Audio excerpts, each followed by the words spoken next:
What do we got? I only got 2 minutes left. This is like a brown sugar bourbon I really like. If I could have like a 20-ounce ribeye, you'd best believe I'd be eating a 20-ounce ribeye. 4 o'clock, I mean, this morning I woke up 193. So like the weight's right there. I think, you know, with all the hiking and shit we're doing, and I'm doing a lot of fasting in the morning. I think that'll keep bringing the weight down. And as the weight comes down, it'll be cool because then I'll be able to eat some more of the nice Vegas food, even though this is my diet at home. This is what I eat day in and day out. 4 or 5 minutes aside, depending how hot the grill gets. But I also like big ass ribeyes, but we're still a little close on the weight, so we're gonna stay with New York strips for a little while. Yeah, but when it comes to the routine and everything, I try to keep it pretty the same, especially because we have the house, so I don't have to like go out to eat and stuff like that.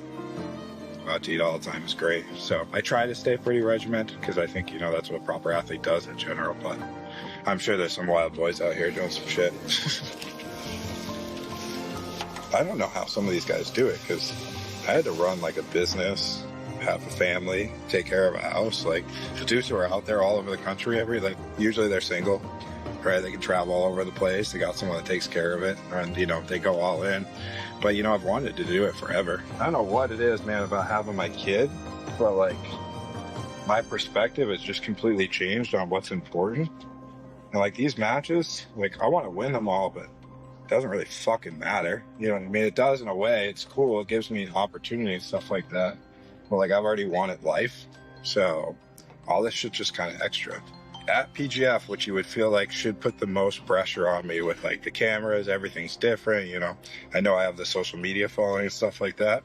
I went out there that night and like I still think I underperformed to what I can do, but I felt no pressure, and I've never felt like no pressure going out there. So it was a really cool experience. And at this point too, I'm just like, I'm 32. I got a good gym. I got a good family. I got all that shit going. So even if I never competed again, it wouldn't matter. But also, it's just creating more opportunity for me to do it. So I just took all that pressure off of me myself, I guess. I don't know. It's weird. It's been a big mindset shift in the last 6 months. My whole plan with Jayden Groner was pass his guard, mount him, break him, 30 seconds left on the clock. And that's all personal. Like, I think the kid's a nice kid. This but is going to be a murderer mentally, squeeze right now. I would break him. Looking to put 6 on the board. He's going to get that. He's got it. I think these guys are great. I like Noah. I think he's got a lot of potential. He's 21. I've known about Andrew Cochel forever. Wow. I didn't know him super well, but he's a Pennsylvania boy. I'm a New Hampshire guy. So, like, we are the same version of each other in New Hampshire and Pennsylvania. You know, Derrick's great. Obviously, Kyle Chambers, someone I can get a lot of information from. He's been around the game forever as well. For that Derrick Rayfield, still getting to know him. He's only came down to like 2 practices, but another one could have. You know, maybe this whole team's cool. The atmosphere in the house is great. That's what I like, because if this house sucked, this whole experience would suck. Yeah, I was like, don't fall. That guy scared me. Yeah. I was trying not to. I'm trying to get my stomach, but get on it. Oh, no. Bench play. He was getting beat up over here trying to help out the starters. Here, then we'll get him to tap. So, like, turning your body. Yeah. Okay. That's so getting to be part of a team is something different, you know, outside of just like the greater PGF team, like our production team, if I can, like the bros or whatever, you know, they've been back there for a while. This feels different because it's kind of like an upstart version of it all again, even though it's kind of just continuing it. It feels like it's like a new dynamic, a new generation of the thing. What's up, Captain? Hey, what's up, man? Let's change the rules on the back. You can get it, dude. What? About the double unders. If you go double unders from the back, you can't get a stalling call. When I control not living in mounting. It's a week late for me, but I'm so happy to hit it. I'm so happy to hit it. I'll take Captain and I'll accept. To get you back, they have to try and finish it. Give the XD. Or you just go double unders and you can't get a stalling call. Just sweat them on. You know what I'm saying? Making them boy clean that to a clean house. Cycle pollutions, I still little things. body here. I see. Right, and I can look to finish this here. If you start to extract. That's why I'm not since I maybe post them out. I'll do the same thing. I saw it. You look miserable the whole time. My two. That's a strike. Week 1 as an official team owner, they're was a lot more anxiety, a lot more riding on it. Like, cheering my team on was absolutely wonderful. Sitting on the couch with Juan and Eddie Bravo, there were a lot of uncertainties. Players will have their strengths and their weaknesses, and I was pleasantly surprised at how my team performed overall. You know, on any given day, a million things can go wrong, but I think enough went right to where we had a very strong overall performance, and I'm proud of the guys. Andrew Cochel getting the break under a minute for Big Toys. You know me, I'm very competitive, so I want to win. I want to win everything the first time I try it. You know, so I have a little bit of a problem with that. So, yeah, definitely the bragging rights is the best part about being the GM so far. Y'all might play this back on me, and your boy's got the sad face on. Y'all playing the sad violin music. I don't know. It's slippery out there. I think it's us trying to stay healthy for sure. That's not, you know, maybe like a dramatic answer, but I think that's going to be important to stay healthy throughout the season, because if you're pulling in more and more, you know, bench players, now we're already going into the qualifier well for anybody. You'd have to get somebody who didn't even basically kind of place almost. And traditionally that's not scored well for your team. So we're looking to score when we need to score, right? And then protect yourself when it's time to protect, right? Bro, it's like, gotta still cut a little bit of weight, you know? You're just like, did sauna already. You're like, man, what else can I do? Jacuzzi with a jet, just relax, put on a good podcast, it's perfect. Nothing beats it. Oh, that cold point. Wrestling up. The way you leave that intended. Yeah. Stuff half-guard didn't exist when Elio was around. Get your blasphemy out of this dojo. See, I guess you're going to the legs, but my toes, that's the end of the foot lever. Yeah. And it makes me I have the tuck to do that. See? Yeah, I like that. I like Z-guard too a lot from there. This is kind of my If I'm on you and I'm trying to get under. The other thing I like to do from here, like, see how you just put the pressure on me? As soon as you drive weight, Yep. Grip is not strong enough. I like this position a lot. yeah. It's like, That's what the spirit of the rule is? Bro, I'm an old school player. No, the spirit of the rule is Shawn passes and submits it before we call inactivity. No, that's why the rule's there, though, is because it's like a reminder.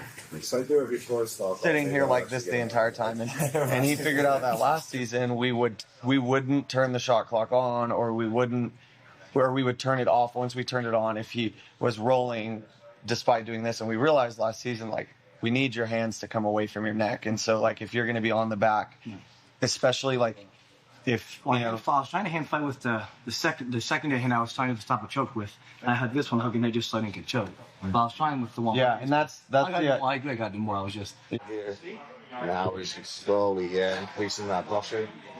Good thing he did it slowly, otherwise he's getting extra selling calls next week. Yeah. We're going to pop in on this Phenoms practice here, see what the boys are up to. See how spirits are amongst the number 2 team right now. Age, except for Noah. He's the only young dog. So old, bro. Yeah, or retirement home, bro. Poor guy. Like, we're trying to win. We don't have much left. If we don't win this, we're almost done. So we have to pull some wins out of it. We talk about our time before cell phones, and Noah gets all confused and shit. I want grandmas that say roll tide after a prayer. You know what I'm saying? I was like, that's Alabama football, dude. 3 yards in a cloud of dust. For me, like 3 minutes, I'm learning who you are in those 3 minutes. Besides, What a crazy thing for them to even consider, right? they're doing an MMA fight because all you who wins the fight. That's what I said. Who do you think wins? We got a bet going on. That's what I said. You chicken, I don't know, man. It's a big boy. Yeah, get big and strong. Yeah, do whatever it takes to get big and strong. I also feel my buggy choke. You was talking shit. No, you were talking shit. You said you could buggy choke me. I didn't say that. I said I could probably lock you. No, of course you can lie. I said I get picked up out of it. Yours is actually pretty tight.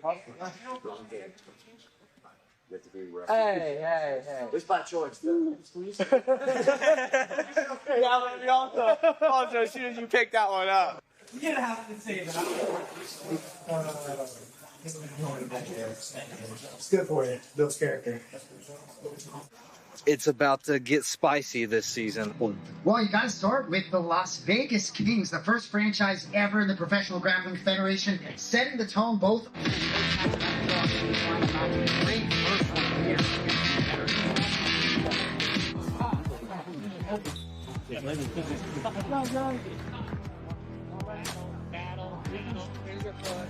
Damage.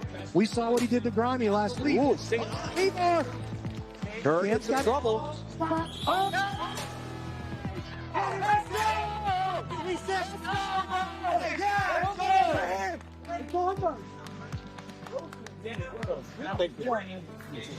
All night long. 1 down, 2 to go. I was like, bro, don't call me for stalling as much. He's like, my mom's got you on my fantasy team. I'm like, bro, so don't call me for stalling. Like, kidding. We're not trying to bid on the reps. Don't. I have tried multiple times. Never works. It's going to be leg locks versus Oh! Instantly into the arm lock. Put 4 on the board early. What a step around. Dude, Melanson is so good. And look at the calmness in his demeanor right there. So composed. Oh, now putting some stank on it. His X break stretches him out. Yeah, got it. 4 points for Melanson. Able to get it inside the minute. Very nice finish by Shawn Melanson. Beautiful arm bar. It was under a minute. Your winner with a 4-point break. Representing the Philippines, of course, Shawn Melanson. Let's go, Shawn. The toughest one was Jett, first one. You know, we went to a draw. Oh, yeah. 6 weeks bill, and I just want to keep building. A lot of good clips, bro. Yeah. You got to sell that shit, bro. Make that money. I ain't been sweating that much. Oh. You see when I'm like picking it up at the end, I can break these people. I'm just doing it too late. Like, just a little too late. I fucking hate leg locks, dude. It's so stupid. I hate watching it. That's why I even like coaches like drop like, because I have good leg locks, but it's like, I want to dominate you from top and watch you break, bro. No, that's just me. I think it's more manly, I guess. I don't know. Like, it's stupid. As I had 2 leg locks tonight to beat my guys. Big. That's big. Andrew. Wow. Leg lock or Cochel. Sometimes you just sit there and I don't know if it's the shock or whatever the moment that a person is going to watch the move get finished on them rather than just go ahead and tap, and there's no getting the break inside benefit to watching it get minute. finished. If you think you're God, you might as well go ahead and just tap. And if somebody says that it was like an early tap, it's like, that's the benefit of tapping this, that it's early and you don't get hurt. And you could play again tonight and next week and the week after, you know, and make the playoffs.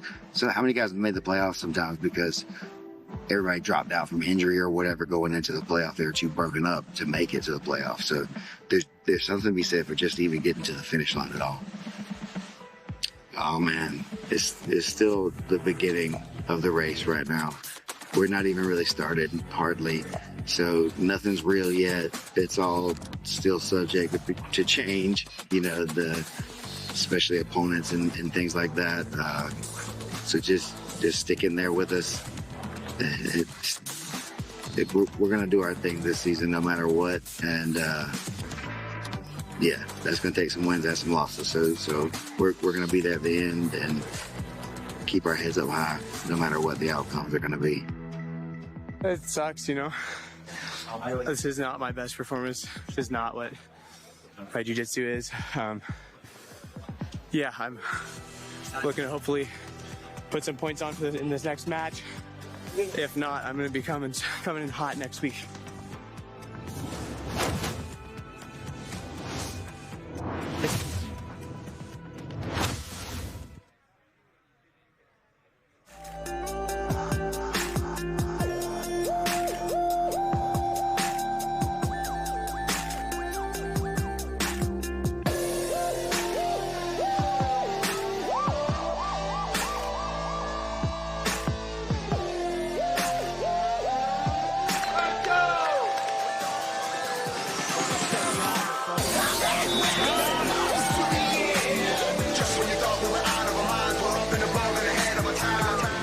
Welcome to the storm shelter. So first stop, as soon as you come in the bedroom, we got to put the most lethal person in this room, right? Because we got to protect the boys. It's me. I'm in this bedroom. It's kind of dirty, right? So we're not going to look at it too much. We've got our foosball table. We've got our gaming center, dude. We've got an Xbox. We've got a 72-inch. We've got darts. We've got foosball. We've got pool. We've got an arcade. Come, follow me this way. In here, we've got a Hellcat. We've got a green screen. We've got a big old box of ice still. Ice baths galore in this bad boy. Oh, take you a little peek, dude. You ain't seen that much ice in Las Vegas in years, dude. We had to treat the boys right. So, we got a little gym, dude.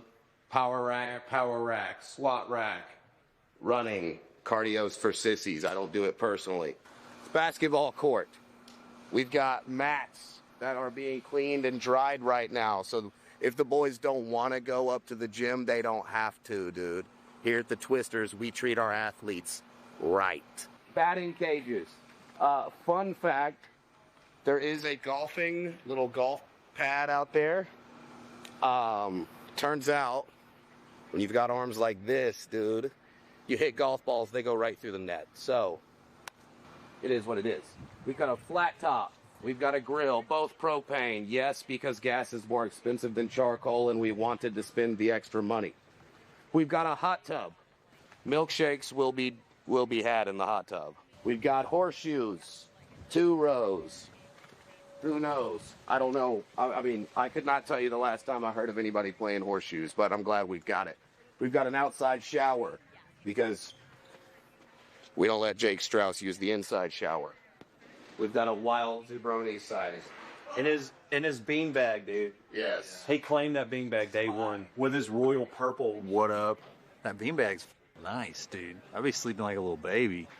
The Zubroni, I'm taking this with me after we leave, actually. Those guys are scared to wake me up. But somebody did put gum in my mouth yesterday. We haven't figured out who. Somebody, you guys know who did it. They just won't tell me who did it. I wonder who it was. Put gum in all Elijah's mouth. I don't think you got the balls to come over there while I'm sleeping and do it. It was some kind of, it was that. Kitchen. We've got 2 ovens, because you know the Twizzies stay making that motherfucking bread. Upstairs, watch your step.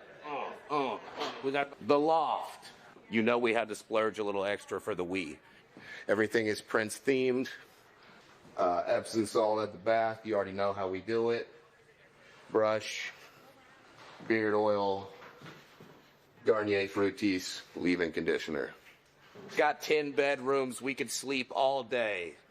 We got 3 bathtubs, dude. 3 bathtubs in this bit. This is the storm shelter. Thanks for visiting. Time for y'all to leave. Ugh. All right, pass. Oh, nice. Yes, all.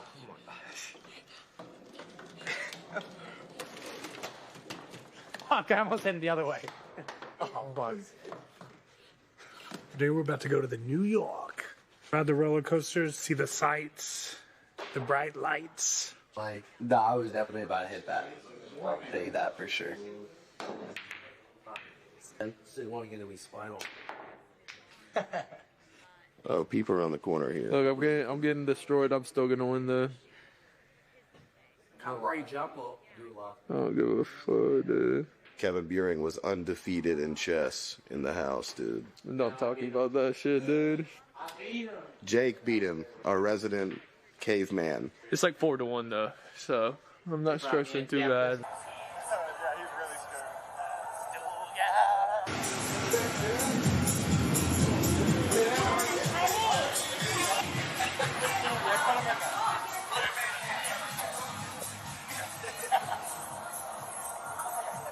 Our resident caveman is also our resident MC, Dad. Yeah, check shit. He's got a separate account on Instagram called Baby Strauss, dude. Go follow it.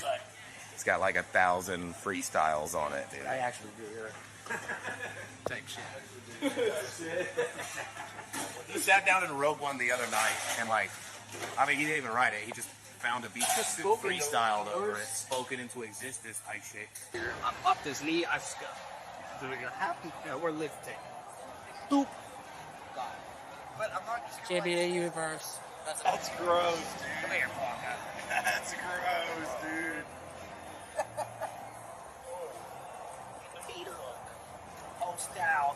Keep your leg posted, dude. Keep your leg posted. Over the foot. Reverse grip. Pop that elbow down. Get your little tap, dude. Twizzies up, boy. Where the lights are get right. We're on the roller coaster at the New York.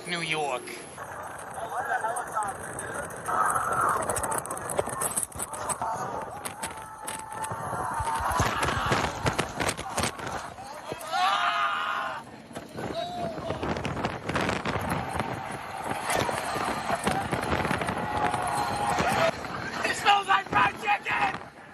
Why does it smell like that? Let's go. No. Your stomach, did you feel the stomach? God, your stomach drop? Of course they make you go to the gift shop. Yeah, man. I mean, my support system is everything to me. I'm doing fairly well in like the pro circuit, and people ask me like, "What's the secret?" Like, it's really just like the people that came into my life and like have shown me the ropes. And I just happened to walk into world-class training with Shawn, and then Ryan just randomly decided to take me under his wing, who is just like probably a top 5 guy in the world. And then my parents were like, well, I mean, you can just do this full time. And obviously, I'm sure for people watching this knows how rare that is. Like, as a jiu-jitsu competitor, I'm not really making too much money, so they're supporting me fully. And then my girlfriend comes into my life and like supports me fully, like believes in me 100%. So it's like, it's none of like my doing, you know, it's all them. So my support system means everything to me, and it's awesome that they're here. Hopefully I can put on a show for them. Oh, is your dad just like pushing you to go to these events? Is the only person in my life who believes in me like more than myself. Man, I'm super grateful for my dad, and it's really hard to understand how rare it is to have that in the sport, because it was just something I've always had, just like believing in me and just like letting me be me. Couldn't ask for a better relationship with my dad. In a tournament where it's a one-day thing, you can go for positions where your feet are out of position. Someone pops your ankle, but you get them first, you know, type shit. You go to the next match, you're cool. Yeah. But when you have these like, whenever you have these like long ones, dude, we just can't take any. The name of this game is like, how healthy can I stay while still winning? You know what I mean? Yeah. It's not, can I just win? Just don't get hurt. I am not going to be upset with you guys if you tap. Trust me. I'd rather you all be healthy and keep going than have to try to solve the replacement problem the whole time. So when I was first competing, I went against Nick Creighton. It was actually Stephen Aiken's tournament, I believe. And I think he straight ankled me or he heeled me. I don't remember. Like, way too old to be crying. I was crying my fucking eyes out on the way back home. Just so upset at myself, like taking myself so serious. And he's like, man, just keep on grinding. Like, just keep growing. This is like a little speck and like nothing. And like, you've been doing it for a year, 2 years. Like, you're going to get this back. You have nothing to worry about. Like, nobody's disappointed in you and stuff. And I felt really comfortable. I think what my dad does really well is makes me feel really comfortable to fail, which I think people like put failure in their head before they even go out there. It kind of kills their performance a ton. And I know my dad's just going to love me for no matter what. Like, and so that's what it felt like with that Nick Creighton match. And I remember, I think this was last year, I did a Midwest Finishers. And me and Nick ran it back. And I did really well against him. I ended up submitting him in overtime. He was even like, you remember this? And he just tapped me on the shoulder. He's like, what did I tell you? I was like, yeah, you're right. And that's something that's going to stick with me, I think, for the rest of my life. Address this one comment. It says, I don't like you anymore. Here we go. I think that as the weeks go on, the biggest question is who really wants it. And we're going to have that answered regardless. We're going to find out across the board who wants it and who doesn't. Because there are people that are better than them at jiu-jitsu that don't want it, and I think that will start to show. Wanting comes from your will, but your will can come up short if it's not strong enough. And I'm not so sure you can train it, you know? You ever notice some people just never make it past a certain place in life even though they seem to really want it? There's just always some reason it doesn't happen. It's generally because they don't have the will to do the thing that they need to do to get past that. People in the back will either be warming up or watching closely. The analytical minds gathering data. And one of those analytical minds is Sean Applegate, the coach of the Twisters, who are currently in third place. Elijah and Kevin, they are some of the winningest players that we have seen in PGF history. On these matches like this where we're kind of favored, we really need to score big. That way, when you get to the matches that are a little harder, you don't have as much pressure on you to perform. Representing the Alabama Twisters, give it up for Kevin Buehring. He's performed and shined on each and every one of the evolutionary times of the PGF. But Beuhring now trying.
Hurd gets in trouble.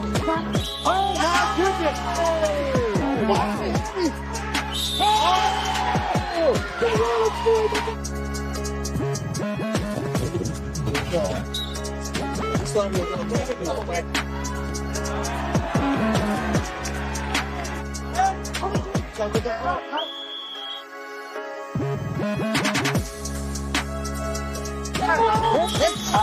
Oh my goodness, Colorado is still alive.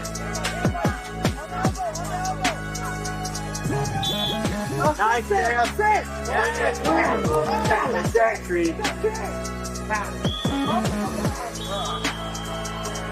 Oh, now putting some stank on it. Let's go, Cal. Let's go.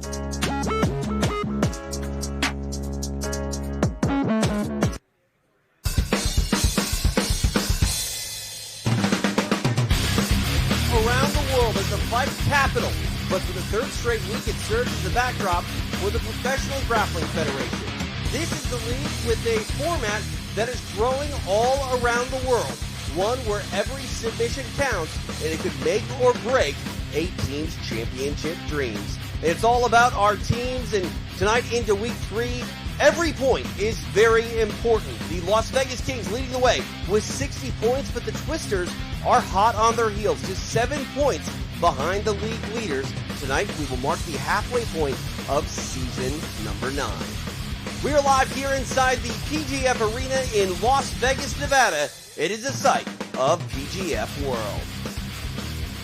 Hey everybody, I'm TJ DeSantis along with Jason Anik. We appreciate you joining us for week number 3 of the Professional Grappling Federation. Jason, we've seen so much action. It's hard to believe that we're not at the halfway point. We will officially get there tonight. And if we've learned anything, it is expect the unexpected. Oh, the Professional Grappling Federation Hump Day at the PGF. This is the 3rd week of 5 weeks.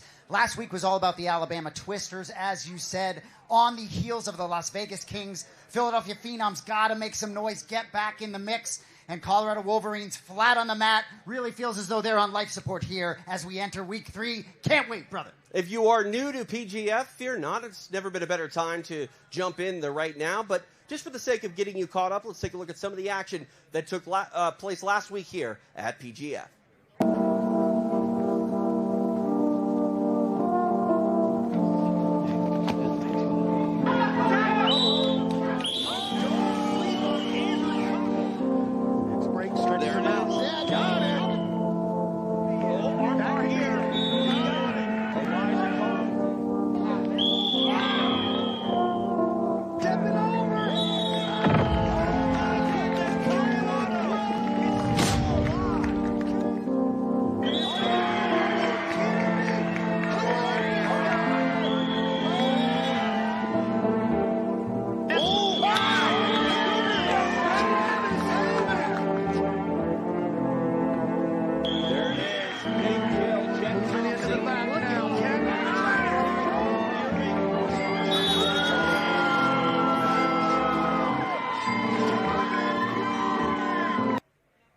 PGF is everything you love about sports, plus jiu-jitsu, and with 30 matches tonight, fear not, we've got plenty of jiu-jitsu, but we've got a ton of storylines as well, and to get us caught up on some, we throw it to Alex Wendling, who is standing by. Alex?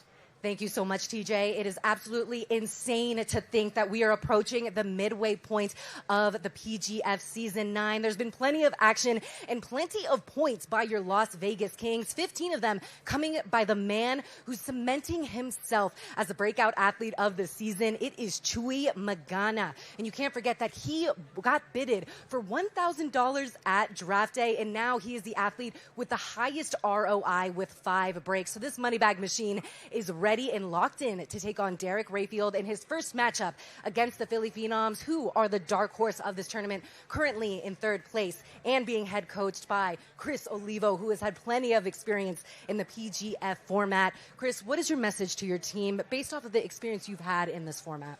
We've spent a lot of time game planning, and I think it's just a matter of sticking to the strategy. We know how to beat everybody that's in this roster, and the difference between doing and looking back at and wishing like you would have done it is basically just sticking to the plan that we set. So as long as they do that, I think we're going to be fine.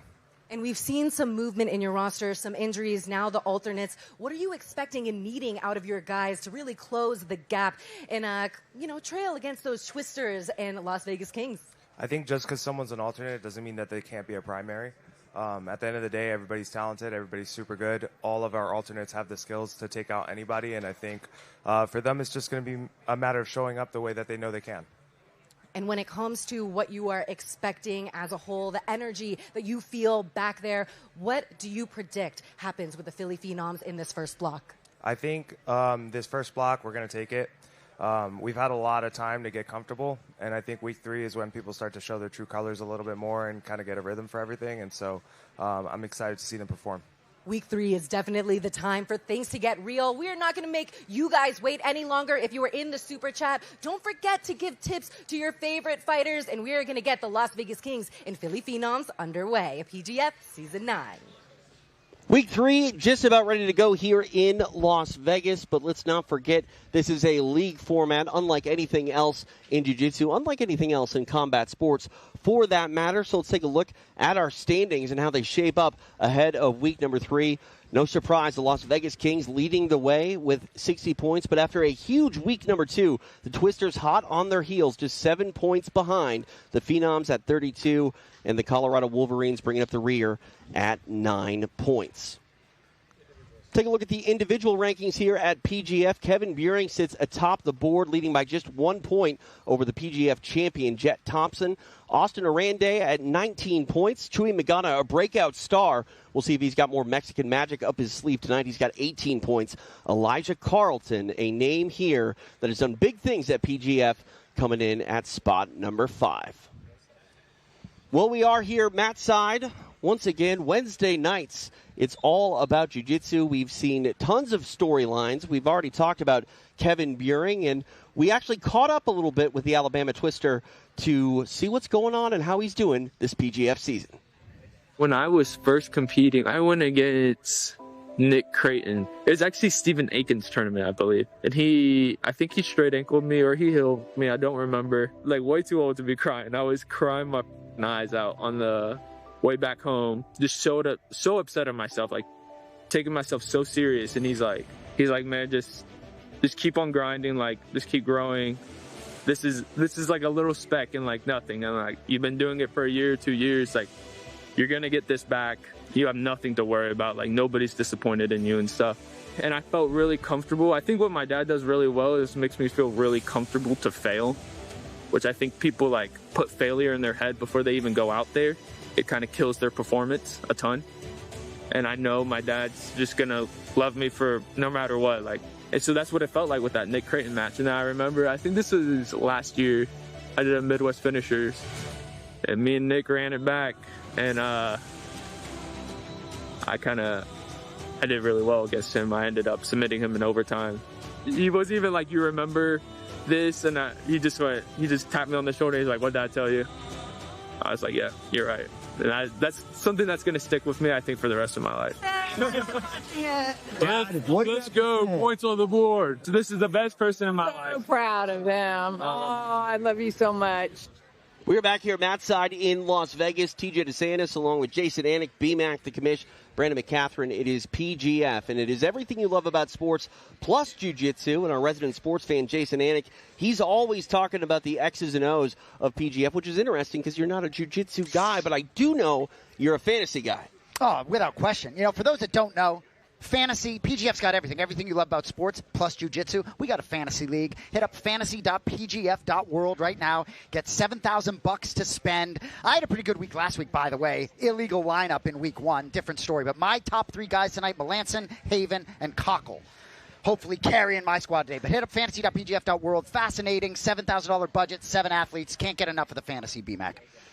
Absolutely. It is a very fun game, to say the least, but so is the PGF game. Let's take a look at the rules for the Professional Grappling Federation. Jason Anik, walk us through the format that is so exciting. I'd be happy to. You best rule set in jiu-jitsu, you can be sure. Each match is 6 minutes long, unless, of course, it ends earlier with a kill or a break.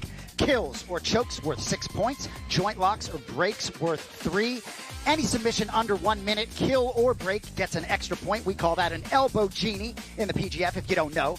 And disqualifications are 2 points to the opponent who is not disqualified. BMAC, get into a little more about the inactivity and how this game goes. Well, here's the thing. We don't have a... Sorry, I got... That's right, we're looking for BMAC's mic to get hot here, but we do have a shot clock stolen from the NBA, a 20-second shot clock. The athlete must attempt to progress the action. Excessive avoidance, the athlete has to escape, advance, or submit. If not, flag gets thrown on him into the sort of position where the offensive guy's in an advantageous position. Combativity, no disengaging, must continue to progress the action. 3 or more flags is a disqualification. 5 flags, you're disqualified, eliminated from the night. So if you get 5 flags on you in one match, you don't get to compete in your final 2 matches. You got to come back week 4. There you go. The stage is set for the rules. BMAC, we don't even need you here, Matt side. Well, yeah, we still don't got a hot mic. I can hear you because I'm sitting right next to you, but you look tremendous tonight. Hopefully the telestrator will be working fine for you tonight. But going to be a great night here at week 3. We'll get BMAC's mic working. Absolutely. Let's take a look at our sponsors that help make PGF possible. Epic Roll, making everyone look good on and off the mat. Speaking of mats, Dollimer, the official mat provider of PGF, BJJ Fanatics, New Hope Regeneration, and of course, Once Upon a Coconut, my favorite drink here when I'm watching all the action at PGF. Well, BMAC, are we good over there? I think I'm still not good. I can't tell. Yeah, probably not good right now, but we'll get him straightened out. Absolutely. You know what? Let's just run it. The stage is set. Week number 3 about to get underway here in Las Vegas. We've got action headed your way here in just a couple of moments. So get ready as every point, every break, and every kill becomes more and more important as we reach the midway point of week number 3 of the PGF season. We got Phenoms and Kings on deck live from Las Vegas. You're watching the Professional Grappling Federation.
The best guys end up on top, and the worst guys end up on bottom.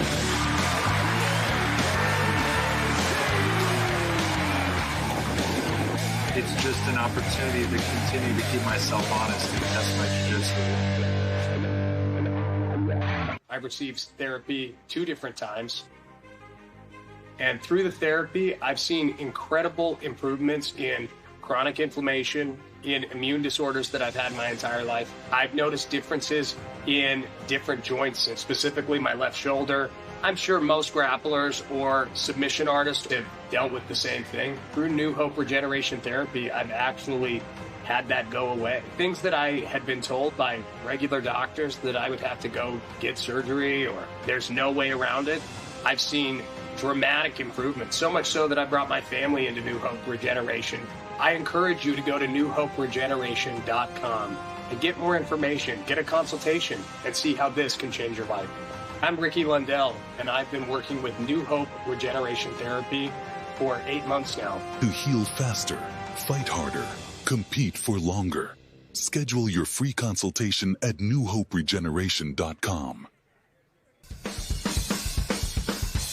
Site of PGF. And Week 3 action about to get underway. The league-leading Las Vegas Kings taking on the Philadelphia Phenoms, who are currently in that third spot. They hope to get some ground back when they take on the league leaders.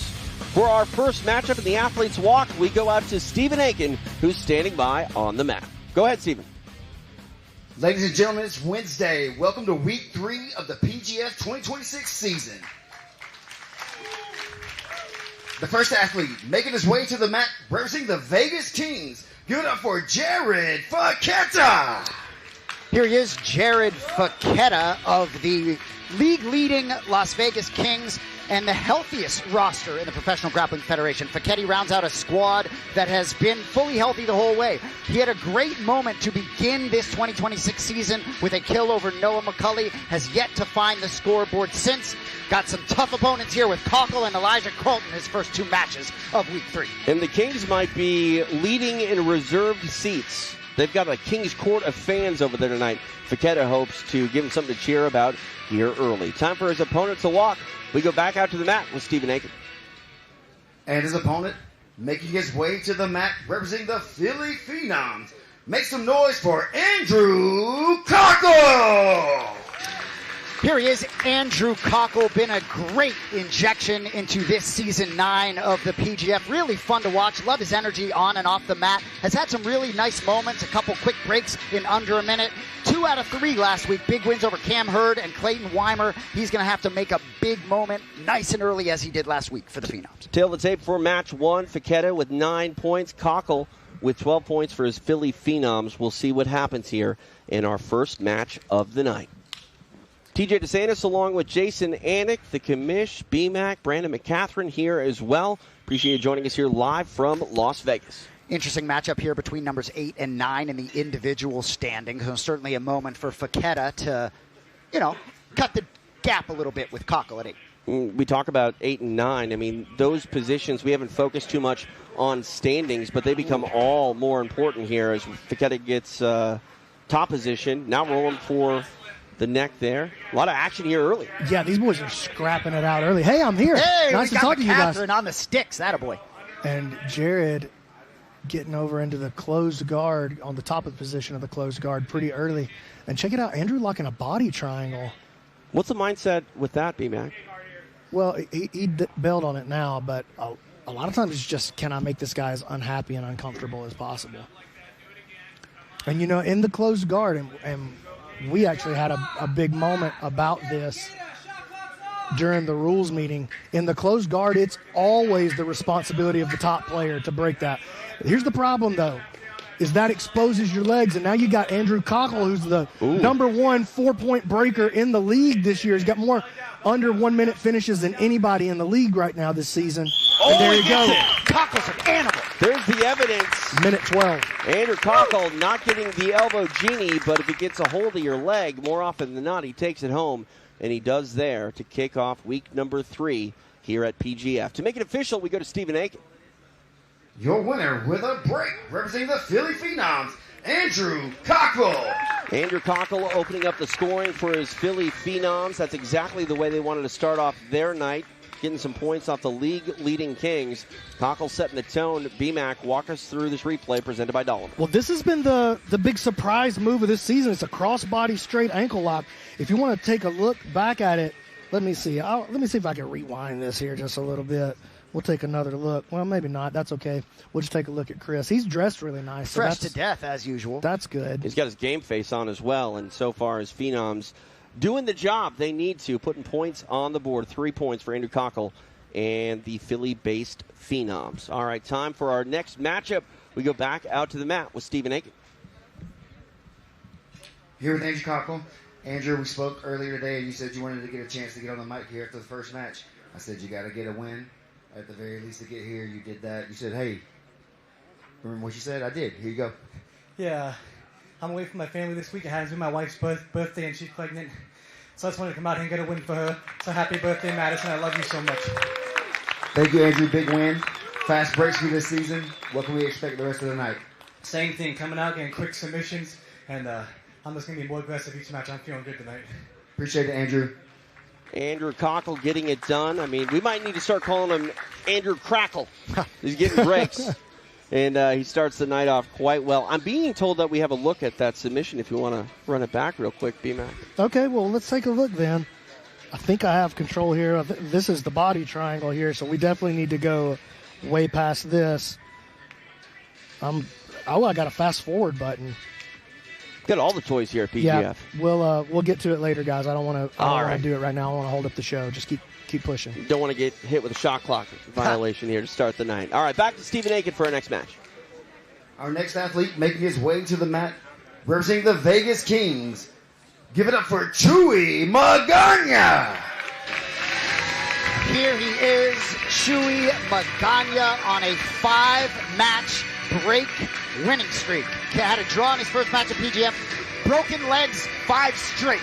Gonna get more difficult as week 3, week 4, week 5 go along for the fan favorite and star of season 9 thus far, Chuy Magana. The surging Mexican Chuy Magana having a fun time here in Las Vegas. He hopes to keep it going for himself and his league-leading Las Vegas Kings. Magana back on the mat here to kick off his week number 3 campaign. We go back to the mat with Stephen Aiken. And his opponent, representing the Philly Phenoms. Make some noise for Derrick Rodman Rayfield. Here he is, one of the stars of the 2025 PGF season. Derrick Rayfield. Feels like it's got to be now for Derrick Rayfield. This Philadelphia Phenoms team needs him. Kochel and Melanson have been sort of carrying them. I think the schedule lightens up a little bit here for Derrick Rayfield. And if he can enter this season and make an impact, I think in turn the Phenoms will get back into this thing. Chuy Magana on the board with 18 points. Derrick Rayfield just 1 point. Rodman hoping to break out here in week number 3 in a big way. Something to watch out for starting here in week 3. Just the way the schedule worked out, the number 1s and number 2s all pretty much played each other in week 1 and week 2, which meant that Chuy, as one of the lower draft picks, he was in there with the 4s and 5s, the 3s, the 4s, the 5s in week 1 and 2. Chuy's schedule gets insanely more difficult starting tonight, and he's got his hands on Derrick Rayfield early, and Derrick's hungry. Yes. Has not had the season he wanted so far yet. I was talking to him off to the side earlier today. Derrick's hungry. He seemed very serious tonight backstage. Action leaking off the mat. Referee's going to reset him here in the center. Chuy Magana really is, though, a professional athlete. He belongs in the PGF. Even seeing him backstage, so locked in, ready to go. Not surprised he's had success. Well, and he's part of this Vegas Kings team, too. That's just going to always be a characteristic of the athletes that are on that team, not just because of the culture that they set, but because of the kind of athletes that they select to bring onto the team. That was a big narrative for them in the draft and in the offseason. Like we have a particular type of athlete that we're looking to spend time with during this season. Derrick trying to get some reactions now out of Chuy. Tough for Chuy to approach this matchup with Derrick Rayfield. He does so many unorthodox things in jiu-jitsu that most opponents can't really do. We already saw him go flying in this match. He tried a little simple shuck right there. He got a big movement out of Chuy right there. Bullying him around now a little bit. And we've seen that. Magana has been pushed around throughout, Yeah, but look at that. He's coming forward now, though, right. TJ. I think he learned from that Sam Schwartz match. And Derrick becomes the guy circling around the outside. Chuy holding the center of the mat.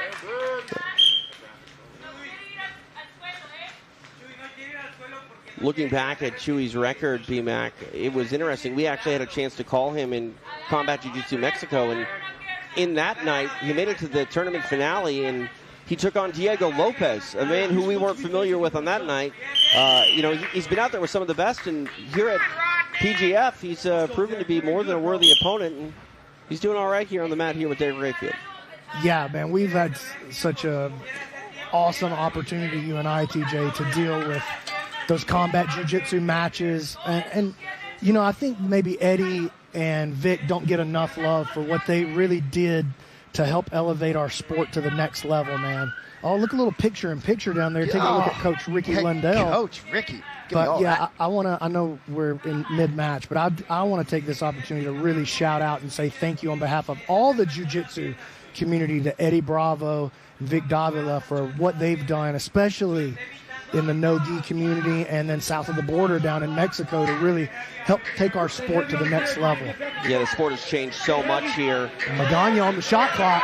He's going to have to make a move, and he's working into some dangerous territory. Derrick, a very good front headlock game. Rayfield also very good at taking the back. Magana not going to want to be put in that penalty position, nor does he want to be put in this position. Shot clock expires. Oh. Interesting decision here. I mean, I don't think Derrick Rayfield wants to let this go. And the action continues here after a sort of miscommunication there. Rayfield in business. He looks like he's going to survive. Yeah, he's okay. Yeah, time to pull his shorts up. So. Man, that ended up not being a disaster. And they're continuing to work here. Magana able to get top position, so we're going to get a reset. And we've seen that time and time again. Magana able to work through some precarious situations to find himself mentally always on point. And often when he rallies back, Jason, he ends up taking home a leg and turning the tables almost instantly. Yeah, without question. He's had certain matches where he had been somewhat dominated and found the finish at the end of the match. Appreciate everyone being with us here at the PGF 2026 season. For those that don't know, this scene is absolutely magnetic. You see the couches, everyone right on top of the action. It truly is amazing. Unlike anything else in combat sports, as we approach the halfway point of the 6-minute match. Oh, man, turning that into an omoplata. And that was lightning fast. That was a nice play by Derrick, man. And normally when you get that omoplata, you end up in a better position if you don't get the submission. But Rayfield on bottom side, I would say that, that's a tough position to be in, but Rayfield dangerous from every position. Right now, Magana making his presence felt, knee on belly. Well, we talk about Magana now being up against the 1s and the 2 seeds, but for the 1s and the 2 seeds to have Magana show up in their bracket, he certainly is flexing more like a 1, 2, 3 seed than someone more on the back of a team. Chuy trying to cover Derrick's mouth. Oh, nice play here by Derrick trying to make, oh man, I thought he had a drag right there. Oh, and this is a bad spot for Chuy. Derrick's rubber guard is outstanding. He's got the leg hooked. He's not getting lifted. And now Chuy doesn't have any base underneath him. Oh, this is a dead orchard coming. Here comes the points on the board for Derrick Rayfield, guys. It's been a long season without getting a submission. Derrick Rayfield going for the ride here, not trying to belt line. Chuy not able to get him elevated enough. That is a huge play. Derrick Rayfield putting points on the board. What a play by Rayfield, dude. Amazing. Derrick Rayfield would not be denied a huge response from his teammates on that Philly Phenom bench. And he is officially on the board with a break. 3 big points for Derrick Rayfield and the Phenoms. And a money bag to boot. Let's go ahead and make this one official. Stephen Aiken. Your winner with a break, representing the Philly Phenoms, Derrick Rayfield. Well, B-Mac, you said that Derrick Rayfield was hungry, and the Phenom starts the night by eating. Oh, man. And, dude, we've seen it time and time again, not just in the PGF, but in a lot of these rule sets that we see Derrick Rayfield in. When he gets to his rubber guard, he is incredibly dangerous. Let's take a look right here. And you see right here that Chuy has his hand kind of tucked into the middle right here. So the elbow is out, but the hand looks like it's on the inside. And Rayfield already has this figure 4 locked up here at his legs. He's got both arms isolated on the inside. This is called a dead orchard. And, man, when Derrick locks you into this position, so close to getting the lift and the reset. Dude, Derrick is just a machine from that rubber guard, man. Now officially on the board. He deserves to officially get on the mic. Standing by with Stephen Aiken. Here with Derrick Rayfield, got the money bag, got the points on the board. What do you want to say? I'd like to give a sincere apology to all of Mexico. I know this guy's your boy. He came in, was doing fantastic, especially how, what he was projected to do, but had to put him down. It was a big win. Chuy's gotten lots of breaks. You broke his streak of, I think, 5 or 6 matches in a row. big points for yourself. Can we expect that momentum to keep going tonight? Yeah. Always expect that out of me. We look forward to a lot more, Derrick. Appreciate it. Congratulations on the money bag. Derrick Rayfield on the board, and the Phenoms in quite a nice position to start this block. Submission after submission here. Yo, check it out. A couple of judo legends over here on the couch. Joe Marshall, they're on the right of your screen. Right in the middle there, sitting beside Zoltan, Mike Swain. Mike Swain. Absolute judo legend. It's so cool having all these people in the house, man. It just, it raises the atmosphere for me personally, you know? No question about it. It's not his first time here either. And Marshall's obviously here every week. So for the Philadelphia Phenoms, that is exactly what the doctor ordered. 6 points right out of the gate, cutting into that 28-point deficit. Not going to get easier, but they had to beat the Kings in this block. Good start. A phenomenal start to week number 3. We'll see if the Phenoms can keep it going. Let's go back out to the mat with Stephen Aiken. Our next athlete making his way to the mat, representing the Vegas Kings. Give it up for Austin, the Gumby, Oranday. Here he is. Austin Oranday remains one of the favorites here in the 2026 PGF season. The third-ranked athlete in terms of the individual standings with 19 points. All he's really done is win. He is the number 1 paid athlete from the draft. Some favorable matchups potentially tonight for Oranday. First up here, he gets Armin Bruni, who's only been in 1 match thus far this season. Talk a lot about momentum. To kick off our night, the Phenoms have stolen the momentum. We'll see if Oranday can get it back on their side for his Las Vegas Kings. Time for his opponent to make the walk. We go back to Stephen Aiken. And his opponent making his way to the mat, representing the Philly Phenoms. Make some noise for Armin Bruni. Enter Armin Bruni. This is his second match of Season 9. He was injured, actually, in Season 8, went 1-1 in his 3 matches that season. Tough first match, killed by Caleb Crump in the final match. Big moment for Crump last week. Not an easy schedule tonight, starting here with Austin Oranday. Take a look at the tail of the tape for this matchup. 9-1-1 is Oranday. 19 points banked for him and his Las Vegas Kings. 1-2-4, the record of Armin Bruni. See what happens here in the third match of this first team matchup in block number 1. You know, we talk about the practice squad or the bench players, right? So far this season, the bench players have had a record of 0-6-2, resulting in 28 points for the other team. So Bruni, as a bench player, trying to change that narrative. Yeah, but man, he's taken on the like the murderer's row of these guys this week. Like Austin Oranday is the guy that you have to come out here and get points off of. Like, man, that's a tough ask out of anybody. That's a tough ask out of the number 1 draft pick, much less. I mean, he did it to Travis Haven. Absolutely. First pick in the draft. Went up there against Austin. I'm sorry, TJ, I keep cutting you off. I'm just so excited. But I mean, your mic's working. You might as well use it. Yeah, I'm trying to catch up. Looking at that stat, not great for the bench players, but it feels like time and time again these bench athletes come out there and they're taking on a top 5 seeded guy in their first match. And as you mentioned, tough run here for Bruni. You see the Real Housewives of No-Gi commenting from Kick with their 3 fantasy studs for the night. Like that very much. Yeah, man, Bruni's got Oranday here. He will get Squires next because Jonathan Wilson is out tonight, but finishes with Elijah Carlton. So nothing easy. I tell you, until this moment here, I liked what I was seeing out of Armin, but he actually responded to that leg lock well. Oh, this is the problem, though, man. Oranday is just relentless on these legs. Oh, look at how he uses that to come up to the top position. Beautiful movement. Way to follow the play by Austin Oranday.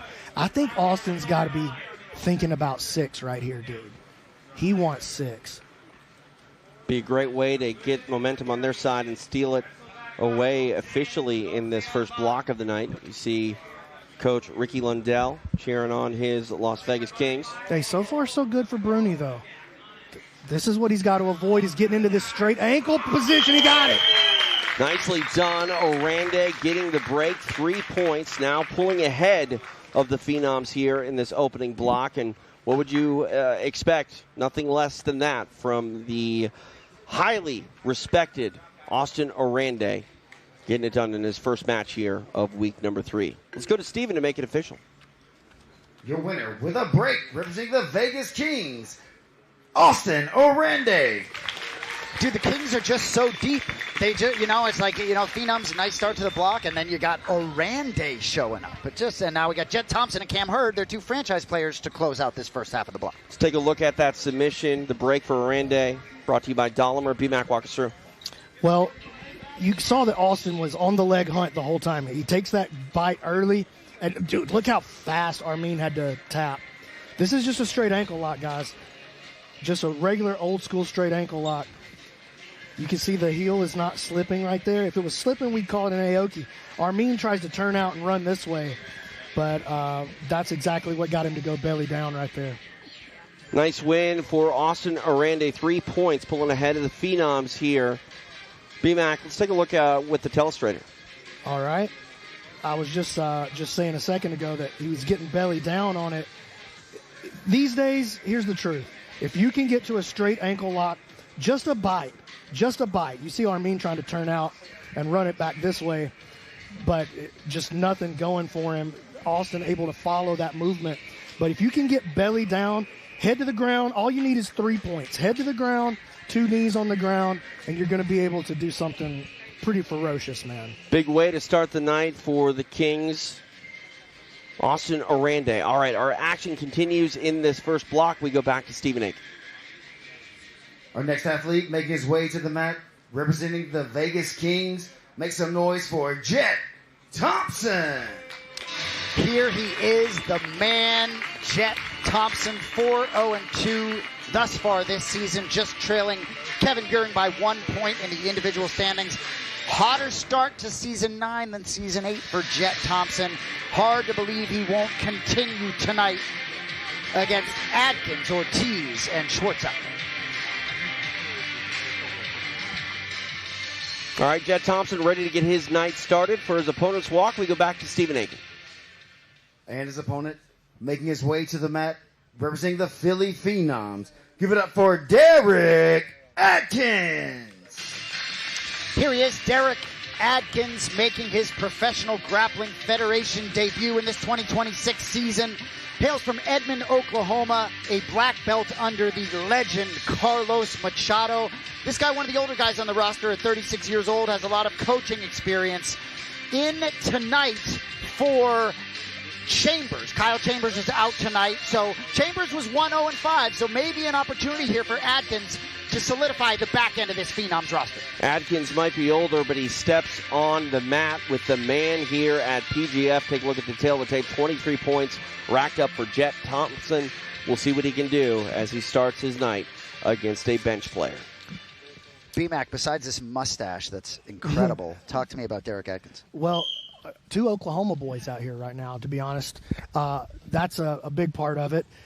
Derrick is a very good wrestler, pro MMA fighter, black belt in jiu-jitsu underneath Carlos Machado, the legend, one of our Hall of Famers in the Jiu-Jitsu Hall of Fame. Derrick is very, very good. The problem is he's fighting Jett Thompson. And Jett is basically at this point, even though he's like, what is Jett? Is he 20 yet? Nope. Is he still 19?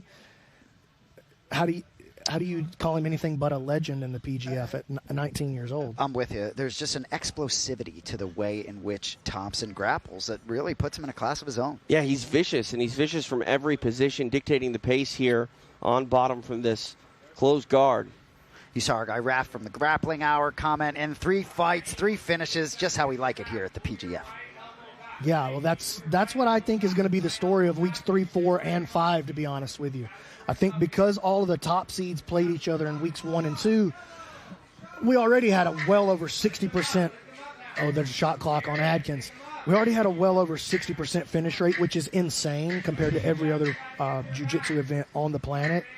I think that number is going to go up, up, up every week. Well, it's crazy to think about the finish rate as well as the shot clock is going to expire, but that number of finishes, B-Mac, in a 6-minute match, these guys don't have a lot of time to work, and by the finish rate alone, you can tell that they get to work out there because of it. I mean, it forces action, which is the whole point. And just to reiterate, we don't have a stalling call here. You know, this is not a stalling call. This is an inactivity call. That's what the shot clock is about. It's about inactivity. At least in the PGF, you get a warning. In wrestling, you don't even get a warning. You just get, bam, you just get hit. It's exactly what we're looking for. Thompson was on the bottom. Atkins not doing enough on top. And there you go. Around the neck. He's just he's so good here, man. I mean, Derrick. He's in trouble. Jett Thompson. If he could even survive this, that would be a huge play for him. But you got the feels like only a matter of time. 19-year-old legend on your back, dude, and it's not looking good. And that's not even necessarily under the chin, and it doesn't matter. Jett Thompson putting the momentum in 6 points back in the corner of his Las Vegas Kings. Another big win for Jett Thompson as he gets it done with a kill in his first match of the night. Stephen Aiken to make it official.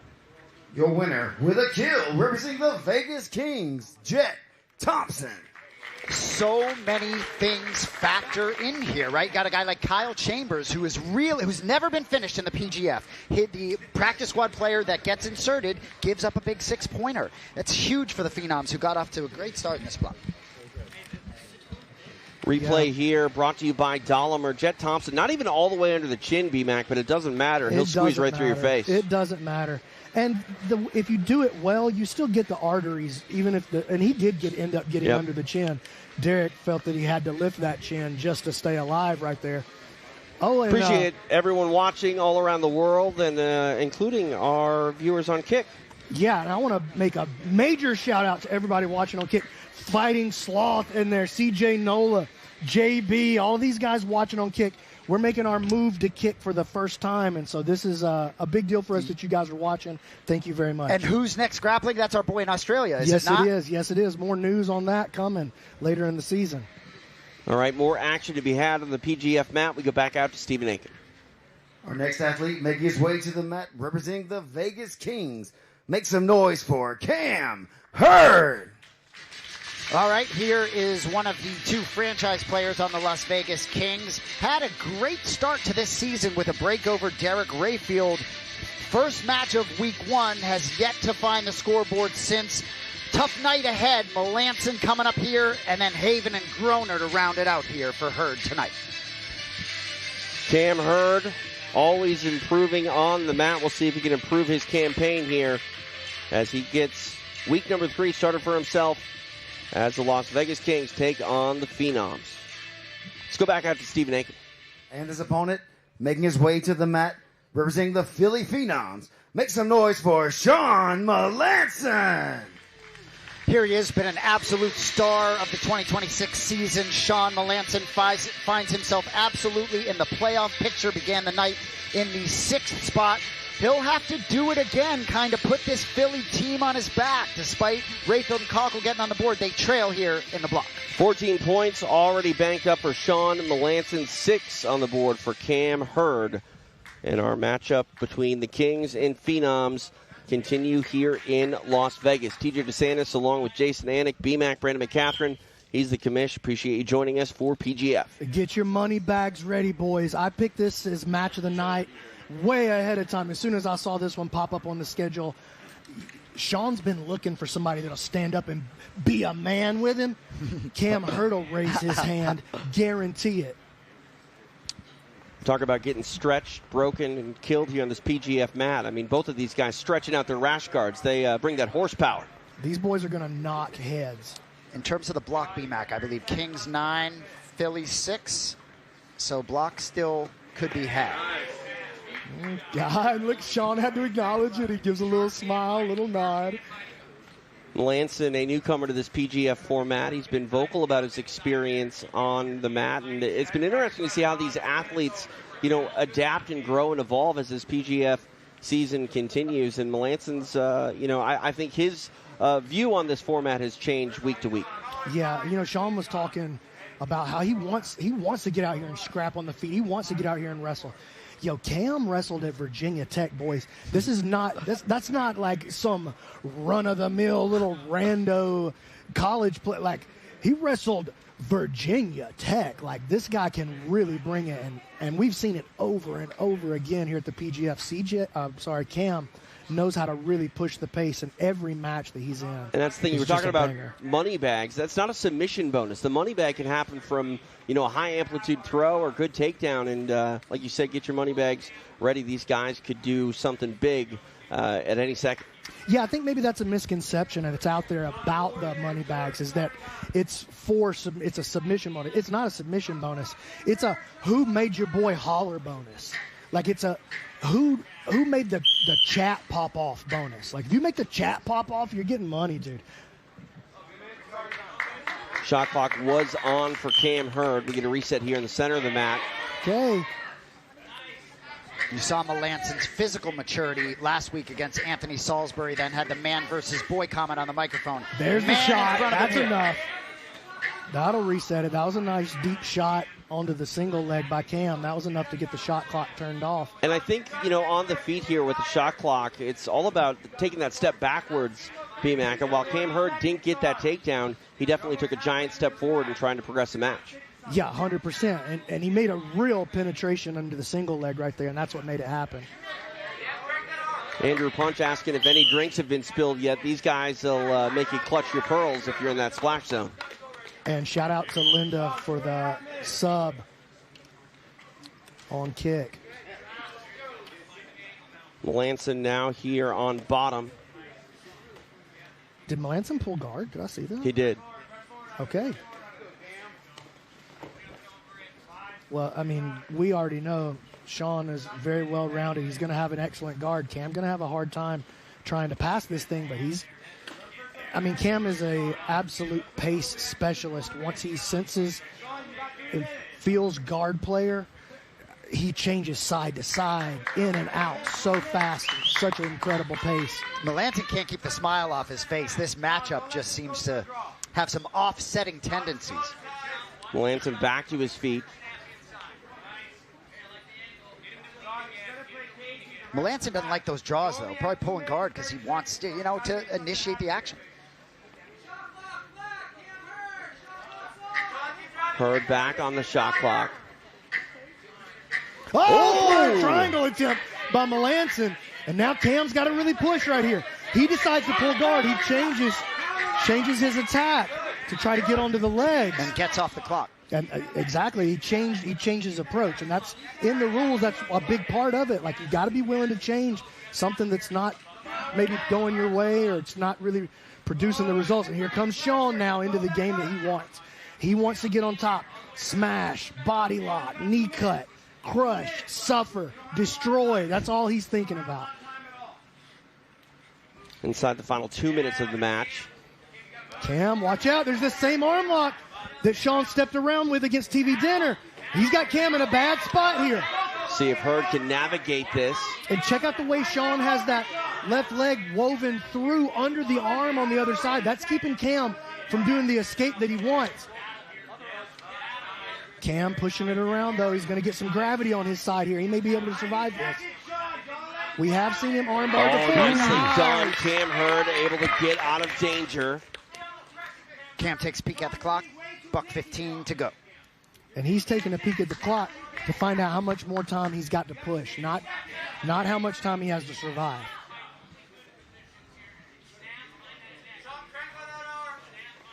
Trying to get that duck under his Cam Hurd. Ends up in top position.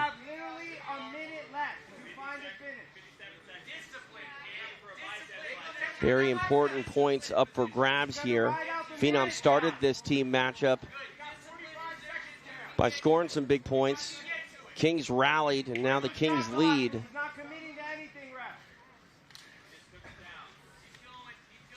Melanson back up his feet. Nice. Can expect some big moments here as we head down the stretch. Inside the final 30 seconds now. Melanson able to get the takedown. Trying to dig for that Kimura grip here is Hurd.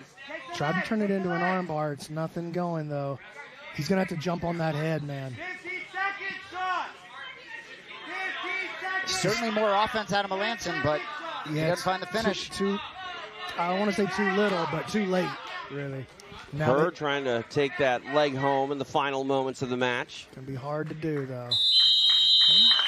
Entertaining 6 minutes in the books between these two gentlemen. A lot of respect. And while no points for Cam Hurd were earned, he shuts down Melanson. And that's a big statement here as the Kings kicking off their night in a big way, pulling ahead of these Phenoms. All right, to make it official, we will go to Stephen A. After 6 minutes, this match finishes with a draw. First team matchup of our first block in the books. It looked like the Phenoms were going to be in a nice position to sort of pull away and get some ground, but the Kings rally back, and BMAC, no points in this one, but a very fun, competitive match between Melanson and Hurd. And tightly contested, too, man. I'll be honest with you. I thought Shawn was going to get that arm lock. Just the way he had him tied up, and I think this is it right here. Cam was able to keep that foot on the inside, and that was a big part of keeping him, I don't want to say safe. He wasn't safe, but once he got to the top position and it was Cam and gravity versus the arm lock, 2-on-1, that's not fair. He was able to pull out of there. Very tightly contested match. That was very, very good. See how the Phenoms can rally back. Kings starting off the first block in a big way as they lead. We'll see what happens here in the second half of our first block of the night. It is week 3 for PGF. It rolls on. More action to be had. We go out to Stephen A. Ladies and gentlemen, we are ready for our next team matchup. The first athlete making his way to the mat, representing the Alabama Twisters. Make some noise for Jake Strauss. Here he is, Jake Strauss, sitting on the bubble right now in the individual standings. BMAC loves talking about the bubble as we proceed and we get into this sort of midweek. It's March Madness, baby. Exactly. Strauss has had a pretty good season. I don't think maybe necessarily the results he's been looking for, but I think he could have a pretty good night starting out here. We're supposed to get Officer Grimy Jonathan Wilson. We'll instead get Joshua Squires. Twisters in that second spot in the overall team standings. They would love to feast upon these Wolverines. We'll see what Strauss can do in his first matchup for the Alabama Twisters tonight. Back to Stephen Aiken for his opponent's walk. And his opponent making his way to the mat, representing the Colorado Wolverines. Give it up for Joshua Squires. Joshua Squires starting to get some experience under his belt in the PGF. We see that a lot with athletes that are injected into this promotion. After a couple matches, they start to get their feet wet. He's faced a murderer's road, lost to Jett Thompson and Kevin Buehring, but took Cam Hurd and Derrick Rayfield to draws in his last 2 matches. Strauss with 8 points on the board for the Twisters. As we look at this tale of the tape, Squires would love to put some points on the board for him and try to wake up his Colorado Wolverines. TJ DeSantis along with Jason Anik, BMAC, Brandon McCaffrey, live in Las Vegas. Strauss in top position here early. Strauss is going to be very good in any of these positions where he can put body weight and turn it into a grind. Strauss is going to really excel in those kind of positions. So Squires tries to pull him in to his butterfly, kind of butter half is what we call that position, 1 butterfly hook and then basically a half guard. Squires jumping on a leg. Force Strauss to jump out of there. Big moments to close out week number 2 for the Wolverines. It was Caleb Crump that got them on the board, sort of revitalized them on that night. They would love for Squires to make something happen here in their first matchup of the night. And I'll tell you something, man. The after week 1, there was a cloud around the Wolverines team. After week 2, I would say it was hope. I felt hope around the Wolverines team. Strauss jumping around. And giving up the legs to Squires here. Oh, my God. Would this be huge for Squires? He's got a great entanglement. He's got the second leg under control. It's trying to pass that knee. Great reaction from Strauss. Freeing his knee line. Very good attack there by Squires. Oh, big sweep attempt. Squires looks good, dude. He does. I actually have a lot of respect for Squires' game, man, and for what he's doing out here. Take a look at Sean Applegate in the corner. The winningest team, home team in PGF history, 10th Planet Atlanta. Elijah Carlton, 2 playoff titles, 3 regular season titles. Ryan Aitken also had a 10th Planet Atlanta. Wow. Season 7 regular season and playoff title. Yeah, Applegate knows what it's like to have his pupils do big things on this PGF mat, and right now... Look at this triangle choke wow. from Squires. Beautiful guard work. Squires trying to do his part to turn that storyline around on the bench players, but unable to do so. Back to close guard. I'm telling you, man, Squires is dangerous. He's not to be toyed with. Oh, Strauss sitting back on the leg, though. If he can get belly down with this leg lock, he's got a nice bite right there. Just a little too high. Oh, it's a lot of pressure. Squires not really reacting. Very Nicely good, done. and now Squires comes on top position. You know, this building is packed right now. You have to think the Phenoms and Kings rooting hard here for the Wolverines to keep that scoreboard tight at the top. And B-Mac, you talk about the Wolverines and even talking to Egghead David Seagraves, the owner. This is a long-term plan, right? Franchise athletes from the area. The Colorado Wolverines are here for the long. I mean, not to distract from what you're just saying. Squires passed the guard threatening a Darce. He's now out to north-south choke. But yeah, to your point, this is a lifetime commitment from David Seagraves. He's trying to build this team with the years in the future in mind, not just this is another Darce attempt. Octopus guard attempt here. Strauss here briefly on the shot clock, immediately responds now in on a leg. Has he got the heel hook? No, knee line is out of there. Squires did a good job rotating through and freeing the knee line. And smart here for Strauss to bail on it and get in top position. We've had a lot of action here as we're past the halfway point, closing in on the final 2 minutes of the match. When these guys come out to play, I say it all the time, this can be the most exciting 6 minutes in combat sports, and these guys are doing their part. It's a really good point. Oftentimes in martial arts, we may crave finishes, but oftentimes these 6-minute draws that get close are as interesting. It's all about action, and that's exactly what you get here at PGF. Appreciate Wealthy Soon tuning in. You'd like to attend, no tickets on sale. This is a private event, but some new folks tuning in on Kick. We appreciate you.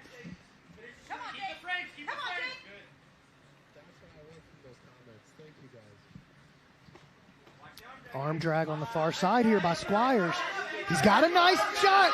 What a play. Oh, dude, what a play. Oh, man. Strauss is just so tough to finish. It's tough to finish, hard to hold on to. Great play there by by Squires, and a good counter by Strauss. Both these guys incredibly active here to start this first matchup of the second half of our first block of the night. Shot clock now. And good for Squires being in there. You know, Jonathan Wilson was supposed to compete tonight until very late notice, so Squires ready to go. Shot clock reset here. Nice play by Strauss to make it happen. 5 minutes of elapsed time entering the final minute of this match.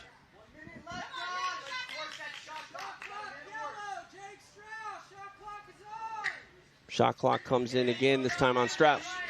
And he's got to watch this triangle. Squires has threatened it a couple of times.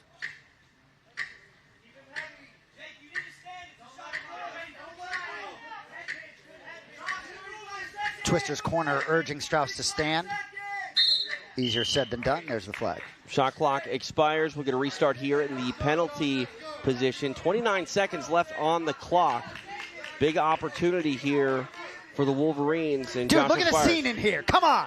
I mean, you mentioned it. This is an invite-only event. And for a town that is known for late arrivals, the fans here at PGF have come out early for week 3. Squires got to get him in the right position here. Big moments here for Squires as we get back underway. Good job by Strauss making a move to kind of shut down that back take. Sticking with him here, now in top position. Wow, nicely done. Not a lot of time to cook, but there's a possibility here for Squires. What if he could put some points on the board right here? The Wolverines would go crazy, dude. Never say never, nice. But Squires ends up on bottom. Oh, sit back now with Jake Strauss. falling onto a leg. He could do something. He could make it happen. And that is exactly what we're talking about when it comes to a draw that is very entertaining. Both athletes came to work in this one, but no sub and no point. Stephen Aiken to make it official. After 6 minutes, this match finishes with a draw. You know, B-Mac, you said Joshua Squires sort of stole the crowd at that Pasadena qualifier. You see a little bit of that. Really high-level stuff. Almost found it there against Strauss. Yeah, I mean, I like that play at the end there by Strauss, just to take a risk and go. This was the play of the game right here. Outstanding leg lock entry, and Strauss just countered very well. He continued to roll, got ahead of the rotation finally, which allowed him to start slipping the knee line. I love the way you're talking play of the game. It's like sports. Can't get out of your brain. It's sports, dude. It's sports to me. I just think of it like sports. This was a sick move here by Squires as well. But again, just countered very well by Strauss. This was that was about as even of a matchup as you could have right there. You know, we talk about this new Sixth Man of the Year award. Still yet to see a practice squad player find their way to the scoreboard. All right, time now for our second matchup of the second team meeting. We go back out to the mat with Stephen Aiken. Our next athlete, making his way to the mat, representing the Alabama Twisters. Make some noise for Jeo Ortiz. Welcome to the Professional Grappling Federation, Giovanni Ortiz, the second-degree black belt, an invitee, real competitive spirit. Back in Season 3, won the Decatur qualifier, was intentionally walked at the draft. I'm always curious for these practice squads players, when they get that opportunity, what they can do for it. Big spot here for the Twisters. Jeo Ortiz ready for his first action of this 2026 PGF season. Now we await the arrival of his opponent. We go to Stephen Aiken. And his opponent, representing the Colorado Wolverines. Make some noise for Caleb Crump. Not sure there was anyone not ecstatic to see Caleb Crump finish last week with that kill over Armin Bruni. It was his first ever finish in the Professional Grappling Federation despite a lot of experience. Got to put these Wolverines on his back and continue that momentum that he built at the end of last week. Tail of the tape here, 2 points for Jeo Ortiz, but this is his first action of the season. 6 points on the board with that kill from Caleb Crump. We'll see what he can do in his first matchup of the night. TJ DeSantis along with Jason Anik, B-Mac, Brandon McCaffrey, again live in Las Vegas, week 3 of PGF. Jeo Ortiz, Season 3 PGF veteran, back when we were still in the gym in Decatur, Alabama. So him and his squad from Tennessee, they've been huge supporters of what we've been trying to do literally since Season 1 of the PGF. So big shout out to Tyler, all of those guys up there. Talk about that kill from Caleb Crump to end week number 2. That came against a bench player. He's got 2 bench players tonight. Obviously, Jeo Ortiz being the first of those bench players.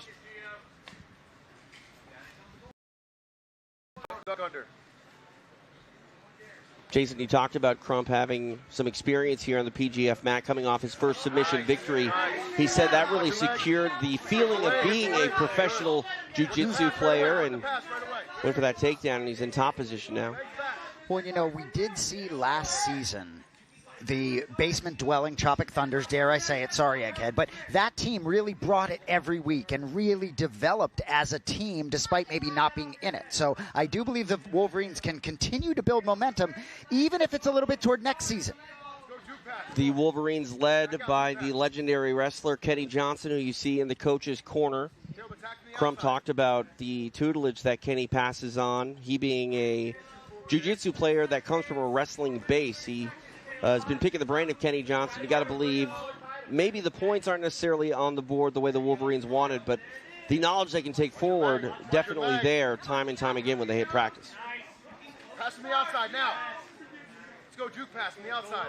See disengagement here from Crump. Action back in the center of the mat. Shove the knee pass. Giovanni Ortiz in tonight for Anthony Salisbury.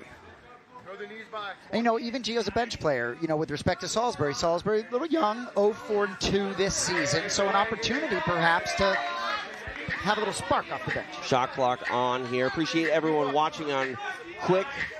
Who's the guy I need to send NFL tickets and a bottle of whiskey to get an invite? That would be me, Wealthy Soon, at Boston Anik. Hit me up, we got you. Shot. Oh. Nice look there for Jeo Ortiz. I know Crump you were shutting trying to it down. score some whiskey, but that triangle got me fired up for a second.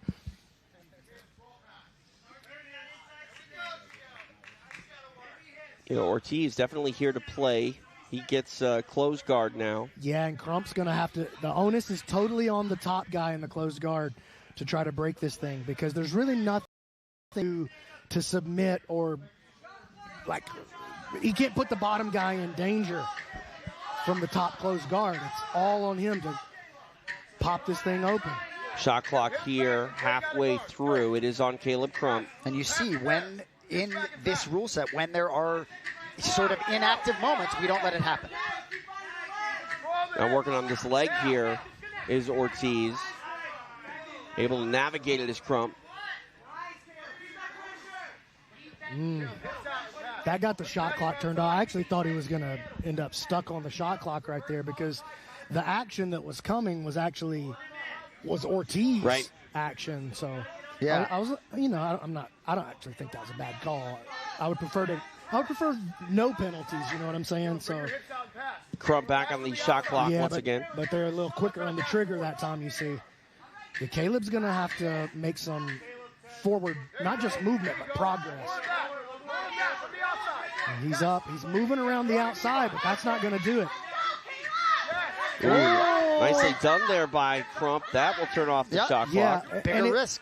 So a cartwheel just in and of itself for the sake of the movement is not going to reset it, but he cartwheeled and made contact and changed the position up. So that got the shot clock reset. Good work. You know, the referees get a lot of hate. When they do well, they should be praised. That was good work, I think. There's the Twister's corner, Sean Applegate. Matt Elkins, we missed you last week, Mr. Elkins. It's always a good night when the mouth of the South is in attendance. Shot clock once again.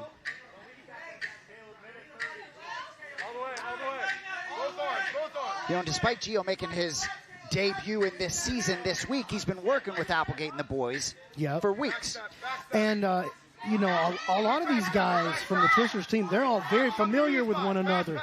You know what I'm saying? Like, Geo's in the Nashville area. These boys are in Atlanta.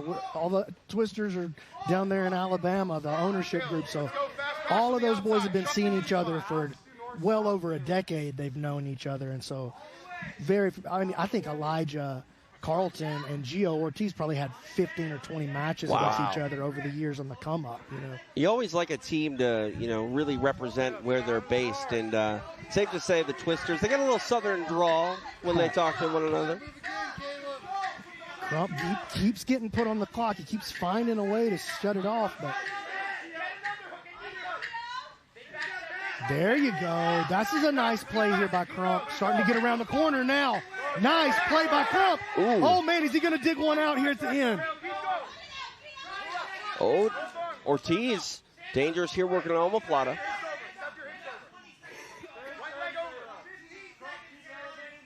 Short time here. And a big shot. Oh, omoplata here by Ortiz. Not going to be enough time to finish it. Nice. Shout out to JC Hyatt in the chat, $20 on that super chat. All of that money that comes through on the super chats and the subscriptions, all of that goes to benefit these athletes, so we appreciate that. All right, to make this one official, we go to Stephen Aiken. After 6 minutes, this match finishes with a draw. Game performance by Jeo Ortiz, entertaining, and you got to believe the Kings are feeling good about that. The Twisters in that number 2 spot, not getting any points, and points become more and more important as this season continues. Let's take a look at some of the action presented by Dahlimer. B-Mac, walk us through. Well, we see there's that big cartwheel around that, you know, and he cartwheeled into contact and into connection, and that's why that was able to reset the clock. These are nice near pass right there. Geo able to retain and then use that actually to move into this omoplata. That was a really nice play by Geo. That's cool how he's got his arm like in through like an arm drag in conjunction with that omoplata, holding that hip to stop Caleb from just flipping out of there. And you got Zoltan Bathory recording footage on the couches, so certainly some interesting things to watch despite no finishes there. I tell you, not going to get any easier for Jeo Ortiz. Got Jett Thompson and Andrew Kochel coming up, and only one match in between those two, plus a little break. So Geo better get his rest. Poor Geo. I'm so glad it's him and not me. Time for our next matchup here in the bottom half of the second block. We go back to Steven. Our next athlete making his way to the mat, representing the Alabama Twisters, is Big Dog, Travis Haven.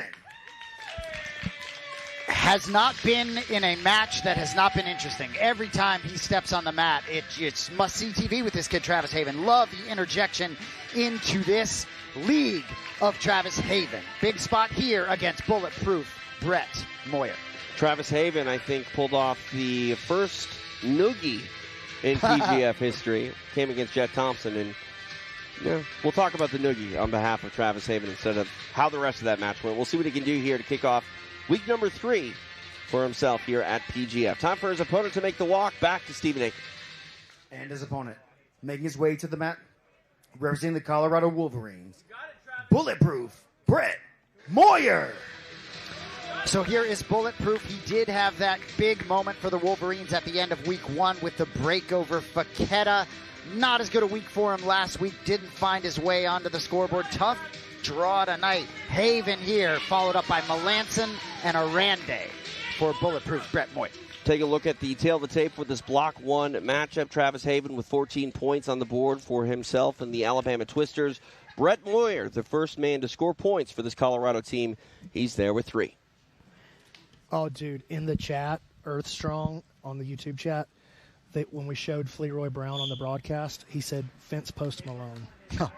Dude, that's so good. I love it. Brett is a very dangerous leg locker, and he is getting active early. Travis, also a dangerous leg locker.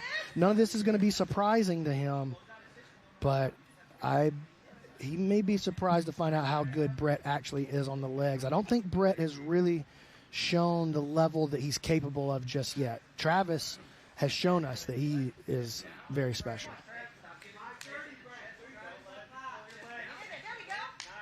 Trying to pass this guard here is Haven. Haven, the second highest paid athlete in the draft at $5,100. No surprise there. The Twisters had their eye on him. And listen, guys, this block is totally up for grabs. The Kings scored 9 in the first part of the block to win that team matchup. But, I mean, this is still well within grasp for either one of these teams to come in and just steal this block from a low-scoring victory for the Kings in Block 1. Look at this. Nice play by Brett Moyer. Jumps onto a straight ankle. Thought about trying to come up and pass with it. Travis shut him off, and Brett still thinking legs here. Now Travis on the leg. Oh, and he's very good at this Mikey lock. He finished one of these in the qualifier to get here. Very good. See how he pins the toes with his head? Brett reacting well right now, though. 90 seconds of elapsed time. 50-50. This is not where I want to be if I'm in there with Brett Moyer, dude. You know, not that Travis isn't an adept. Oh, this is an inside heel. Not there. Travis might have got a little excited there. He had the bite that he wanted, I think. Going for that jabroni inside spin. You see how Travis likes to shelve the toes up against his neck and head right there? It's Mikey Musumeci style. You know, a lot of people use that move. The first time I saw it was actually from my man Chris Herzog, one of my martial arts mentors up in Rochester, New York. Shout out to Herzog. Ooh, this is a nice lock here by Haven. Again, with this crossbody straight ankle, the Woj lock, as it's come to be called. Chris Wojcik, of course, Season 7 finalist. Uh-oh, Brett on the inside heel and not there. Woo! Travis had to roll to free that thing. This is an intense battle here. It's like it got me on the edge of my seat. I feel like somebody could get hurt at any moment. Ooh. Moyer really going for it. Uh-oh. Haven forced to respect it. Wow. Yeah, you just kind of hold your breath, and we got 3 more minutes to go.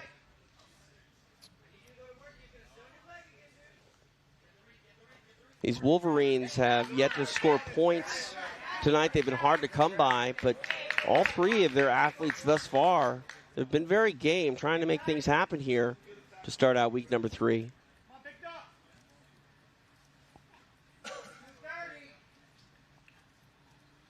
B-Mac alluded to the block with the Kings at 9, the Phenoms at 6. Just to remind you all, whoever wins the block, each individual gets 1 point added to their total. Nothing happens with the team competition. Correct. And that'll start to matter as we get through week 3 here. All of a sudden, when we get through tonight, we're through 60% of the season, and that individual competition and the team competition, less room for error. Just a classic case of leg spaghetti out there right now, fellas.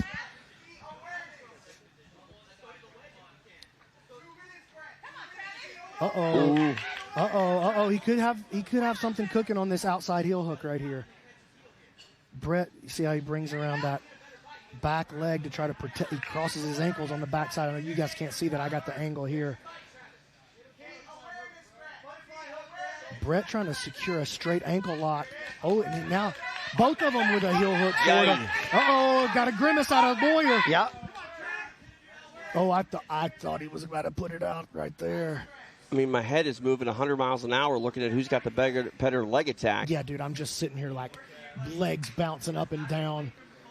Just nervous for both of these guys. And now Brett moves into the double outside Ashi position. Travis going to look to try to come up and take it back. Oh, my goodness. Moyer, the Colorado Wolverines. And he got a bad pop out of Moyer right there, out of Haven right there. Ooh, that's tough. Fired up here. Yeah, there he is. He talked about having great touchdown celebrations. There it is. But big one for Bulletproof Brett Moyer. All right, we'll go to Stephen Aiken to make it official. Your winner with a break, representing the Colorado Wolverines, Brett Moyer. Brett Moyer getting it done. I don't know the sort of condition that Travis Haven is in. Let's take a look at how this one ended. BMAC, big win for Bulletproof Brett Moyer. Well, it all started with him getting to that outside Ashi position, 2 legs on the outside, which means he's got pushing power when it comes time to finish. And you can just check out right here how deep he is on that straight ankle. He's right up at the end underneath the foot, not the leg, you know. And so when he starts to drive pressure, and there he is. What do I keep telling you guys? If you get belly down with just about any grip on the straight ankle lock, and you can get 1, 2, 3 back there representing his knee, 3 points on the ground, you're going to be able to create breaking pressure. And you just saw the reaction of Moyer immediately just screaming, tapping. Look at Moyer's face. He's checking on him right away like, hey, man, are you okay? And that's really what this is about at the end of the day. Yes, it is. I like that celebration. He kicks the door down and shoots. But I like that he went and checked on him before he started kicking the door down. You know, Brett's a respectful guy and a lot of fun to watch. But, man, I hope Travis is okay. That could have been a bad pop, just based on the reaction I saw of Moyer there. Sorry to drag it out, guys. No, we'll see what happens and see if Travis Haven can come out for his second match of the night later on. We've got 2 more matches in this team matchup. Let's go back out to Stephen Aiken. The next athlete making his way to the mat, representing the Alabama Twisters. Give it up for Elijah Carlton. Here he is, probably the most recognizable face in the PGF. Dude, love the smile on the face all the time. This guy's got such good energy. He's finished 4 of his 6 matches, certainly not been finished himself. Only 2 men to take him to draws were Jett Thompson and Andrew Kochel. Should be some opportunities tonight for Elijah Carlton to continue his dominance. Sitting in that number 2 spot are the Twisters. They would love to get back in the mix here in this block and try to close that lead that is enjoyed by the Las Vegas Kings. Elijah Carlton hopes to do just that here tonight. All right, time for our next athlete. We go to Stephen Aiken. And his opponent making his way to the mat, representing the Colorado Wolverines. Make some noise for Sam Schwartzapfel. Feels like a big night for Sam Schwartzapfel. Headed back to LA to get some work in with his coach Eddie Bravo this week. I think that should bode well. But the schedule tonight for Schwartzapfel: Carlton, Cochel, Thompson. Relentless murderer's row for Schwartzapfel tonight. Go ahead and take a look at the tail of the tape. Schwartzapfel yet to get on the board this season. Elijah Carlton with 15 points. And look at that record for Elijah Carlton. So much experience banked up. One of the faces of PGF, and we are underway. And they're already smiling. Oh, my gosh! Oh. Into the triangle instantly. BMAC didn't need a microphone. 7. That's going to be 7. He's going to finich that. And he does. My God, Elijah Carlton. Are you kidding me, dude? I mean, wow. What else do you got to do? What else do you got to do? Money bags everywhere. Oh, my God. Are you kidding me? That's got to be one of the fastest 7 points in PGF history. That's got to be the fastest choke that I can ever remember in PGF history. Elijah Carlton making it happen, getting 2 money bags and 7 big points for himself and the Twisters. Let's go ahead and make this official. Stephen Aiken. Your winner with a 7-point kill in 14 seconds. Representing the Alabama Twisters, Elijah Carlton. 14 seconds is all it takes for Elijah Carlton to put 7 points on the board. Triangle choke submission of Sam Schwartzapfel. And we got to go ahead and take a look at this replay. Maybe, yeah, here we go. Presented by Dahlinger. BMAC, walk us through. Well, it was it's basically that same jabroni setup, you know? Like, here's the thing about Elijah's game. I'm going to rewind it here. He's so deceptive, dude. He lays back in the cut, and he makes you think that you're the aggressor. But it's his kind of That's a great way to put cool it. demeanor. You think you're the aggressor, but what you've done is you just dropped into a trap. Just watch. He lays back cool, and it's, dude, just easy money. That famous Elijah quote. Brilliant. From season 4, season 3, easy money. Incredible, man. 14. Carlton wants 13 seconds. 14 wasn't fast enough. Elijah, I'll have to check the record, but I believe that's the fastest kill in PGF history. Well, he's got money bags in his hands, and he's standing by with Stephen Aiken for a post-fight interview. Here with Elijah Carlton with potentially the fastest kill in PGF history. That was pretty good. We've seen that 1,000 times with the Jabroni Triangle.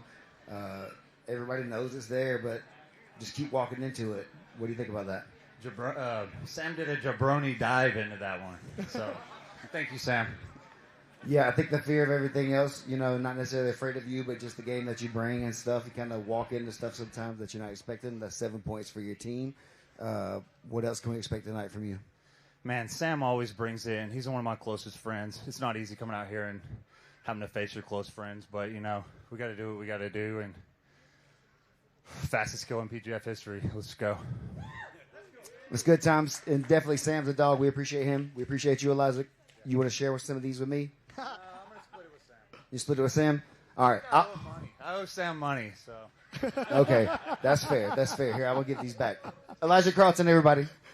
Well, you don't often see a 7-point kill, and you got it right there, and you very rarely see it done in 14 seconds. Potentially the fastest kill in PGF history, and of course, who's going to do it? One of the faces of PGF, Elijah Carlton, doing big things for these Alabama Twisters. I mean, at this point, Elijah holds pretty much every record there is to hold. Fastest kill, most kills, most breaks, most wins, most matches, most regular season championships, most playoff championships. What can you say about this guy? I think most feelings earned. Either you love Elijah Carlton or you hate Elijah Carlton, but you feel a certain way about Elijah Carlton and the fans here tonight. He's a baby face now. Yeah, absolutely. He's not the jabroni anymore. He's the prodigal. Huge moment for Carlton also in terms of the individual standings to get that 7 points there. Absolutely. All right. Our action continues here in Las Vegas. We go back to Stephen Aiken. The next athlete making his way to the mat, representing the Alabama Twisters. Give it up for Kevin Buehring. Tell you what, Kevin Buehring is going to have something to say about this thing. We talk about Elijah Carlton and Jett Thompson. This dude slowly putting himself into that mix as the face of the Professional Grappling Federation. Just been absolutely killing it. Won 4 straight matches, has won 5 of his 6 matches. We'll get Jayden Groner making his return for the Wolverines tonight. Nasty 9 cheering on their guy, Kevin Buehring, ready to get his Week 3 started here in Las Vegas. See what the Twisters can do in this final matchup in our opening block of the night. Time for his opponent to make the walk. We go back to Stephen Aiken. And his opponent, representing the Colorado Wolverines. Give it up for Jayden Groner. So here's Jayden Groner, did compete in all 3 matches week 1, was not able to compete last week due to injury. Prior to the season, Substats had him with a 63-point season ceiling, highest projection of anyone in the draft. Did lose all 3 of his matches in week 1. Welcome back tonight to Kevin Buehring, Derrick Rayfield, and Cam Hurd. Yeah, welcome back to the man who, until Jett's previous match in Block 1, was the #1 leading scorer. Jett currently now sitting at 29, Buehring with 24. A kill here shoots him back to the top of the board and wins the block for the Twisters. That's the thing. Any submission actually wins the block for the Twisters. Kings have 9 to win the team matchup against the Phenoms. Twisters currently have 7. Any submission of any variety wins the block. I have to think for the 19-year-old Groner, it was almost a blessing to have a week off last week to kind of watch the action and see maybe where he could make some adjustments based on struggling with And maybe one. just catch your breath a little bit. Like, get attuned to the gravity of the moment, you know? Yep. But what a way to come back in here, though. Like, hey, welcome back. Here's Kevin Buehring, dude. Like, that's not exactly a welcoming sight when you're walking back out on the mat for the first time. The thing is, Groner is, I believe he's 19 years old, very young, still early in this game, but now he's taking on a guy who's still a vet, you know what I mean? But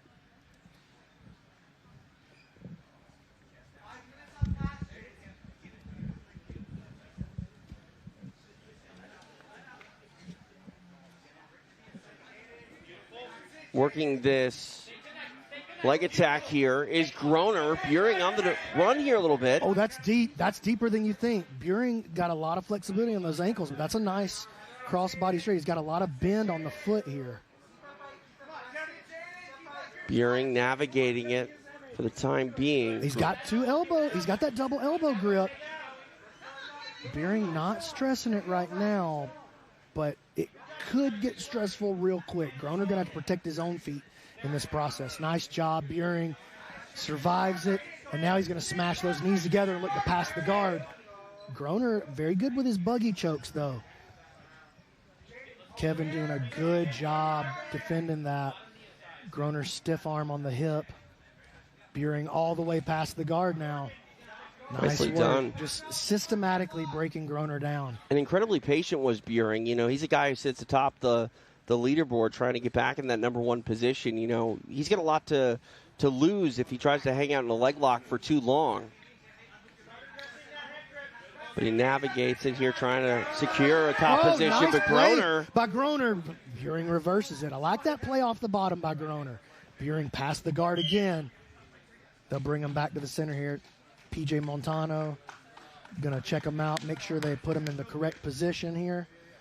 we talk about that week off for Groner. I mean, he comes back here and he's been in the driver's seat against a top shelf opponent in Kevin Buehring.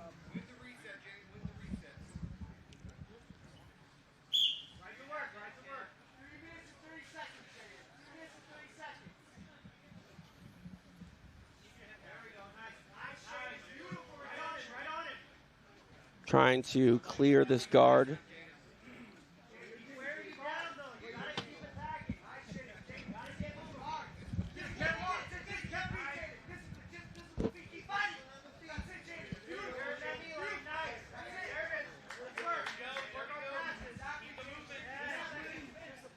Now at the halfway point here.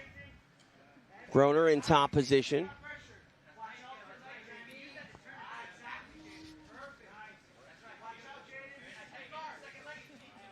Yeah, good work by Groner. The only guy who's been able to take Buehring to a draw is Cam Hurd thus far this season. So Groner doing some things here.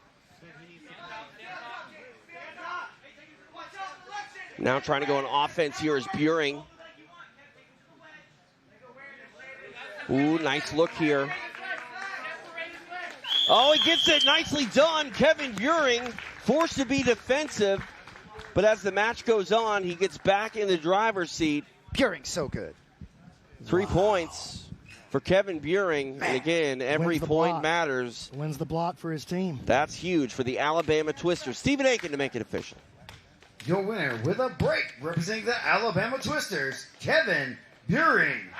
Kevin Buehring getting it done. 3 points, securing the block for the Alabama Twisters. And you look at all of the action that we have here at PGF, 30 matches a night. And again, every match matters, especially at this point of the season. And Kevin Buehring secures 3 points. Let's take a look at the leg lock battle that was this matchup between Groner and Buehring. Well, this was that early Woj lock, and you saw he had a good bend, but that leg, he's just not going to be able to drive the pressure that he wants right there, especially against a guy like Kevin Buehring. And once Buehring's knee freed itself and eventually he stepped around into this, we call that the honey hole or the cross Aussie position, passes it to the outside, and the best outside heel hook in the game. See, dude, let's actually, have I got the control on this one? I do. Oh, boy. Take a look at the telestrator at B-Mac, the king of it. I want you to watch what Kevin does if you're at home paying attention. Pass to the outside, and then, boom, right there. See how he reaches with the far side hand to make that play? Reaches underneath and grabs it with the far hand and then sets his grip in, and then it's just basically perfect braking mechanics from there.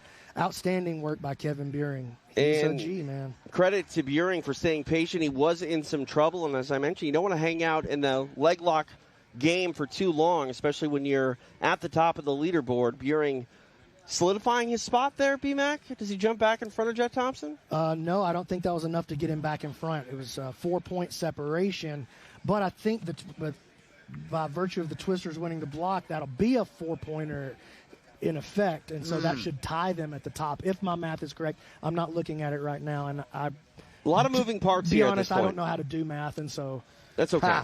It's all right. I'm from Alabama. Roll Tide. Got that Lawrence County education, baby. Let's take a look at the team standings. The Kings, after one block, still atop the leaderboard, 6 points ahead of the Alabama Twisters. Phenoms trying to close the distance in spot number 3, and the Wolverines right there at number 12. You have to think for the Philadelphia Phenoms, it's going to have to be in Block B. They're facing the Wolverines. Gotta cut into this deficit a little bit. 31 points off the top is pretty big as we get through this midway point in the season. Absolutely. Twisters cut the lead by 1 right there. Not quite enough. Is that correct? I think that may not be right. I think it might be 28 for Kevin. I'm not actually sure. I'll have to go back and check in a second, but that should be pretty close. We'll get somebody close on it. Is not enough. Not good enough. I mean, we are going to be at the halfway point of the season here in just a little while, and I love it. We talk about the action, the intensity, but that bubble's going to be in play soon. We're going to have a lot more math to be done here in Las Vegas. But again, a very quick night of action. 1 block in, these guys are going to work, and that's exactly what you expect with this format from PGF. You have 4 teams, and we've all been supremely focused on the team competition. But as we get into this week 3, the individual competition, you talk about the bubble. We're going to start to pay close attention to that. While we are focused on the team competition, that playoff after the 5 weeks, top 8 athletes, 10-minute matches in a bracket, that is creeping. And B-Mac, you talked about those number 1s and number 2s taking on one another early in the season. We saw some of the big-name players come out and perform here to kick off our first block. The guys have come to eat, and we've got kills and breaks. Yeah, I think that Buehring is actually going to be sitting at 28, so 1 behind Thompson right here, TJ. All right, we will get it sorted. 1 block down, 2 to go. We are live in Las Vegas. Block number 2 headed your way next. You're watching PGF. Therapy 2 different times. And through the therapy, I've seen incredible improvements in chronic inflammation, in immune disorders that I've had my entire life. I've noticed differences in different joints, and specifically my left shoulder.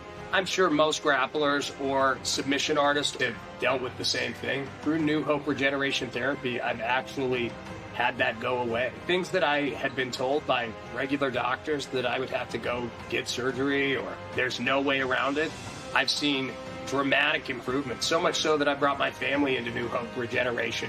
I encourage you to go to newhoperegeneration.com and get more information, get a consultation, and see how this can change your life. I'm Ricky Lundell, and I've been working with New Hope Regeneration Therapy for 8 months now. To heal faster, fight harder, compete for longer. Schedule your free consultation at newhoperegeneration.com.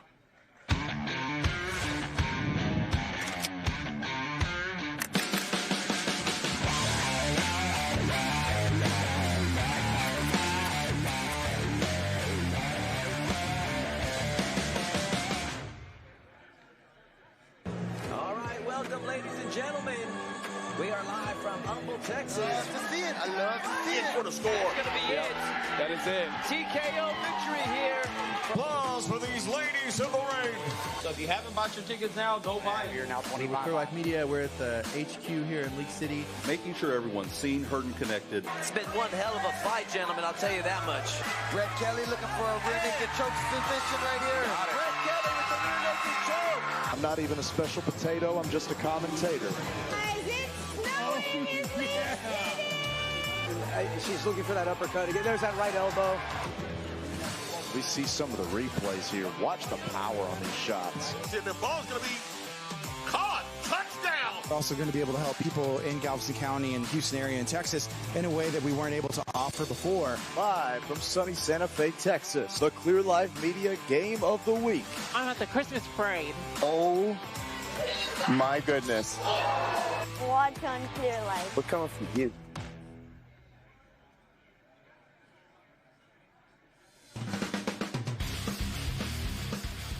Go as season 9 continues here from PGF, and if you are lucky enough to be inside our secret location, you'll know that all the beautiful people have come out to take in this week 3 of PGF, and one of those names is standing by with Alex Wendling. Andy Varela, a PGF champ, is in the house, and he's going to have a chat with Alex. Alex, take it away.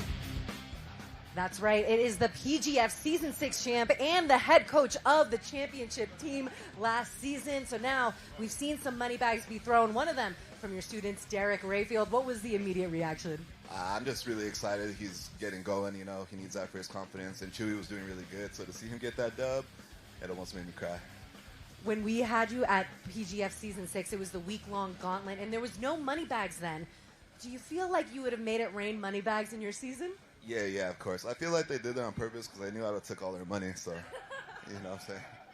Yeah, we had you going onto the couches. Now we have a full crowd here tonight. We just dapped up with Royce Gracie as well. Tell me about the energy of PGF. Season after season, it seems to attract all the best people. Yeah, I really love PGF. Their matches are fun. It's a good environment here. I don't know. I just love what they're doing. And it's different from everyone else. So I don't really feel like it's in competition with anybody. I feel like they're leading their own way, and it's cool to see. And we also just saw Brett Moyer get a vicious kill for the Colorado Wolverines. Obviously, they're in last place, but there's still a chance for him to get into the playoffs. So what is your advice for some of the guys on 10 Planet Vegas looking to punch their ticket into the playoffs? I mean, this is a team thing, but at the end of the day, it's for yourself. So whether he's in last place on the team, it doesn't matter. He needs to get his dubs so he can get into that playoff and make that money, you know? Yes, everyone's just trying to make that money. Ninja knows all about that. We'll send it back to you guys and get the show back on the road. Thanks so much, Alex. Our action continues here in Las Vegas. I've had to ditch the coat. Wow. You know? TJ took his coat off, B-Mac. It's hot here in Las Vegas. I'm back, baby. You're back. He took Hi. his coat off. I'm flexing. I got guns. Well, you know I'm what? sweating. This is a new TJ. You know what I'm saying? This is a skinny TJ, so he can take it. I heard a rumor he was going to take his shirt off later, but it just depends on what happened in the super chat. It's 100% correct. I will take my shirt off in my home when no one can see it. That's much better. So Royce Gracie's entered the building. All right, let's take a look at the finish rate here, courtesy of Substats. We talk about PGF in this format, and you can see it right there. A finish rate this high, it says a lot about the athletes and what they're tasked with each and every time they step on the PGF mat. Yeah, and I want to be super clear. This is not like oh no, the PGF is so much. It's just as a matter of contrast, just to see what the shot clock and what these 6-minute matches and what this season format does to jiu-jitsu. A 62% finish rate, dude. A 62% finish rate, and that's across every PGF match in history, not just what's happening this season. I think this season we're probably even higher than that. Well, and if you see at the bottom, close, 61.7. You know, that last key takeaway. No, you're good, but even PGF's lower output season still match or exceeded ADCC strongest unit. I mean, it's all about kills and breaks, and what's most incredible about this is you look at the time these athletes have to work in each match. It's 6 minutes. I mean, that's not a lot of time to secure submission against high-level guys. Yeah, and again, I want to emphasize that's not up there to try to say, oh, we're better than we didn't even put that together. That's not me. I want to be clear. I'm not trying to take a dump on somebody else. Just to not to impress you, but to impress upon you. Right. How serious the PGF submission rate is and how much fun it is. It is the fastest, most exciting, most dynamic form of jiu-jitsu on the planet today. And I will say this too, B-Mac, you've had, some of the critics of PGF say, well, it's not maybe necessarily about the most clean, beautiful jiu-jitsu. This isn't the jiu-jitsu that you're teaching kids in the street to defend themselves. This is the jiu-jitsu that is, entertaining fans and bringing it to a spectacle sort of level. And I think that's a great point, TJ. And what I tell the guys that this is not jiu-jitsu. This is a game that we've created for the fans of the sport. And what you need to do is use what you know about jiu-jitsu to try to win the game that has been established. Use what you know about wrestling. Use what you know about jiu-jitsu. And we've tried to learn from other organizations here. Clayton Weimer pulling guard right here as soon as the camera gets on him. But we've tried to use what we can, take what we can from wrestling. Take what we can from basketball. We stole that shot clock straight out of the NBA. Right. Let's take that quick stalling out of wrestling.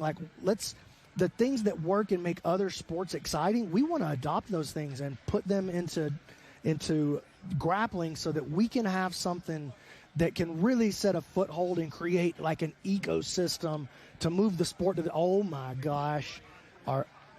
Guys, do my eyes deceive me? They don't.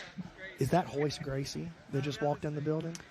It is. And Alex was alluding to that. I mean, legend, first inductee into the Jiu-Jitsu Hall of Fame last year, right? Yeah. Puts the belt on the champion here in the PGF. Like, how cool is it, man? Like, and there's Gracie right there, our illustrious owner, and then my co-founder with the PGF. He was there on day one. There's Keelan. Keelan Lawyer, kind of the man behind the scenes. Everybody doesn't really know Keelan, but without Keelan, none of this really goes off, man. And so shout out to them. Shout out to Royce Gracie. Are you kidding me, dude? How cool is that? Royce Gracie's been here every season I've been a part of it. He can't get enough of the PGF. You know that. He's not here for no reason. He can't get enough. I mean, it doesn't have to be about beautiful, clean, traditional jiu-jitsu, and Royce Gracie's in the house. You know what I'm saying? Yeah, I mean he's a face of jiu-jitsu. If that's not a sign-off on what, like, this is good. Right. Like, I don't know what else you need. There's Travis Thomas, the general manager of the Las Vegas Kings. I tell you what, I love that man, seeing him in this. Can't wait to see him compete again, by the way. Yeah, looks the kill, by the way. He's a killer on and off the mat. All right, our action ready to go with block number 2. Kicking things off, we got a matchup between the Philly Phenoms and Colorado Wolverines. The Phenoms would love to get back in the mix, close the gap between themselves and the Twisters and the league-leading Kings. Colorado Wolverines, it's been a tough go of things. They hope to respond and rally in block number 2. All right, let's get out to the mat to get our action continued. We go to Stephen Aiken. Ladies and gentlemen, we are ready for our second block this evening. The first athlete making his way to the mat, representing the Philly Phenoms. Make some noise for Adam Frank. Well, that threw me for a bone. I was expecting Armin Bruni to make the walk, but BMAC, we have Adam Frank. Talk to me. So Adam coming in as a free agent. The way the free agent pool works in the PGF, you have to have participated in a qualifier. So this means that Armin took an injury in the last match. Now, here's the thing. Armin was in for Noah McCauley. Noah McCauley had to sit the required 3. So Noah McCauley is coming back for his last match tonight. Thank you, Adam. Appreciate you being here, brother. Noah McCauley is coming back for his last match. So this might be just a one-off where we get to see Adam Frank right here. But, man, he's looking to come in and make a big difference. Wow. All right, Adam Frank ready to go for the Philly Phenoms to start block number 2. Time for his opponent's walk. We go back to Stephen Aiken. And his opponent making his way to the mat, representing the Colorado Wolverines. Give it up for Joshua Squires. Joshua Squires, despite not scoring on the scoreboard, starting to gain a little momentum. Really good match against Jake Strauss last time out. Got a couple practice squad players here. Let's see if one of them can be the first bench player to get on the board. Let's not forget, 6th Man of the Year award has been added to PGF, and both of these guys would love to be in the mix. Let's take a look at the tail of the tape, potentially. No tail of the tape. I mean, Frank's so new, we can't even get the tail of the tape, Rock. Yeah, we had to make a quick move there. Well, you know, and Bruni and Derrick Adkins were the practice squad players, so as BMAC said, if you participated in a qualifier, you are a free agent, and Adam Frank Let's see what he can do. Yeah, and he got the call. I mean, he must have gotten the call today to be ready to go because Bruni, I mean, he was scheduled to do this match, and so they had to have him sitting on standby and ready to go. And you can see just from his movement here, he's hoping to come in and make a difference. Here's the thing, though, man. To me, Squires no points on the board, but his jiu-jitsu's been impressive, man. Oh, watch out. Chuy Bar cooking for Frank. He's looking to get something going. Oh, man, this would be huge. He comes in, free agent, puts points on the board. Oh, nice attack. Squires back on him early, though, and now onto the front headlock. Frank hanging onto that leg. Squires shakes the leg, tries it. Okay, this is a nice work. See how the way he stepped his left knee into that space to take Frank's arm out of the defensive posture. 1 minute of elapsed time. Good job there by Frank, rolling out, LeGrandy out. Squires pressing in, gets back on the front head. You can see Frank's got that wrestling dog inside of him. Once he stepped through, he wasn't thinking, how can I get back to my guard? He's thinking, how can I get back up? Exposes the back, does a good job, turns to his knees. Again, not content to go to his guard, not content to end up in a defensive position. It's either my position or it's no position. Going to get a reset here in the center of the Madigan injury update. Armin Bruni out for the rest of the night. Adam Frank coming in for the Phenoms as a free agent. He would love to be a bit of an infusion of energy for these Phenoms. Squires also a bench player. We resume inside the closed guard of Squires. And big shout out over on the Kick Chat, Linda D, Mr. Chai City, Fighting Sloth, Silver Barb, Real Housewives. We're happy to have you guys in the chat. Thank you so much for joining us over on Kick. We got big plans for Kick, so thank you so much for watching. If you're in the YouTube chat, don't be scared to slide over there. It's a little better for us if you're over there watching on Kick. Shot clock on. Getting stretched here a little bit is Frank. Halfway through the shot clock. Frank now standing.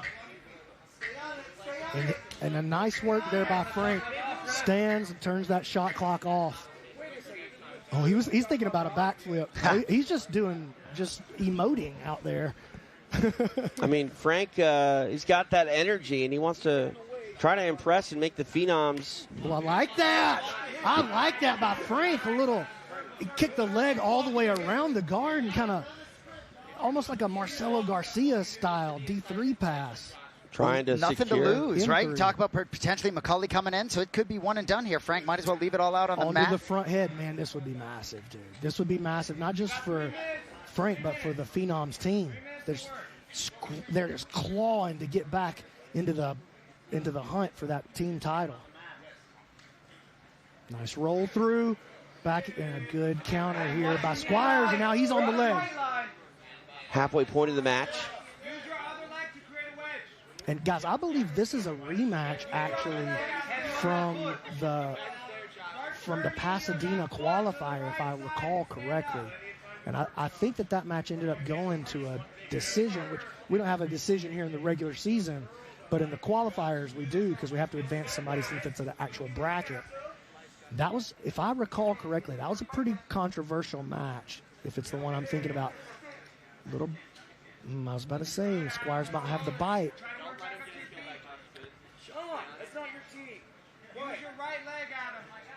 Trying to get that leg back here is Frank. Yeah, but might expose his heel in the process. Squires still working this DOA if he can get the bite. Maybe a knee bar here. Trying to figure four. That leg. Toe hold. Pretty deep bite on that toe hold. Frank keeping that leg straight. If he can get a bend in the leg, he can finish it. Ooh. Wow. I like Squires Jiu-Jitsu a lot, man. So, B-Mac, in a situation like tonight, I'm just curious, you've got practice squad players for the Phenoms. If Frank and some of the other free agents kind of ready to go because you've gone to the end of the bench? Is that how it works? Yeah. I think they knew that they had a limited roster this week, and so they got ahead of it. And same thing, nice bite on that straight ankle here by Squires. I think they got ahead of it a little bit, knowing that, anything can happen in a PGF match. Makes sense. Same thing that happened to the Wolverines last week. They had no bench players left. Phenoms had nobody left this week, so they, I think, made a move early to the free agent list. Signed that option contract. I love it. Frank trying to pull off what Dan Ige did a couple months back against Diego Lopez, getting the call in Sin City day of and making the walk. Keep him close. Keep his legs past your hips. Good. Stand up. Stand up. Near the knee line. Keep rotating out of that. Trying to make something happen here is Squires with that right leg of Frank isolated. Frank hasn't shown to be in much danger, certainly not in his face at least. Really trying to extract that leg now is Frank.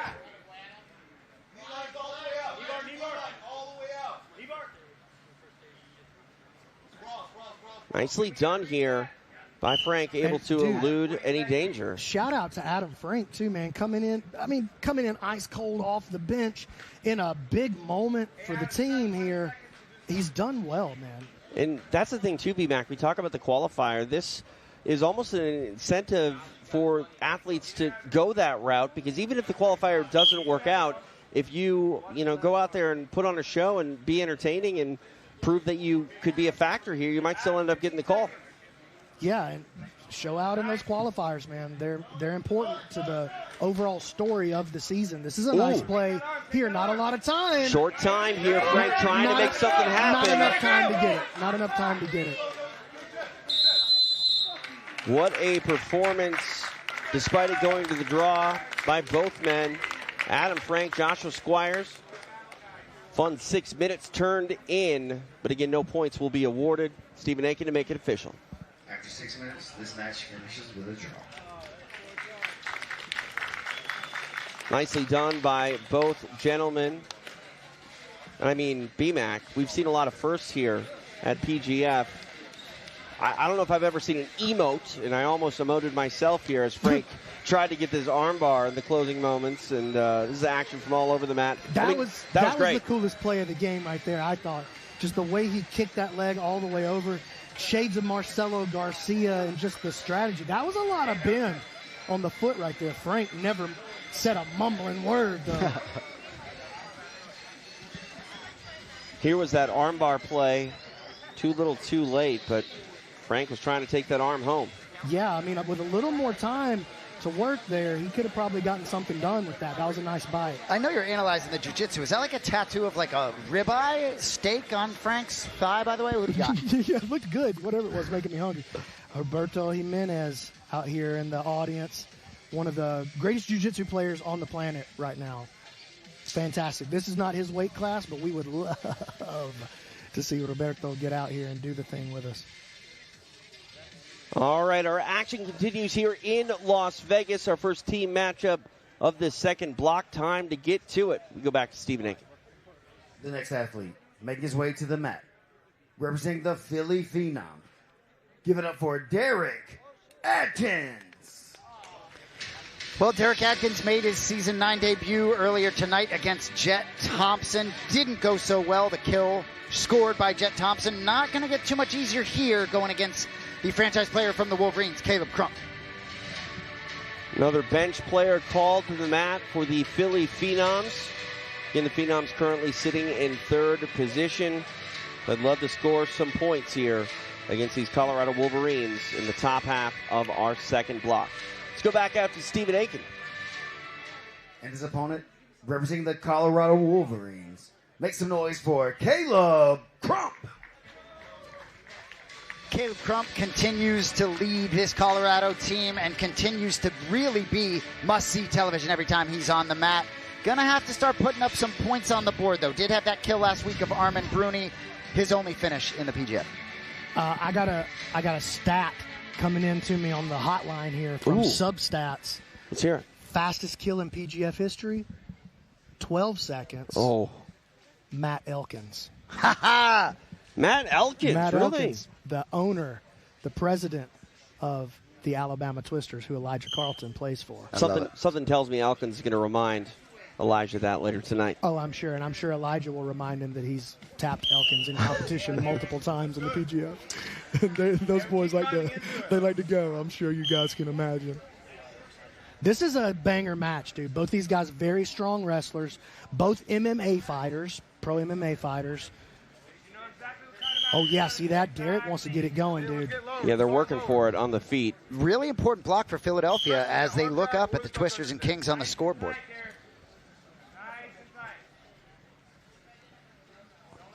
I like that little pass by on the elbow from Atkins.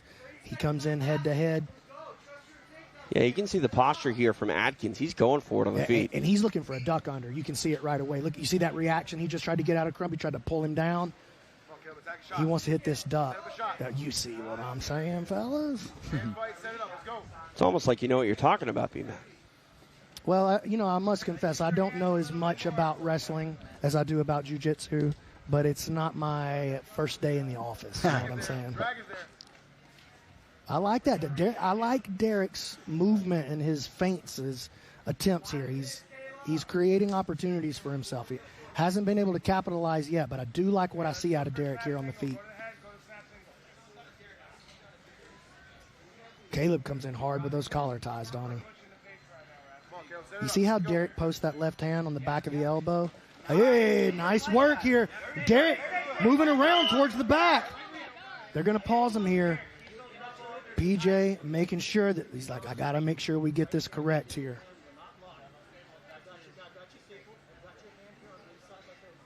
Great communication from PJ back to the athletes, making sure that they understand not only that he's got it, but I want you to hear what I see and what it is that's happening so that when I reset you in this position, we'll both have a very clear understanding of where we're supposed to be.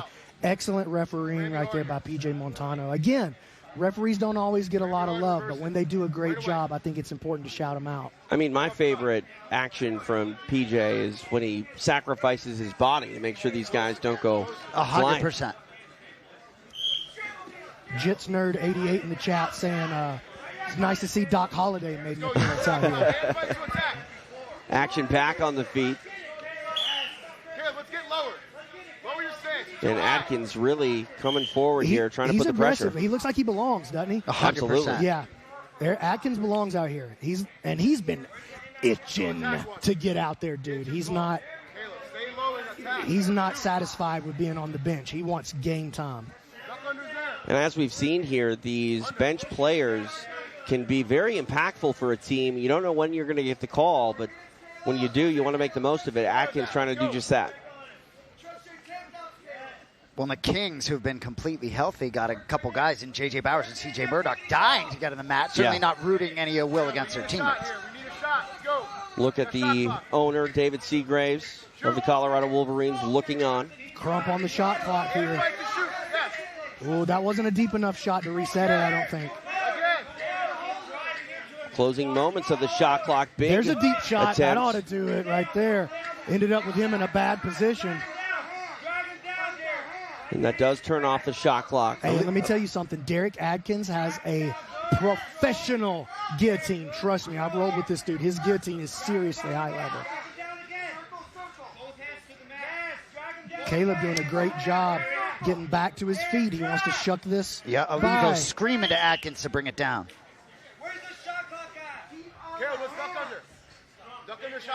Royce Gracie watching this action unfold here in Las Vegas. We appreciate you doing as well, be it on Kick or YouTube, wherever you are in the world. PGF appreciates the support.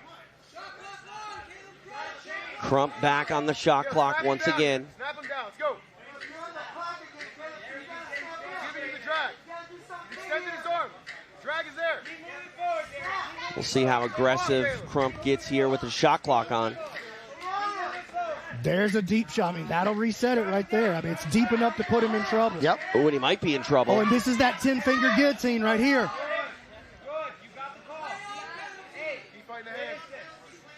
Okay, so play on penalty. The shot clock did expire. That's interesting. Yeah, I thought that was I mean, he took a shot enough to put himself in danger. Yeah, right. I hear you.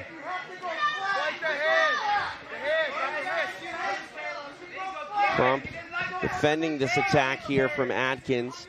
You see that yellow dot underneath Crump's name on your screen. That is the penalty counter there. Again, 3 penalties result in 2 points for your opponent. If you get 5, you are disqualified.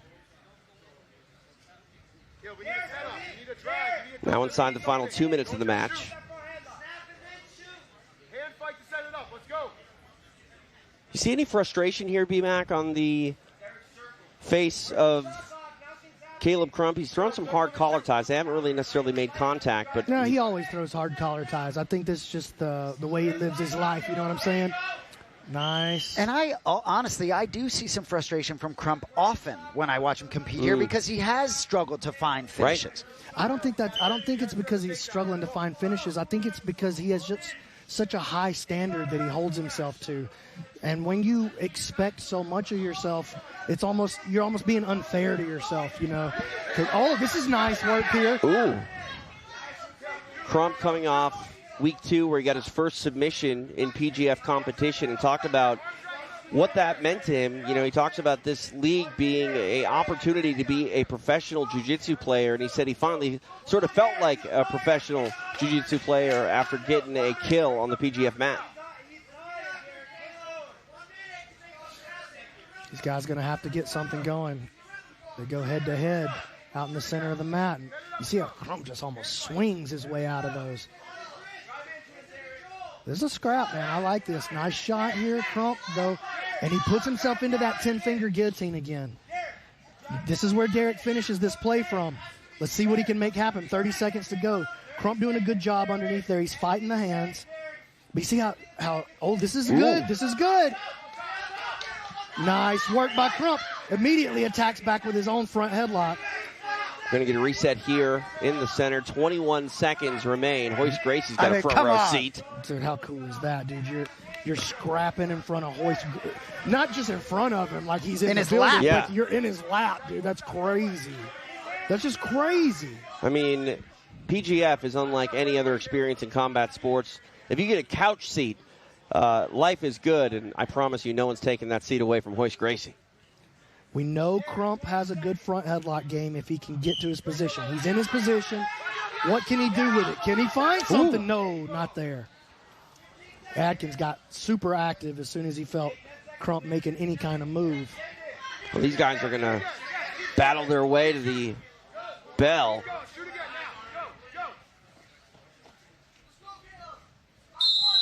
Six minutes in the books. Atkins sort of shoving Crump away towards the end. I think he was a little bit perturbed by some of the hands to the face down the stretch. But no points awarded. Stephen Aiken to make it official. After 6 minutes, this match finishes with a draw. No points between these Wolverines and Phenoms. Pretty active affair. Both of these guys getting very aggressive. Atkins coming off the bench, and 10-finger guillotine attempts. Those are always fun to watch, B-Mac. Yes, not a common technique. It's not something you're going to see a lot of, but he is a master of that technique, and so good on Crump for finding ways to navigate through it in a safe way. A lot of movement, a lot of action. A match that mostly happened on the feet, which is, it's fine for excitement. It's fine for action. It's fine if you like to watch wrestling. The problem is no points on the board in the PGF without a submission. It's hard to get a submission when both guys are on their feet.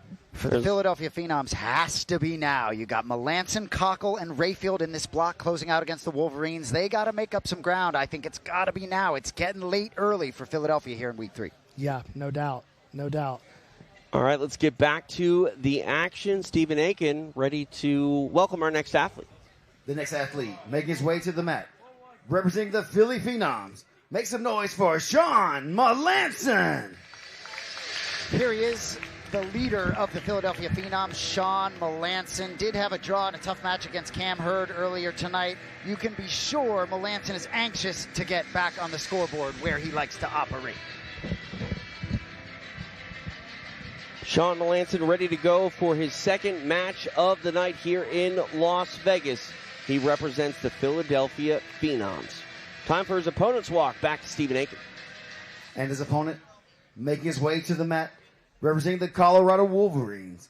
Make some noise for Brett Moyer. Here's bulletproof Brett Moyer again. Really been the brightest spot thus far this season for the Colorado Wolverines. Had a nice break earlier over Travis Haven earlier on tonight. Let's see what he can do against the relentless problem that is Shawn Melanson here. Tail of the tape for this meeting between the Phenoms and the Wolverines. 14 points racked up for Shawn Melanson, 6 on the board for Brett Moyer. See a couple of comments in the chat asking, this is Woodruff Fighter on the YouTube chat, does PGF have a hard stance against a wall? So see, sometimes people say, oh, this would be cool in a pit or with the walls. Here's the thing. We actually, after season 2, Keelan and I considered adding a pit and adding a wall. Oh my goodness! Brett Moyer just ran into a wall named Shawn Melanson. There's a couple money bags for the New Hampshire native. What a win for Shawn Melanson. 4 points with the break inside the minute. Money bags to boot. Nice win for him and the Phenoms. Whoa. Let's go ahead and make it official. Stephen Aiken. Your winner with a 4-point break, representing the Philly Phenoms, Shawn Melanson. Dude, are you serious? Melanson making things happen. It just happened so fast, yeah. too. That's what we want to see out of Melanson. If he's got that in the bag, show it to us. And he talked about being quicker to the punch. Certainly was that. Man, I love that. That is crazy. B-Mac, let's take a look at the replay presented by Dahlimer. Melanson made quick work. Third time we've seen him hit that same row drag setup. That's the way he got into the arm lock against TV Dinner. He got into that with Cam, and then he does it again with Moyer. What was that, 17 seconds? Did I see that correctly? 17 seconds. Shawn Melanson, dude. Hey, I know some of you out there thinking, oh, I thought this dude was just an Instagram influencer. Check the scoreboard. Shawn Melanson's the real deal. I mean, I think he did that for the gram. Whatever it is, he's got a great chance to win this whole thing, and certainly putting Philadelphia on his back. Absolutely. Wow, man. Big win, big points. Big money for Shawn Melanson, who's standing by with Stephen Aiken.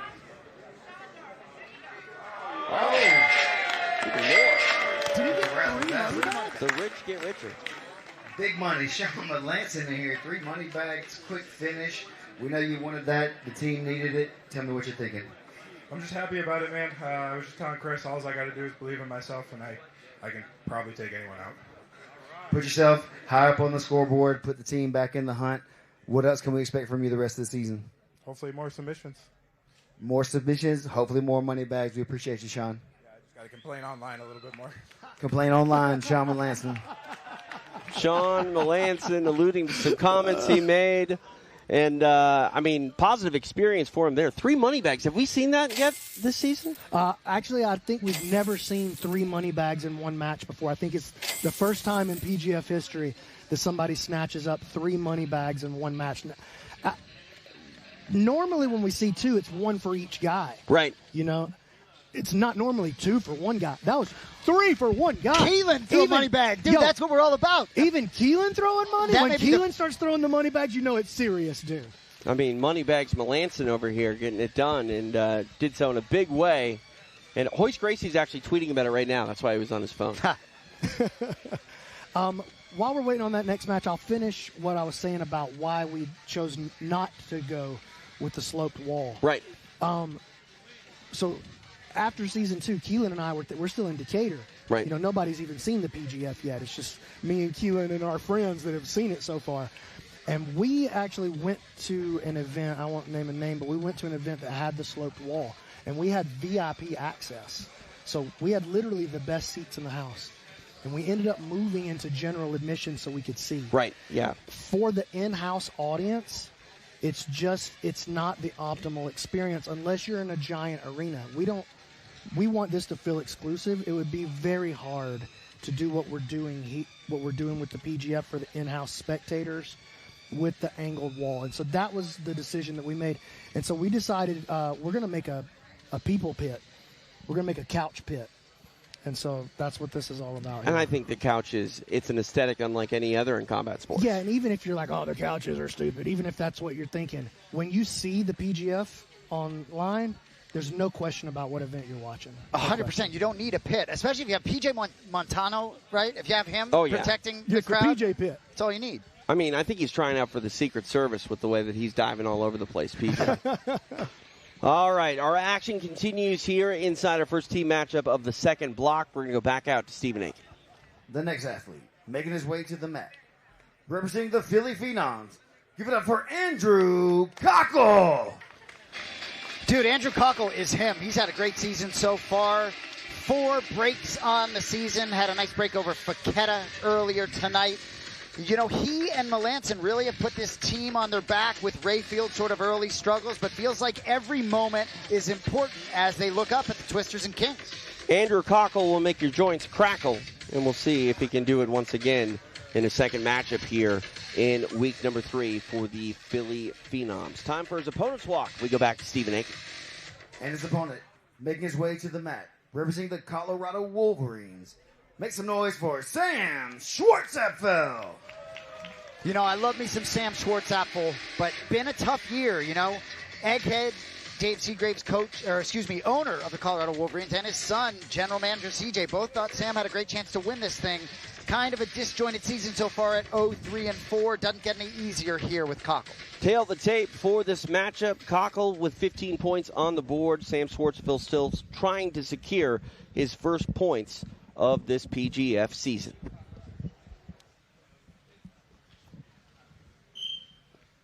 Fourth matchup here in our top half of the second block of the night. TJ DeSantis along with Jason Anik. B-Mac, Brandon McCatherine live here in Las Vegas. Schwartzapfel representing the Wolverines in the black and yellow. Cochel in the green and black. That's the game for Cochel. Collar tie, guard pull, jump on the legs, try to finish it in a minute. But he's got a grown-up on top of him right here in Sam Schwartzapfel. Sam ran into a very tough Elijah Carlton earlier tonight. Yeah, dude, tough is a huge understatement, huh? Nice pass by Sam. Nice work, and he finds himself in a place that not a lot of people have found themselves in so far this season, and that's on the other side of Andrew Cochel's guard. And Sam, listen, once Sam passes the guard, he does very, very good work.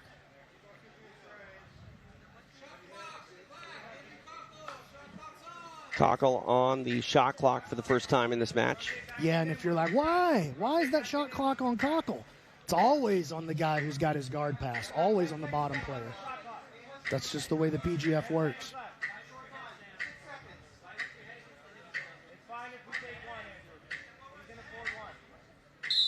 Unable to shut it off, so the flags come flying.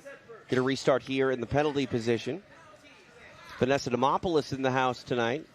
Yeah, I think I'm going to bring Vanessa up to kind of chat. Oh, look, you say Vanessa Demopoulos, but look right beside her. Reigning ADCC champion Adele Fornerino in the house. She's a beast, dude. Anyone who watched any of the behind-the-scenes content last week with the Colorado Wolverines, looked like Schwartzapfel was a little bit banged up, but said you'd have to kill him to get him not to make the walk. Seagrave said he was healthier this week, apparently. I mean, Sam was hit by a car on his bicycle. Yeah, literally. Oh, look at this. Nice chin strap. Nice move there by Cochel. Sam not having it. Right back down and past the guard again. Sam's a dog. Sam coming into the season said he actually felt healthier than he has in quite a long time. Despite that, it's been a tough go of things. But don't let the lack of points fool you. Sam Schwartzapfel, very talented on this PGF mat. Yeah, I mean, lifelong wrestler, wrestled his way through college, and he's got a really good Japanese necktie right here. He made his move to it just a little bit early. Didn't have the grip that he needed together. He already had the leg laced, and I think he was like, if I just jump it, I can put it together. No. So action back now on the feet.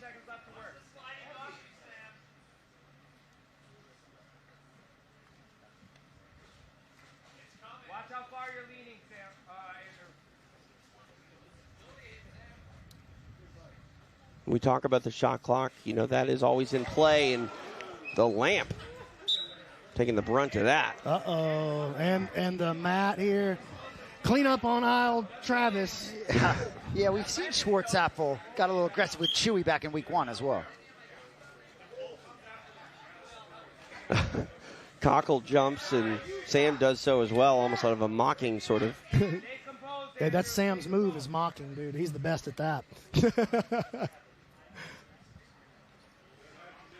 Halfway point here of the match. I was saying with the shot clock, that can come into play on the feet, and it's all about taking a step forward or backwards, but that goes by the wayside as Cochel gets into his guard. Yeah, and you see the way Sam is kind of pressuring forward? That's going to get the stalling call turned on him for sure. For sure he's going to end up with the shot clock. And we had actually like an extra rules meeting with the athletes earlier today to emphasize, like, if you end up in the closed guard and you're on top position, it's always going to be on you, dude. Ooh, triangle here upcoming for Cochel, but Schwartzapfel wise to it, back to the feet.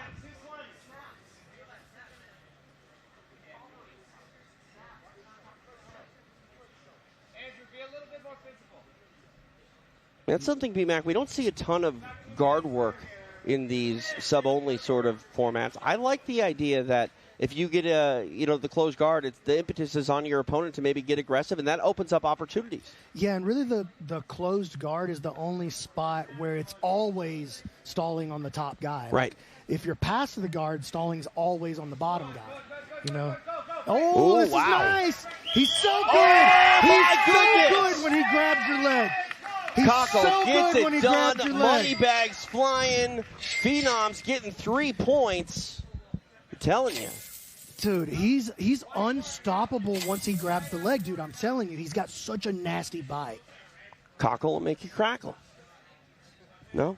All right. No, I like Thank it. you, thank you. I'll take it, yeah. All right. Stephen Aiken to make it official. Your winner with a break, representing the Philly Phenoms, Andrew Cochel. Another big break for Andrew Cochel, racking up 3 points for himself in the Philly Phenoms. He dispatches Sam Schwartzapfel. B-Mac, you talked about Cochel having a lot of experience, maybe not inside the PGF, but elsewhere coming in. Dude looks like on quite a level. I mean, he looks like, there it is again. How many times have I got to say it, dude? I don't care what your grip is. You get belly down with a straight ankle. I love that, too, little throat slash. Get the dollar out of your boy right there. If you get belly down with a straight ankle grip, 3 points on the ground, you're going to be able to drive breaking pressure even against the toughest guys in the league. Andrew Cochel standing by with Stephen Aiken. Here with Andrew Cochel. Andrew, you got another one. You got a money bag. Tell me what you're thinking. I feel good. I got a guy back home we call Opena. He was just like that, kind of short, good wrestling base, good attack. So I knew coming in I could have had like a game plan just from one with him a lot. So I was ready to go. He was able to run away for about 4 minutes, but as soon as I get to the leg, I'm going to finish most people. Yeah, Sam's very tough. He's a cagey kind of grappler, somebody that's hard to handle and stuff. He has good, similar front headlock game to yourself, so you guys scrapped it out. What can we expect in that last match? Same thing as always. I'm going to come out, try and attack submissions, and try and get a sub to go 3-0 on the night. We appreciate it, Andrew. Look forward to a lot more, brother. Thank you. Love watching him compete. Love that he shouts out his training partner back home. Good stuff all around. Yeah, Andrew's been a pleasure to have around the whole season, man. Like, he's just he's the kind of athlete that we want here in the PGF. And Stephen Aiken just tried to take my head off with the money bag. Getting aggressive. I don't know if he's throwing it to me or at me, dude. All right, one more matchup to go here in the top half of our second block of the night. Let's go back to Stephen Aiken. The next athlete making his way to the mat, representing the Philly Phenoms. Give it up for Derrick Rodman Rayfield. Here he is, Derrick Rayfield, finally getting on the board with a break over Chuy Magana earlier tonight. Got to think Rayfield has some meat on the bone and some things still to prove here in Season 9. Big spot here as Philly continues to look up on the scoreboard. Let's not forget, at the conclusion of this match in the second block, all of our athletes will be at that halfway point of the season. And Rodman, Derrick Rayfield, hopes to have a big second half. It's already started here tonight with a big win in his first points of the season. But Rodman Rayfield ready to go to work for the second time tonight here at week 3 of PGF. He represents the Philly Phenoms. Back-to-back breaks for that Philly squad here in the second block. We'll see if we can get a third straight submission in this matchup.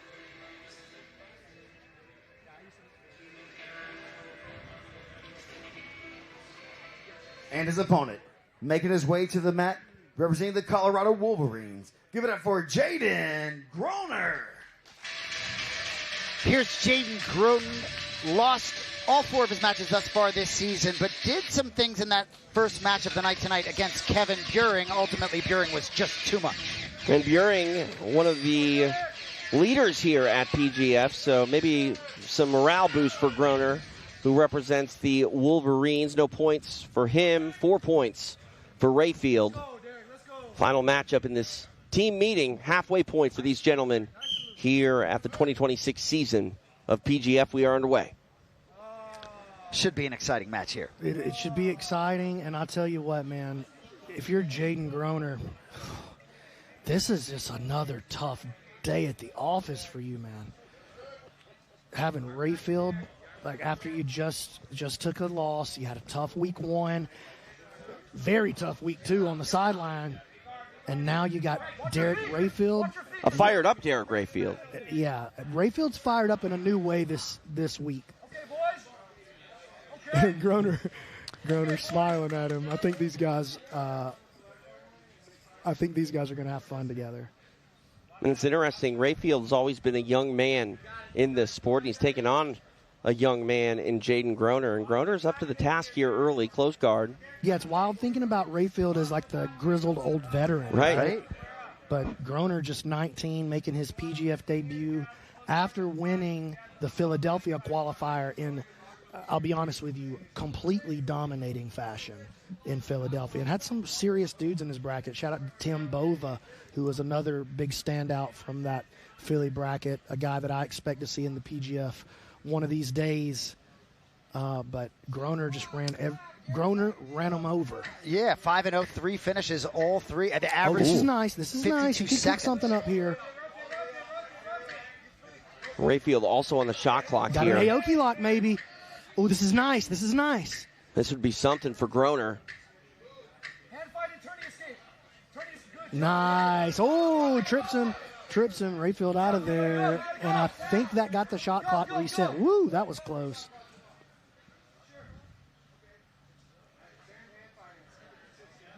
Groner setting up that grip on the back of the tricep. A little bit of a lasso style play with his left foot. Little swipe at the face there by Derrick Rayfield. Now these guys are going to have to get busy here. They're going to draw the ire of shot clock Murillo over here.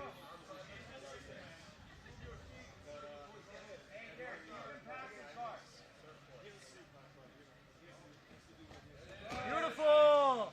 Keep going, Derrick. That was good. Far side arm drag maybe for Groner. Just hasn't been able to find his offense, man. Hasn't been able to find the positions that he needs to score. He's just had a tough time getting going. I like that step through there by Rayfield. Didn't work out, but I like the idea.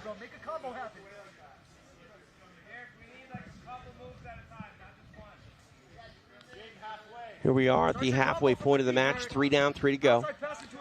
Chris Olivo looking for a couple moves at a time from Rayfield rather than just one. That's a great point from him as well. Like we need to throw combinations. The first 2 punches might not land, but just pushing him out of position with the jab might be enough to angle off and get yourself what you're looking for. Here's a Chuy bar attempt now by Groner. Oh, this is good. This is good. Groner trying to put his first points on the board of the season. Goes for the reverse, but this is very nice play by Groner. Looking for 6 right here. This could be 6. Gets his top position with this triangle. Flexing here for the is Groner. camera. Hey, but you better pay attention, young man. Double threat here. See what Rayfield could lift him. Look at that. Rayfield stands. Groner going to lose the position here at the PGF. It should be known that if you clear the belt line with your opponent, there are no slams, so we get a restart. Groner immediately back. I like that sequence, and I like that mat awareness, that in-game awareness from a man that we have to call a veteran at this point, Derrick Rayfield. Great attack, though, by Groner. And you know what that does? That shows why he's here. That's why Jayden Groner is here. I mean, the Very flex was scary. pretty nice, too. I mean, if it hadn't been like there was only one possible reaction Rayfield could have made right there. Shot clock once again for Derrick Rayfield, who had some words. Rayfield gotta be careful. Trying to do this Hey! pass. And that will reset the clock. 90 seconds left in the match. Groner doing a good job here at earning the respect. Earning his place, showing he belongs out there with a veteran in Derrick Rayfield. A little bit of a roundhouse kick there. I like that. I mean, Derrick Rayfield's got the best kicking game in all of jiu-jitsu. DJ. Dude, he did have a sweet Mortal Kombat low sweep move into a double leg. Remember that against Cam Hurd? That had the two coolest takedowns of the season, that one match. Cam hit that duck under that went absolutely viral, by the way. And then Derrick had that crazy Mortal Kombat, the move I do when I'm playing Mortal Kombat with my son, Keller, where I just low kick over and over in the corner and he gets super mad at me. Derrick did that and finished a double leg out of it. It was awesome. Rayfield on the shot clock once again. Only 30 seconds remain in the match. Chuy bar attempt again here from Groner. You gotta go. Don't And for Rayfield, every opportunity to not score points does factor in both for the team and individual. Short time here on the clock, but we're going to get a reset from the penalty position. Groner going to have an opportunity at the back, but again, time not on his side. I think Derrick made a strategic decision right there to not worry about it because he doesn't feel like there's enough time. Yeah, I agree. You know, it was just going to be his second penalty, and he didn't feel like he was getting anywhere. I'm not going to jump into something and put myself in danger. I know Groner can't finish me in this short time right here. He believes he can't. Who knows what the truth is? We'll find out in these next 11 seconds. Elbows tight, Derrick. Elbows tight on the Granby. Choke the face. Go in the face. Let's go. Yeah, not going to happen. Groner going to make him feel all the way to the clock, and time expires. And you know, Rayfield has such high expectations of himself, going to be disappointed every time he doesn't score. But Groner is legit. All right, we go 6 minutes. No points to be awarded. Stephen Aiken to make it official. After 6 minutes, this match finishes with a draw. All right, officially at the halfway point of the season. Pretty good scrap here by Groner, who had a lot of offense. And, you know, he's earning some respect out there with a savvy vet. Yeah, I think this was a good showcase right here for Groner of what he's capable of. And just a savvy play there by Rayfield to get the reset. Sick. This was just a sick entry. And check out, I mean, that was a masterclass. That was awesome. Groner tried to flex, but you know what? Pay attention, young man. I think he lost his focus right there. I believe that should have been a finish. All right, I'm taking a big risk here by asking Brandon McCaffrey to do some math, but do you have a points total on what transpired between the Phenoms and the Wolverines there? Well, here we go. Let's take a look at the team standings thus far. And let's see if these are correct here. I'm checking with my calculator, a.k.a. Rafa Sparza, right beside me. Looks like we got 69 to the Kings, 63 to the Twisters, 42 to the Phenoms, and 12 to the Wolverines. Raf, does that check out? He's making a face at me, but I'm assuming that's going to be right. Now, this does look to be updated and correct. Thompson at 30, Buehring at 28, Carlton at 24, Oranday 23.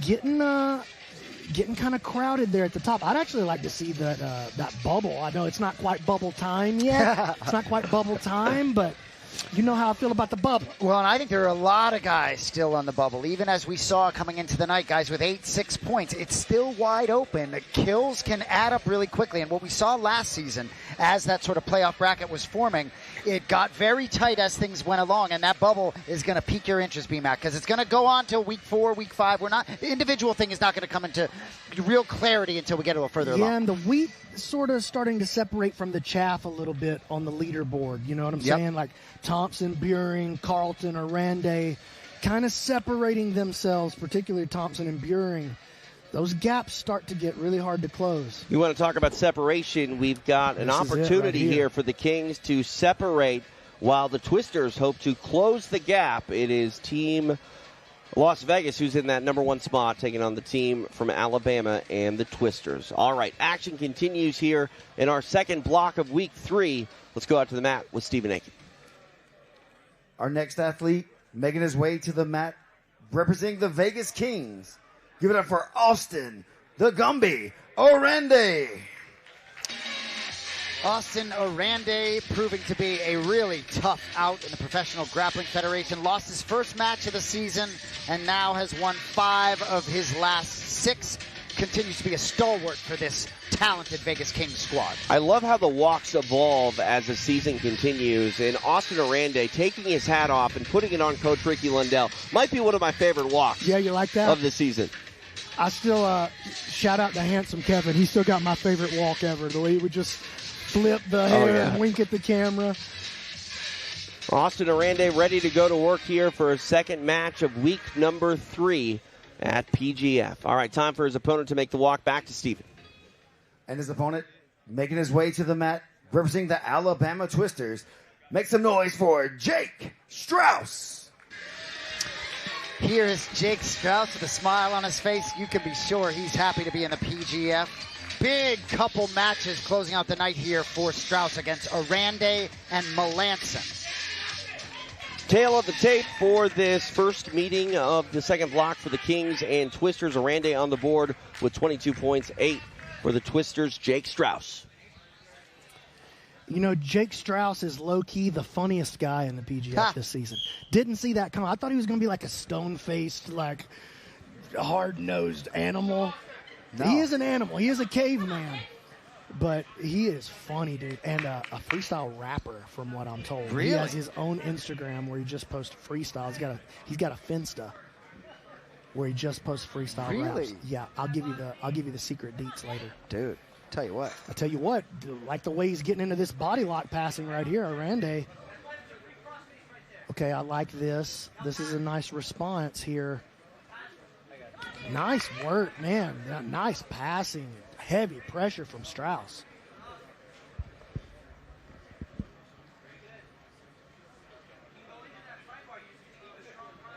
And you know, slow is not the same thing as nothing happening. Right. That's important to note. As long as these guys, a body lock pass is just naturally going to be a slower, it's a half-court game. You know what I'm saying? It's a, oh, look at this, jumping around to the Darce. The Darce daddy looking to send it home. This would be big. See if Oranday can find a way out of this. Oh, Jake trading off right here. Man, I think he should have stayed with that. He felt something that we didn't feel. Makes a move to the back. Woo! And he's going to have to start all over again against that dangerous guard. And Oranday pushing him with his foot. Some might call it a kick. I call it a push. I choose push. It wouldn't surprise you that I would call it a kick, but I'm a victim. Look at it! Oh, wow. Triangle by Oranday. This is a big moment. He's got those long legs, and you can tell right away he's got good patience on his triangle, which is one of the most important things you can have. Biggest mistake you can make on a triangle is to try to lock it up too early when it's not quite there. He's showing good patience here, keeping the posture broken down, using the left hand on his own shin to assist in that posture control. Jake doing the right thing, keeping that elbow heavy on the ground. And Strauss is going to get called right here. They're not going to let him just sit there and survive it. That's a shot clock ticking on Jake Strauss, who needs to be aggressive to get out of this and turn that shot clock off, but he can't be too aggressive and find himself getting caught with a kill. And because he's in a submission, that penalty is going to continue, but he won't get reset. Right. Right? He won't get reset because this is closer to a submission than he would be if we put him in the penalty position. Right. We want to keep people close to a submission. Yep. The shot clock can't be a benefit for you. Correct. Halfway point of the match. And that shot clock could come into play again, but now we see the posture. Nice, and this is the right thing right here by Jake. Hey, great survival, Jake Strauss. You know what? He understood that, yes, I might get the penalty right here, but patience is going to be my way out. And I might be on the other side of this with a penalty on the clock or on the board, but I'm not going to just give up 6 smooth here to Austin Oranday. Pretty good matchup here. 2.5 minutes remain. Both men have had their moments of offense. I was just about to say it. Maybe I've heard you say something like that too many times, TJ. You are my mentor, in fact, in commentating and broadcasting, so I was just about to say they both had their moments, man. You know, and Strauss was a steal in the draft, going for only $1,000, and certainly his game in this season. But ultimately, you got to find the finishes, and just one so far for Strauss. Oh, Oranday going into a go-go Plata attempt, turns it into an Omo Plata, and then Strauss has to roll out. Oranday staying on the offense. Triangle could be on the other side here. It's going to have to bring that right leg underneath to the bottom side of Strauss's head and lace it back up. Strauss collecting himself, gathering himself, and there's the triangle. Strauss has been able to navigate that triangle earlier in the match, but this one's a much different triangle position. It's not much different. Well, now it's different. Now it's different. This is serious now. 90 seconds left. Jake's the kind of guy who would rather die right here than tap. I really do. I hear that. I think he'll try to sleep. Great play by Oranday, shoving that elbow across to cut that space and cut that shoulder out of the lock just a little bit. Shoulder still in there just a touch. Jake can't stand. Oh, he gets it. My. 6 points for Austin Oranday. Wow. The Kings get richer with those points. Just consistency and patience and beauty in the art of the guard by Austin Oranday. That was magnificent triangle technique.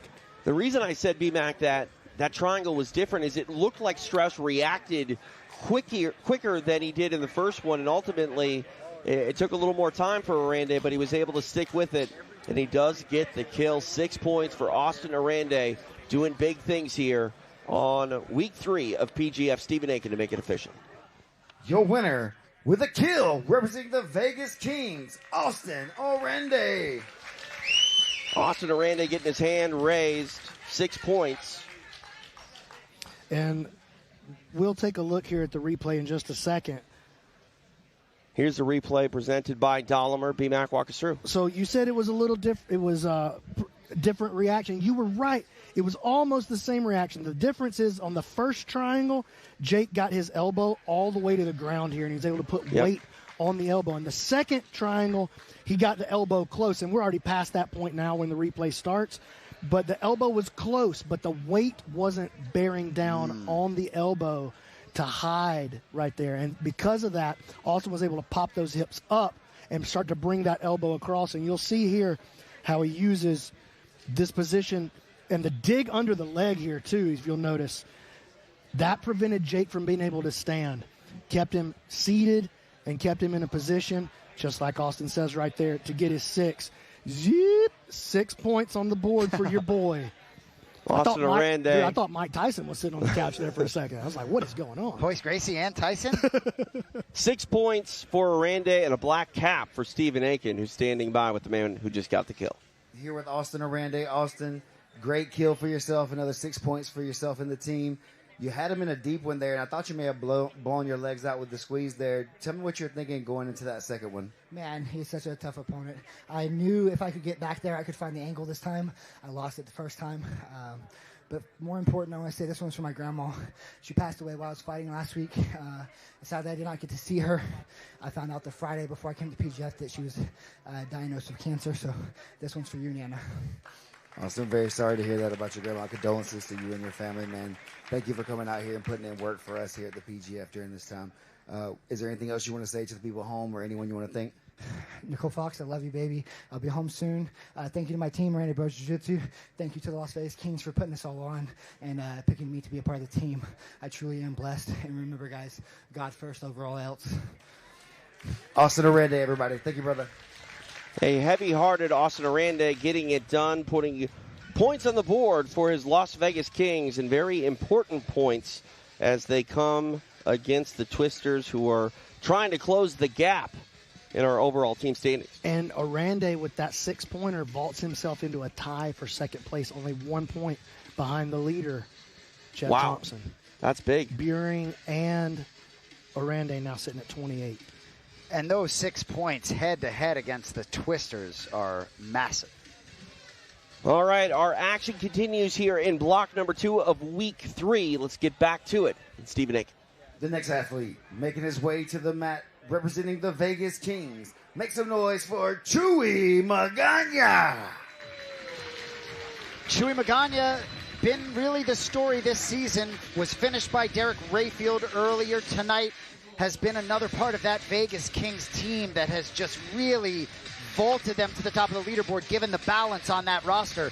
Big, tough spot here against the man, Kevin Beuhring. It's been a good season thus far for Mexico's Chuy Magana. We'll see if he can get it going once again after suffering a loss earlier tonight. As you mentioned, Kevin Beuhring is going to be the man he draws here in his second matchup of the night. Chuy Magana ready to go to work here in Las Vegas. Let's go back to Stephen Aiken. And his opponent making his way to the mat, representing the Alabama Twisters. Give it up for Kevin Beuhring. Here he is, front runner Kevin Beuhring, won 6 of 7 matches, won 5 straight. BMAC talked about how Chuy Magana's schedule was getting tougher. You can be sure that's the truth. Let's see how he handles this matchup from Alabama. Take a look at the tail of the tape for the Kings. It's Chuy Magana, 18 points on the board, 27 points for Alabama's Kevin Beuhring. Should be a fun matchup here as these guys go to work in our second block. TJ DeSantis, along with Jason Anik, the commish, Brandon McCaffrin, in attendance tonight in our secret location, week number 3 of the Professional Grappling Federation. Any points on the board for Beuhring puts him back into first place. Still waiting to see Jett Thompson, though, and that could change quick. Whew, man, if you're Chuy, you got to be thinking, man, I got my hands full with this guy. Uh-oh. Quick move to the back right here. Nice job. Chuy shut it off. Trying to grab a hold of that leg. We know he's got breaking pressure. The problem is nobody in the PGF has better leg lock awareness, understanding, technique, mechanics than Kevin Beuhring does. He is the cream of the crop when it comes to leg locks here in the PGF. I want to remind you, if you are watching us on Kick, give us a follow, drop a sub. You'll get exclusive content.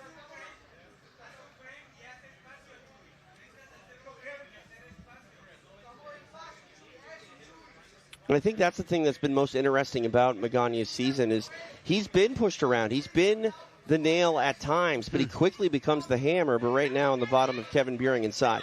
Uh-oh, Kevin looking for this arm triangle. Chuy got his hand on the inside of the lock. I think Kevin's going to try to turn this into a back take. He's going to try to create a reaction here that gets him to the back. Time on Beuhring's side, 4 minutes, 45 seconds remain. Shout out to the production team. Love the addition of the coach corner cam. Beautiful. Ricky Lundell there in the corner of the Kings, and Chuy's got to get busy right here.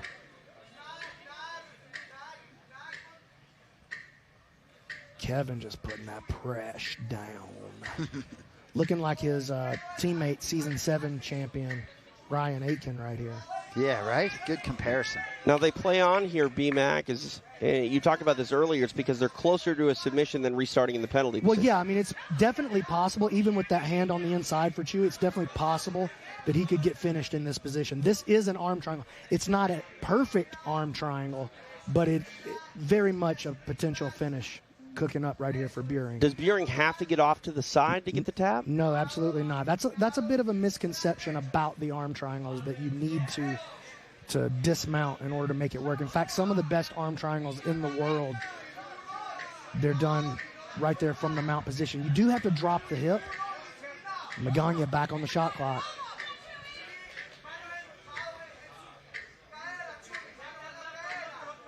And this is where the shot clock really could play a factor because Magana already has one penalty against him. A lot of time left in this match as well. And Kevin really showing off the diversity of his game right here. You know, like, yes, I can leg lock you. Yes, I can get to your back. I can also pin you down and dominate you as well. Like he's really developed. Woo! That was slick. Sorry, I made the weirdest noise ever in reaction to that, but it got me very, very happy. I was a big fan of that noise. Well, you know, and for Buehring, I think ultimately prioritizing the kill perhaps against certain opponents, right? You know, we've seen Melanson Here comes the back take. Have to take breaks in spots where he would maybe have preferred to be patient, wait for the kill. Shot clock on again. A look at the back for Buehring, unable to secure it. Nice job by Chuy of escaping that. He made enough of a move there that he got the shot clock turned off. You talk about the well-rounded overall game of Buehring. Oh, look at that cross face, how hard he's got Chuy's face turned with his shoulder. I was just going to say, we're learning that he can cook tonight. He can really make your opponent sort of feel that pressure. Magana trying to make something happen, though. Dude, this has been the Chuy Magana story all season long. Getting, I don't want to say beat up, but like being behind. Got to be worried about Kevin Buehring's leg attack, though. This is not good. Oh, he almost tapped. Yeah, you're right. Decided against it. Buehring, oh, nice work there. Magana, and he's on a leg of his own, uses it to get to the top. Woo! Hey, Oh, right back into it. Have fun playing the leg game with Kevin Buehring. Oh, nice wow. Estima lock attempt. I guess he will have fun. Oh, my goodness. Dude, if he can get, I mean, you know the score. If you can get belly down with that grip, it doesn't matter how good you are at leg locks. A guy like Chuy can drive power through that and make you tap or die. And again, while the submission eluded him for the time being, Magana proving that he belongs out there and is a real threat, even if he's up against a guy like Kevin Buehring. Well, that's the thing. Chuy's got he's got a bazooka. You know, oh, this is nice.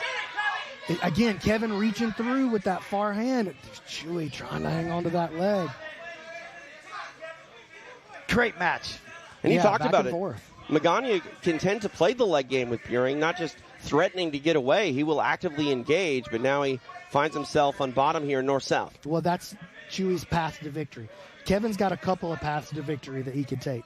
Chuy's, he needs to be on Kevin's legs, which is like a terrifying place to be, right? He's the best leg locker we have. Well, and if Chuy can back up Oranday's kill with a draw even against Buehring, that bodes well for the team. Oh, and this is the same move that Chuy has landed over and over this season. And you saw he's putting the heat on Kevin with it. Oh, my goodness. Oh, my gosh, dude. Jeez. Slick rolling by Buehring to protect himself. But you saw the stress on his face, though. Yep. Right there, Kevin, right Now trying to sit back with the leg is Buehring. Short time. What a match this has been. Man, shout out to Chuy. Found a way. Wow. Found a way against one of the top guys in the league to keep points off the board. And that, you know, there's no such thing. You've heard me say it a million times. There's no such thing as a moral victory in the PGF or really anywhere, the way that I see the world. But that one kind of, that might be close to a moral victory. And with what I just said about Oranday, in terms of the team competition, you back up on a Oranday kill with keeping Buehring off the board. I think it's huge. Yeah, playing the role of stoppers, Chuy Magana has got to be proud about his performance there despite a lack of points turned in. All right, Stephen Aiken to make it official.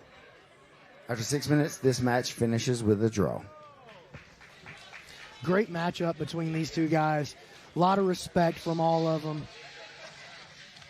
And a great way to sort of respond after having your streak snapped for Chuy Magana out there with Kevin Buehring, who was bringing the pressure, bringing the heat, but Magana able to stand up to it and also provide some attacks of his own. This one, it looked like it could have ended at multiple times. Yeah, for both guys, to be honest with you.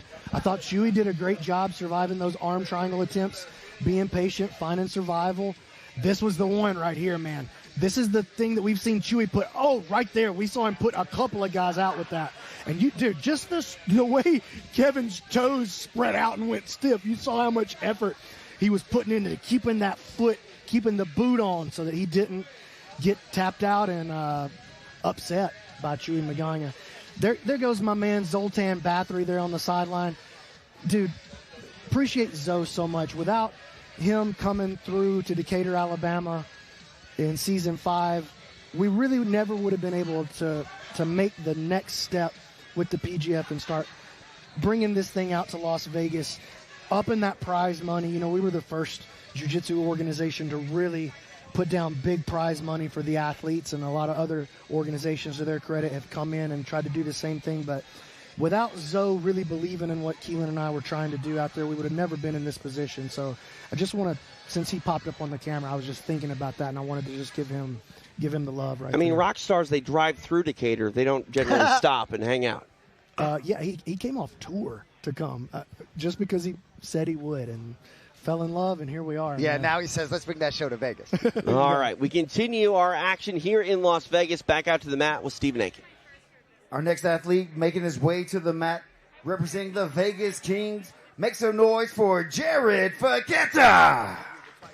You know, we talked about the depth of the roster, BMAC. You talk about the parity on the roster. A lot of talented guys. Doesn't mean it's easy to find finishes in the Professional Grappling Federation.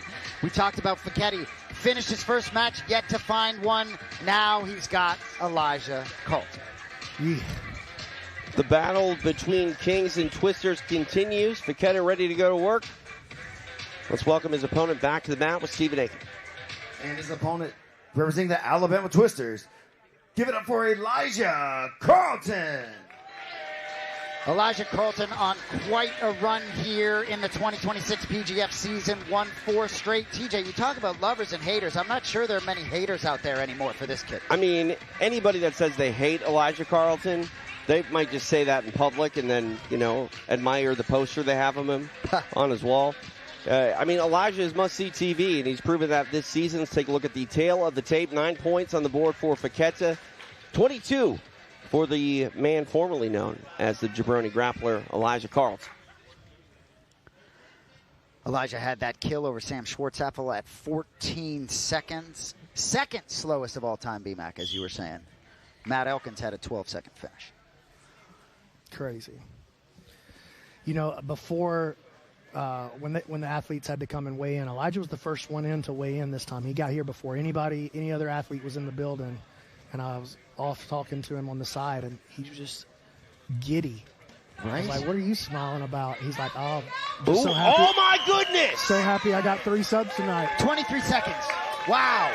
4 points on the board. Another money bag for Elijah. Elijah Carlton's cleaning up tonight. And he's like, what? This is what I do. I've been doing it pretty much since day 1 here at the PGF. Why would I stop now?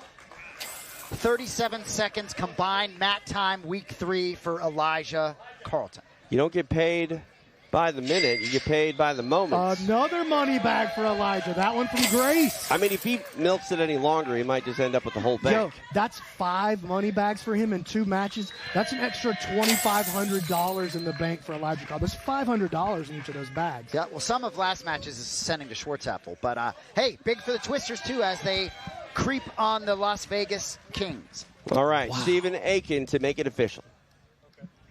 Your winner with a 4-point break, representing the Alabama Twisters, Elijah Carlton. Elijah Carlton getting it done. BMAC, I remember there were a lot of questions about Carlton and what he would bring to the mat once PGF leveled up. Well, there's no doubt what he brings to the mat. He's still very much a big game player here in this 2026 season.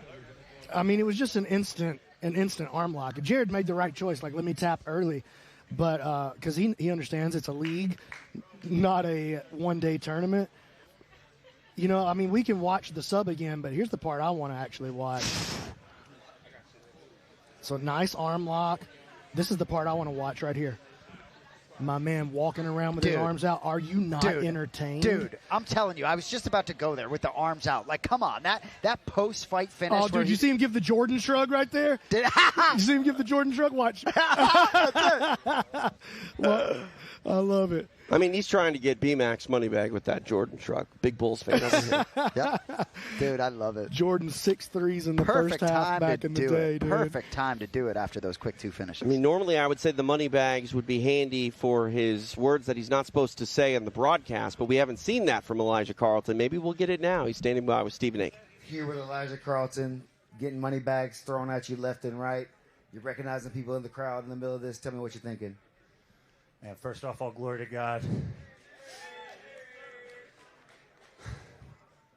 what can I say? You know, I'm just out here doing what I do. You know, I wouldn't be here without Sean Applegate, without my team, without Southside Kazushi Club at home, all my sponsors. You know, I've been here for a long time, and I'm not going anywhere. There is one more thing you could say after all these money bags flying. What about that word? You got to leave that word in the middle out. Easy money. Let's go. Elijah Carlton, everybody. Dude, you saw Mr. Chai City in the kick chat say Elijah is different. He just is. It was so well put. Oh, can I get that replay right there? Did you see who threw that money bag? Boys? No, Adele Fornerino, the reigning ADCC champion in the ladies division. Slinging the money. Woo! Athletic toss, too. UFC fighter Vanessa Little Monster Demopoulos right there sitting beside the reigning ADCC champion, Adele Fornerino. There they are right there. What's up, ladies? So happy to have them here. Of course, TJ, me and you, we've known Vanessa and worked together on the broadcast with her so many times. Having them here is a big – they're saying she looks like Caitlin Clark. She can beat up Caitlin Clark. 100 times out of 100. Yeah. Caitlin Clark shoot her out of the gym, though. All right. What a night it is shaping up to be. Week 3, the official halfway point of this 2026 season. The Kings taking on the Twisters, and our action continues. We go back out to Stephen Aiken. Our next athlete making his way to the mat, representing the Vegas Kings. Give it up for Jett Thompson. You know, we talk about Elijah Carlton being built different. So is this man, Jett Thompson. Oh, yeah. Slow start to Season 8, not so much in Season 9. Dude is a complete problem, leading this squad to the top of the leaderboard as usual. They call it the gentle art. Well, Jett Thompson, there's not much gentle about this man. He'll make you feel it from bottom position, top position. He's a main character sort of player here at PGF. We'll see what we can do in his second matchup of the night. Back to Steven. And his opponent, representing the Alabama Twisters. Give it up for Jeo Ortiz. So here's Giovanni Ortiz. We saw that draw against Caleb Crump not that long ago. So pretty quick turn here for Jeo Ortiz and a really tough test in his second Season 9 match. Tail of the tape for this Block 2 matchup. 29 points on the board for Jett Thompson. He's a PGF veteran that nobody wants to run into, but Jeo Ortiz ready to answer the call as a bench player for the Alabama Twisters. We'll see what happens between these two. So bench players yet to crack the scoreboard here in Season 9. Let's see if we can do it against the great Thompson. Hard draw, brother. Hard draw. The thing is, Geo's a very, very good black belt. Very good. And we saw in his first match, man, he belongs on the floor out here with anybody. Yep. Jett believes nobody belongs on the floor with him, though. Nobody. Good vibes, Greg. We appreciate you. Yes, it's been so entertaining. We agree. Jett Thompson able to get to his guard. Oh, and this is where he does some of his best work. He's going to be looking for this Kosovo cradle. Oh, nope. Oh, wow. It's the back tape. Dude, nicely done. Are you kidding me right now? Trying to secure it. Oh, nice. Wow. Geo following that roll. Little smile on the face of Jett. Hey, shut down one of Jett's, famous moves right there. Oh, man, look at that posture break. I mean, the way Jett Thompson plays his bottom same move game. again, dude. Look at this. Right? Dude. Geo, though, following. Didn't make it this time, though. And he's got 5 minutes left to deal with this monster. And good night. I mean, let's don't count him out yet. Okay, maybe it's time to start counting him out. Look, not even under the chin. Watch this, guys. If you're watching in the chat. Oh, my. Knock him out the box, Rick. Come on. Hey, usually I'm the one calling it too early. You called it perfect, dude. I mean, once Jett Thompson's on your back with a forearm across your face, more often than not, it's good night. Nicely done. 6 points for Jett Thompson and the Kings to make it official. Oh, Stephen Aiken. Jett with the money bag. More money bags flying. Stephen. The kill, representing the Vegas Kings, Jett Thompson. What was the time on that? Past a minute. Just barely past a minute. It was money bag time for Jett Thompson as he does what he does best. Squeezing through the face. getting the big win. Take a look at the replay presented by Dahlinger. BMAC, walk us through. Well, and if you want to know what kind of squeeze, and you called this, Jay, you called it early. If you want to know what kind of squeeze Jett Thompson has and how strong this dude is, look at this. He's not even close to under the neck, under the chin. Not even close. It matters not.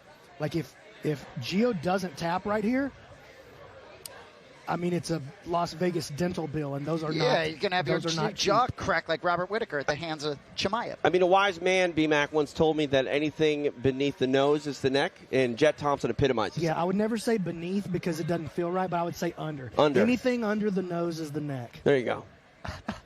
I'm just messing with you, TJ. I mean, we use more You words. looked at me like I was such a jerk. I just, this guy from Alabama is going to teach me how to talk. All right. Stephen Atkins standing by with the great Jett Thompson. Here with the Vegas Kings, Jett Thompson. Jett, you said that's your first money bag of the season. Tell me how you're feeling after that. I'm feeling great. Came in here to do what I'm wanting to do. Came in, got 2 chokes so far. Money bag for my second one, so hopefully I can get another money bag my second match. We're talking up here for a second. That back take that you're doing is really sick, man. You're throwing it out there at everybody. It seems like it's really, really hard to beat. Is that something you've been working on for a very long time?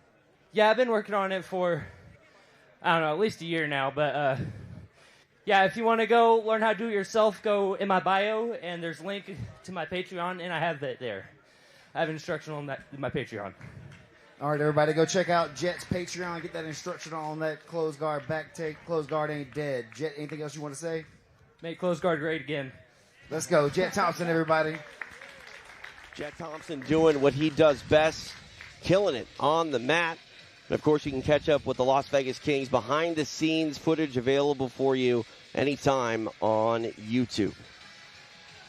What a night it's been here in Las Vegas. We are at the halfway point of this season. One more match to go here in the block as we watch the Kings and the Twisters. And, I mean, we talk about momentum, huge momentum put back on the shoulders of the Kings with another kill from Jett Thompson.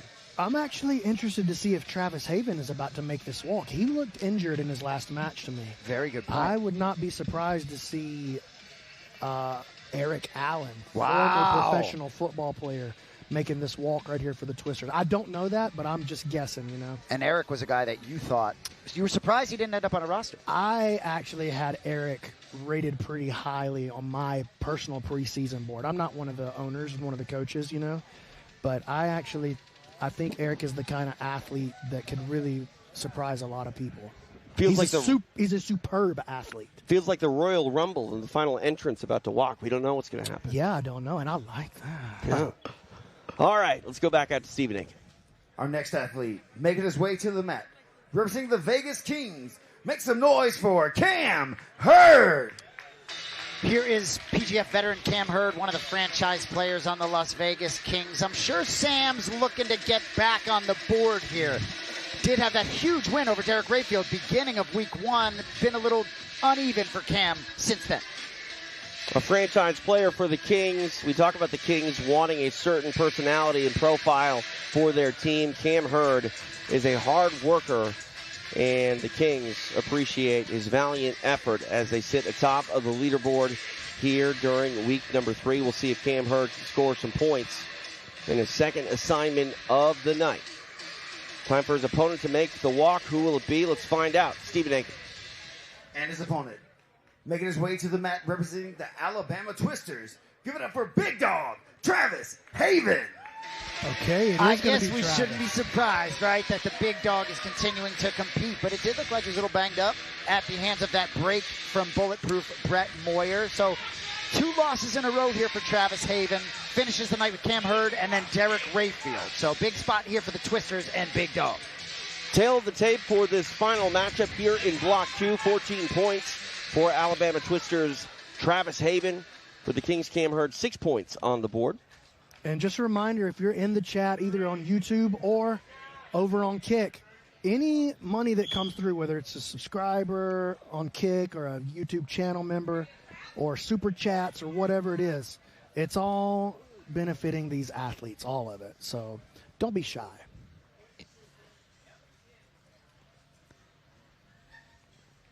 Travis didn't appear to be moving differently. Like he had the smile on his face walking out, moving around just fine here. He didn't seem to have any kind of limp or anything to him. So, ooh, you got to watch that triangle. That B-Mac, was a little Elijah-ish. Sorry to put you on the spot. No. Where do we stand in the block if maybe Ruff can chase out? Just curious if this match could impact the...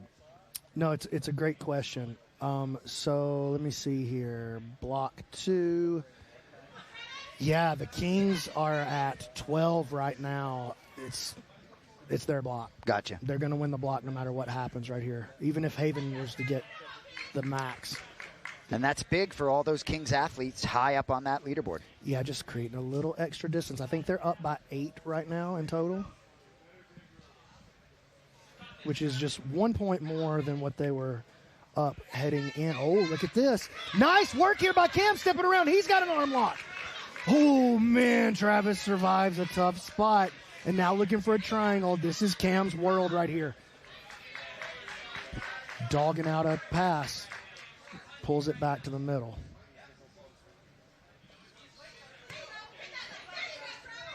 Here's the thing about Haven. Sneaky. And sneaky from weird spots. That he can kill you from a place that you thought that you were on offense, and you just walked right into a trap. He's got a little bit of a Elijah Carlton quality to his game, and we saw him hit that jabroni triangle last week. When we talk about styles and matches, the way Cam Hurd tries to pass the guard and sort of dive into it, is that a benefit to Travis Haven in that weird sort of lengthy style that he has? Well, Cam he creates a lot of movement. He creates a lot of action. He creates a lot of reaction from his opponents. And the chaos is a ladder. It's an opportunity. You know what I'm saying? And so a guy like Travis Haven, who is so adept at slapping something on it, quote unquote, out of nowhere, perhaps creates an opportunity. And we've seen that, like in when I think about the Cam versus Elijah matchups that we've seen over the years. That's the way it's gone. You know, and look at this. Travis is thinking about that inverted triangle. He's thinking pop triangle off the bottom. No doubt about it. He's eyeballing it. He's maybe telegraphing it a little much, if I'm being honest right here. If I'm Travis, I'm thinking I got to draw Cam in a little closer. I got to make him feel a little more comfortable. And that's the quality of Elijah's game, is he walks that balance between you feeling that you're safe and him actually being dangerous. So he doesn't telegraph it. He lies to you with his movements, with his demeanor. And a lot of people buy that lie. I mean, more people have bought that lie against Elijah than anybody in the history of the PGF. You know, week 5, match 1 will actually be Elijah's 100th PGF match. Wow. 100 matches. That's crazy. Yeah, nuts. It's like a historic moment, sort of. Not sort of.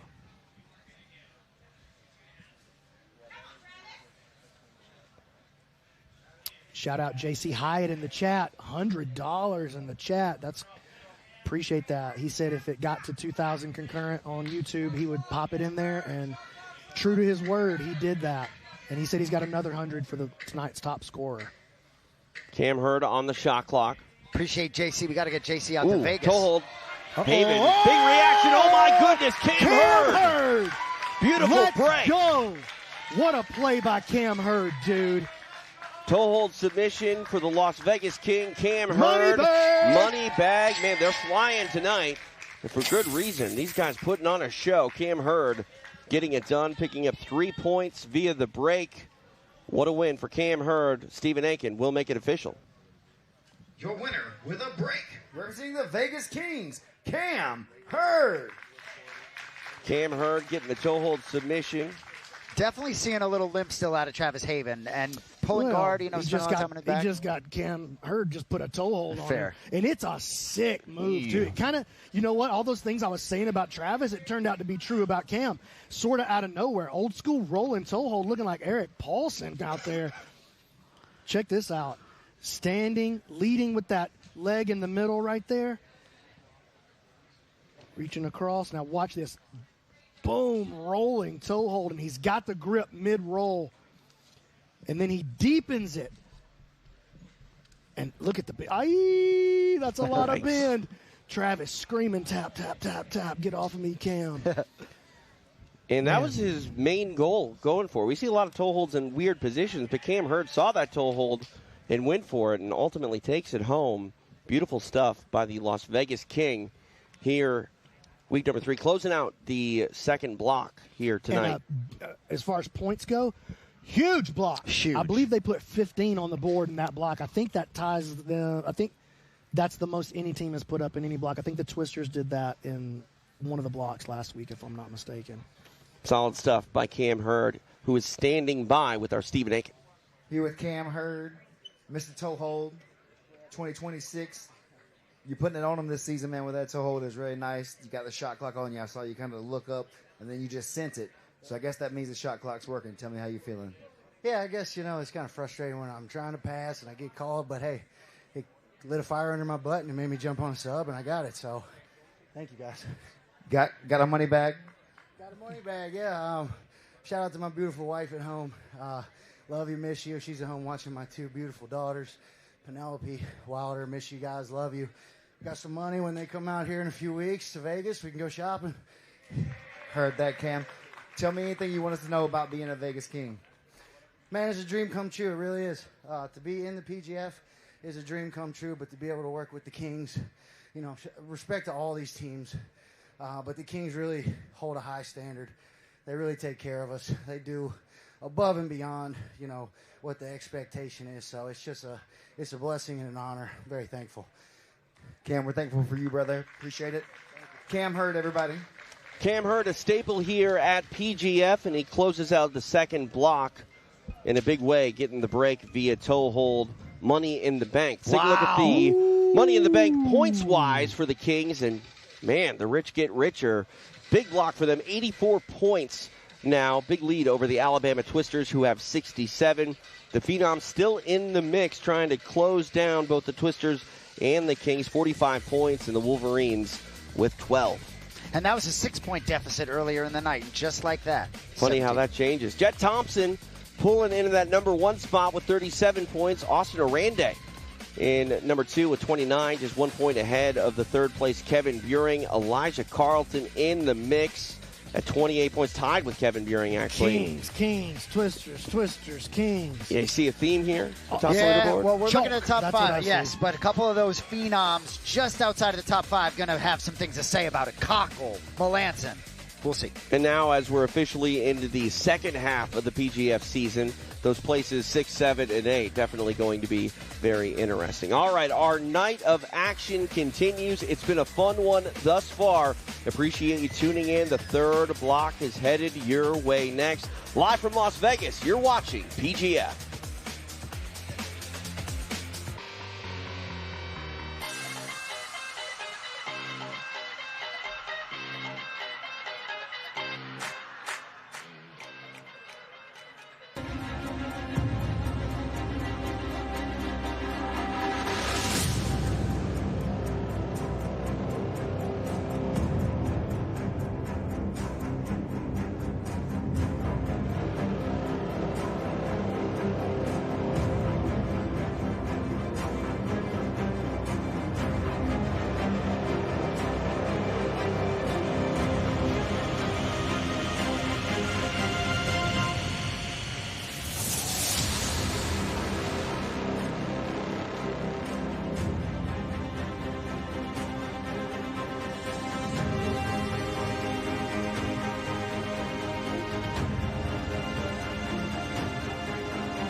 I've received therapy 2 different times. And through the therapy, I've seen incredible improvements in chronic inflammation, in immune disorders that I've had my entire life. I've noticed differences in different joints, and specifically my left shoulder. I'm sure most grapplers or submission artists have dealt with the same thing. Through New Hope Regeneration Therapy, I've actually had that go away. Things that I had been told by regular doctors that I would have to go get surgery or there's no way around it, I've seen dramatic improvements, so much so that I brought my family into New Hope Regeneration. I encourage you to go to newhoperegeneration.com and get more information, get a consultation, and see how this can change your life. I'm Ricky Lundell, and I've been working with New Hope Regeneration Therapy for 8 months now. To heal faster, fight harder, compete for longer. Schedule your free consultation at newhoperegeneration.com. And the hardest seat to get in Sin City, I think, is on a couch here inside our secret location. But one thing is for sure, if your name's Royce Gracie, you always got a seat on the couch. And Royce is standing by with our Alex Wendling. Alex, take it away.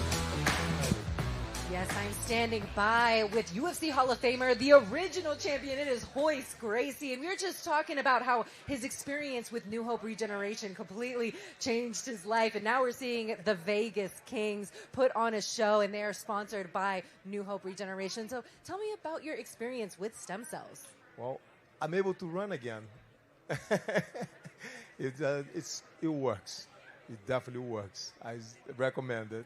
And many seasons ago, last season as well, the winners of the PGF season would go home and get to partake in the stem cells, and they saw immediate recovery as well. So that's so big. You know, the jiu-jitsu world is so tough on the body. When we talk about the action that we've seen this night, what is your favorite highlight so far?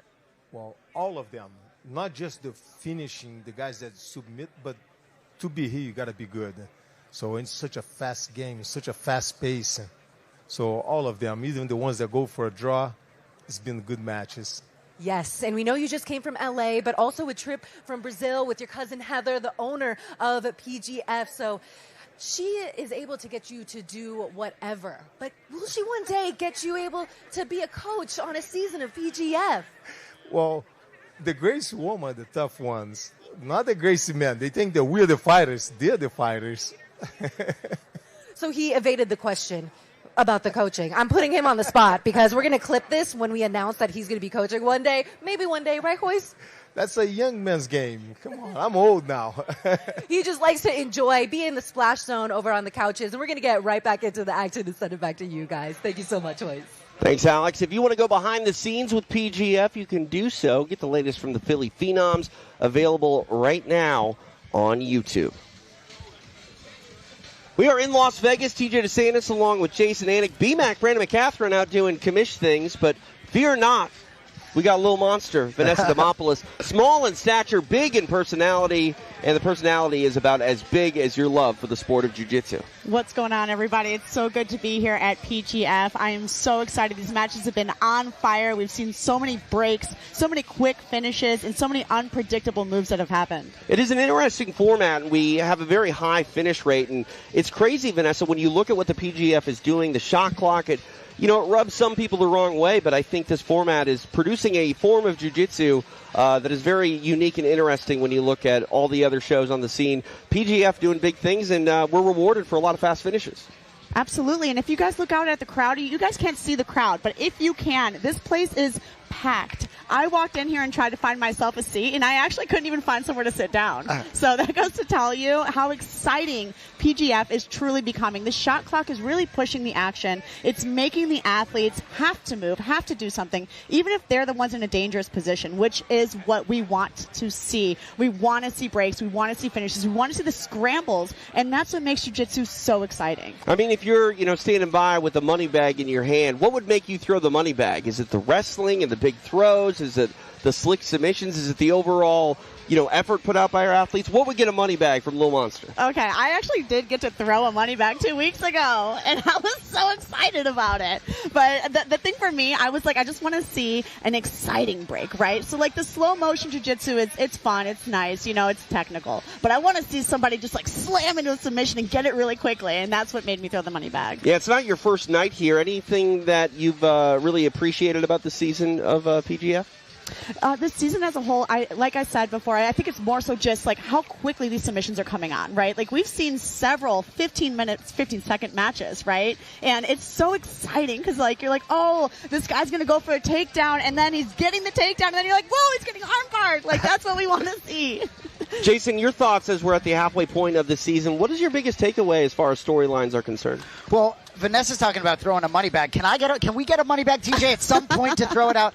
For me, it's just the greatness of the Las Vegas Kings. And ultimately, they've had some punches thrown their way by Philadelphia and Alabama, and they continue to sort of be the supreme franchise. I don't think it's any secret. They're all 5 athletes completely healthy thus far. They just do it the right way on and off the mat, and they are really setting a standard as the sort of front-running franchise. So that's my takeaway thus far, about halfway through. Absolutely. I didn't know Vanessa was Vanessa Moneybags over here. I mean, maybe we're going to see you like in a front office position with one of these franchises in the future. What are your thoughts on the idea of team-based jiu-jitsu? I love what they're doing here because it really has to you want to cheer for the person to stay healthy throughout the season, right? And it helps you to want to encourage them and help them and allow them to grow as athletes. You want to go out there and as a singular athlete, get the points on the board. Right. Because you know what's at line, what's at stake here. So I think it's fascinating. I love what they're doing. Do you have a team that you're pulling for? I think we're going to have you maybe call a match or two with us, but we'll put that by the side. You can be unbiased, but are you pulling for a team? Has a team captivated you? No. I love each match specifically. Every time I'm watching one of the matches, I'm seeing it for the jiu-jitsu, for the art that's being displayed in that moment. That's really captivating me personally. Kevin Lucas, the owner of the Kings. I mean, Jason Anik, the Kings can do no wrong right now. Well, they really can't. And Vanessa, you've been here. Have you been here for all 3 weeks this season? I was here the first week and now this week. And this week, right? So it's the fact that you are continuing to come back. I would be too if I could get in, being in Las Vegas. Yeah. But look, the Vegas Kings just separated themselves. The Philly Phenoms, dare I say, barely in it here, almost 40 points back. I mean, the time is now. We're going to see every point matter. We have so many matches, and they all matter equally. And the back half, you really start to feel it. All right, let's get the second half of this PGF 2026 season underway as we are ready to start our third block of the night. TJ DeSantis along with Jason Anik, Vanessa Demopoulos. We're about to see a team matchup between the Philly Phenoms and Alabama Twisters. No time better than right now for the Phenoms to step it up and try to close the distance between themselves and the number 2 position, Alabama Twisters. Third block ready to go here live in Las Vegas. We go back out to the mat with Stephen Akin. Ladies and gentlemen, we are ready for our third and final block of this evening. The first athlete making his way to the mat, representing the Philly Phenoms. Make some noise for Andrew Kochel. Andrew Cochel's really been a star. I think if the Philadelphia Phenoms were sort of playing better as a team, we might be talking a little bit more about this guy. He's won 3 straight, 2 finishes tonight. Phenoms have a big deficit here while they're looking up at the Twisters. Kings obviously almost 40 points ahead of them. It's got to be now. Andrew Cochel ready to go for his final assignment here in week number 3. He represents the Philadelphia Phenoms. See what he can do here in Las Vegas. Back to Stephen Akin. And his opponent making his way to the mat, representing the Alabama Twisters. Give it up for Jeo Ortiz. So here's Jeo Ortiz making his 3rd appearance of the season and on the night. Quick kill at the hands of Jett Thompson last time out, which was only a couple matches ago. So probably got some fuel back in the tank here. Let's see if he can be the first practice squad player to get on the board in Season 9. Tail of the tape for this first matchup in our third block. Andrew Cochel representing the Phenoms. He's got 18 points. Jeo Ortiz representing the Alabama Twisters. He comes off the bench. TJ DeSantis along with Jason Anik, the little monster, Vanessa Demopoulos, Matt side in a secret location. In the fight capital of the world, Las Vegas, Nevada. Ortiz takes a seat.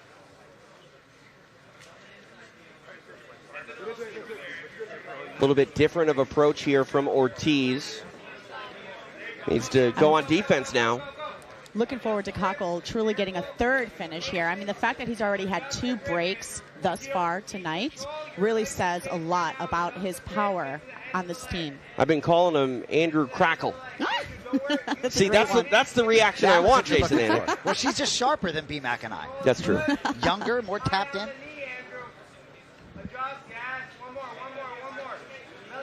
Ortiz now going for trying to kind of just isolate that knee, which is trying to just create space so that he does not get broken himself, right? He's trying to hold the knee close to his body, and that is going to help him just to save a little bit of time from the submission, but he's deep in it right now.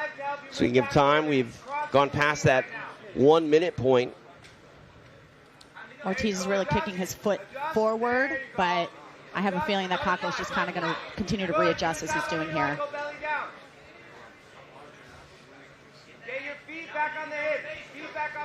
Ortiz trying to navigate the attack here by Cochel. Knee bar maybe upcoming here. He bails on it. Yes, Ortiz. The wrestle up was beautiful by Ortiz right there, being able to take the back. Nice look for Ortiz, who was on the defense and had a shot at the back of Cochel, and action going to get restarted here in the center of the mat. Absolute beautiful work right there, the way that he wrestled up to take the back and then landing on top position, and now they get to restart in the middle. This is perfect because he was in danger for the whole first half of that match right there. And Jason, we talk about sports, the narrative of being the sixth man. I mean, we've yet to get a front runner for that. Ortiz, while the night hasn't necessarily gone his way as far as results, he's been very game throughout this process. Well, that's a really good point, too. And even taking Caleb Crump to a draw, right? Ultimately, keeping your opponents off the board is not nothing, too. Bench players haven't had huge opportunities necessarily this season. Certainly, Kings have no bench yet, so we'll see if that six-man award has a take. Really squeezing this Armin guillotine is Cochel. Unable to get it as Ortiz gets his head free. Ortiz being able to get his head free, I mean, I don't feel like the choke was truly on, but it is showing that Cochel is continuing to attack here. So he is submission hunting. And this is what I'm talking about with PGF. Like, these guys are submission hunting consistently. This is what we want to see, right? Exactly. Going for that guillotine once again, half butterfly position. Cochel looks like he just doesn't want to be out there for 6 minutes every time he's out there. You know, he literally just looks like he wants to get out of it. And has been successful doing it most of the time. I would say that if Cochel was able to get to a hip and keep his face forward a little bit more, he would be able to cut off the back of the head of Ortiz, which is really going to solidify the position. That way Ortiz keeps escaping because Cochel isn't catching that angle. Sweep there by Cochel, now in on the leg once again. Ortiz able to navigate it and get free. A little sweep as Cochel disengages.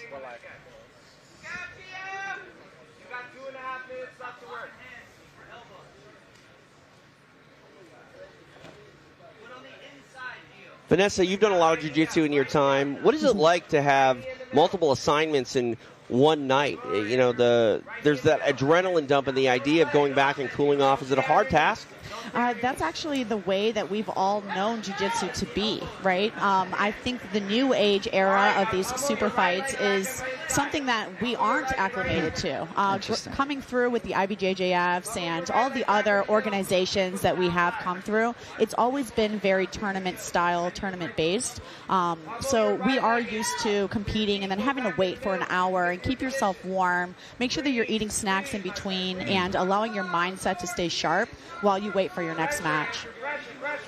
Now, something that I will say is very unique with PGF specifically is the potential injuries that can be caused, and then having to go out there and continue to fight while you're injured. That's always been fascinating to me to see how these guys are truly just running through things. Yeah.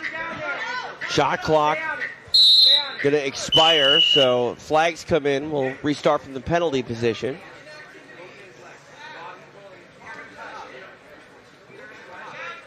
Just over a minute and a half for Cochel to work.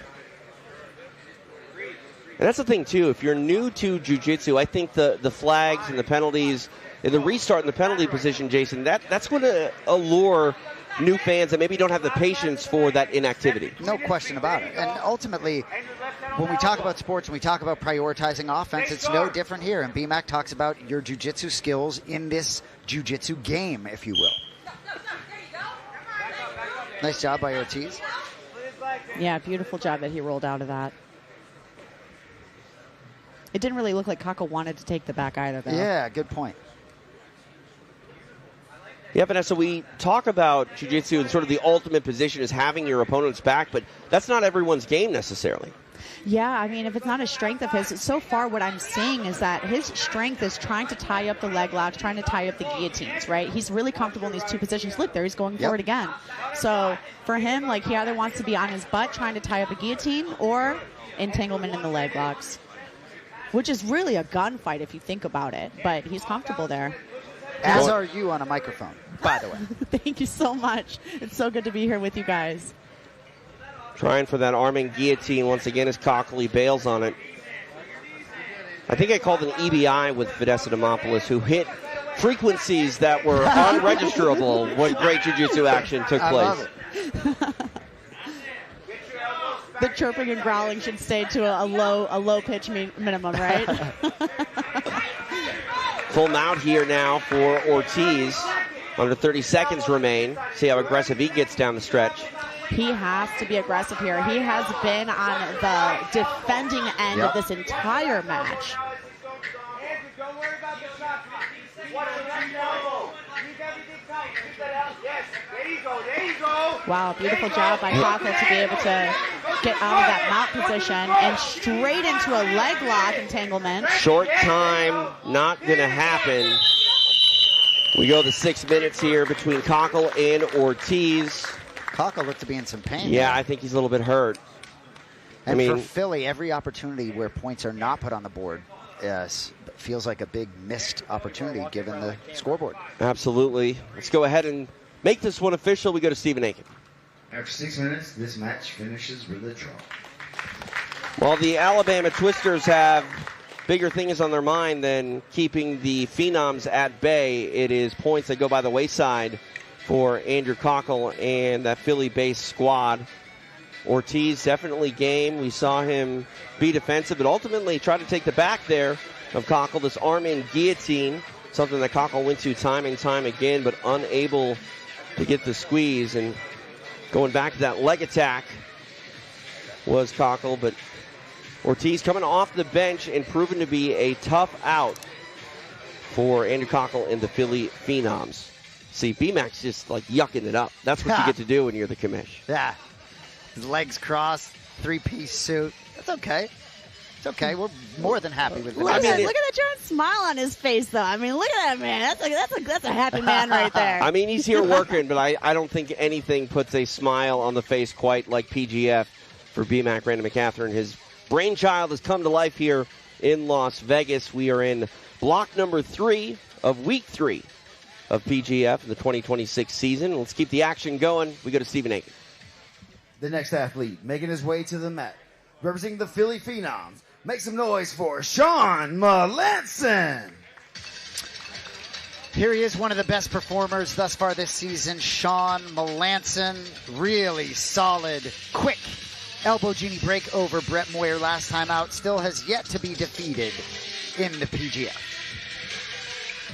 Third and final assignment of week number 3 for Shawn Melanson, who's had some things to say about the PGF throughout his process here. And safe to say he's figuring it out, and he's been a breakout star in this 2026 season. We'll see what he can do in his final matchup of the night. Stephen Aiken to welcome his opponent to the mat. And his opponent making his way to the mat, representing the Alabama Twisters. Give it up for Jake Strauss. Here he is, Jake Strauss. Great attitude, great energy.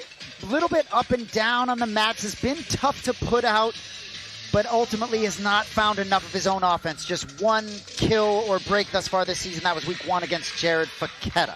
Tail of the tape, 18 points for the Phenoms Melanson, 8 points for the Twisters Strauss. Action set to get underway. Strauss in the black and gray, Melanson in the black and green. TJ DeSantis along with Jason Anik, Vanessa Demopoulos, kind enough to stop by for a few matches live in Las Vegas for PGF. These guys want to wrestle. Locking those fingers like that is so painful. I'm glad you said that. I've been wondering that for weeks. Like you grow up as a kid trying to like play uncle, you know, like Right. with the fingers. Yeah, the mercy grip. You know how you get out of it? Tell me. Mercy. There's no mercy here tonight. Merciless, Right. merciless men. Yeah, these guys getting after it here on the feet.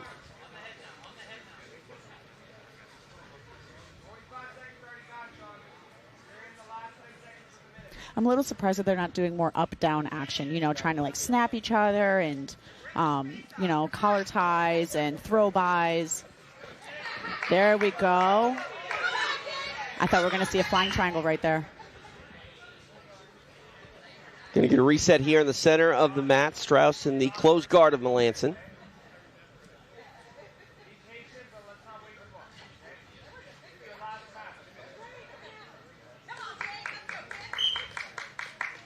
Action back underway.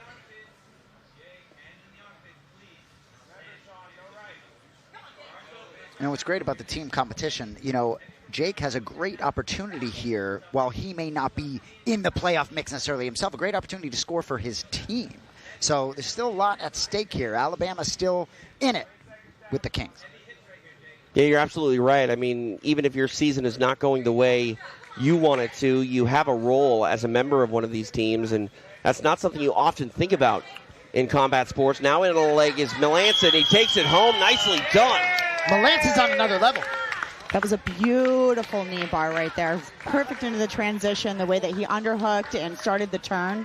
It was amazing. And a big win for Melanson and his team. The Philly Phenoms trying to close the gap between the Twisters and themselves, and they are able to do so with 3 points there. Stephen Aiken to make it official.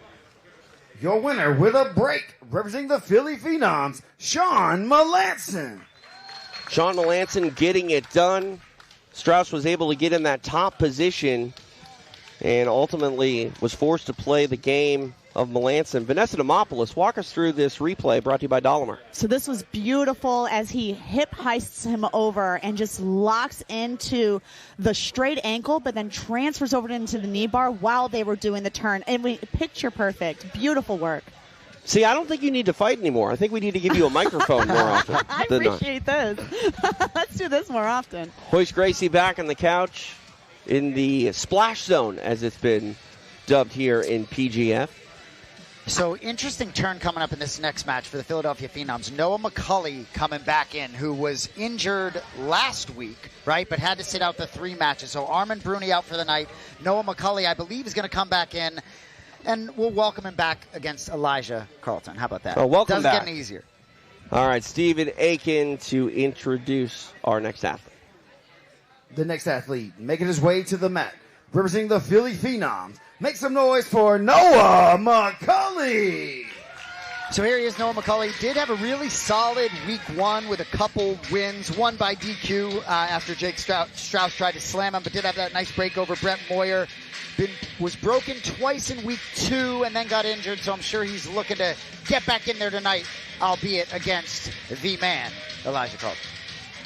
Noah McCauley ready to get back to work in this third and final block of week number 3. We'll see what he can do for the Phenoms in Las Vegas. Back to Stephen Aiken. And his opponent making his way to the mat, representing the Alabama Twisters. Make some noise for Elijah Carlton. You know, Elijah Carlton said last week on the microphone that he battled a lot of anxiety last week. Well, certainly didn't stop him on the mat, winning 3 in a row. Not much anxiety this week. Only been on the mat a combined 37 seconds. 2 ridiculously quick finishes. 1 more tonight for Mr. Carlton. Tail the tape on your screen here. Elijah Carlton representing the Alabama Twisters, 26 points. He is definitely a factor. Look at that record, 75 with 20 draws. Takes on Noah McCauley. McCauley coming off a bit of a respite after getting injured. We'll see how quickly Carlton goes to work against the Philly Phenoms' Noah McCauley.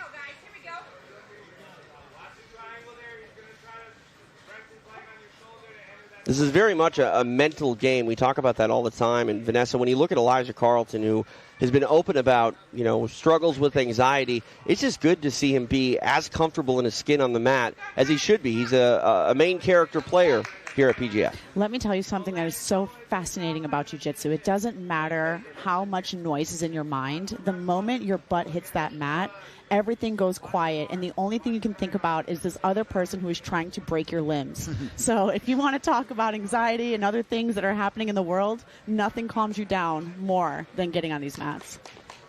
And it might be McCauley that has some anxiety here, as Elijah Carlton, we were talking about earlier, Jason, he kind of lulls you into a false sense of security and strikes when you least expect it. Oh, and he's just so sticky. Gets a hold of you, just impossible to get a grip. And also when he's dealing with, younger guys, dare I say, who have a little less experience, it's that much more dangerous. You talk about sticky. I mean, the man has hardly had to work tonight, so sweat really not a thing.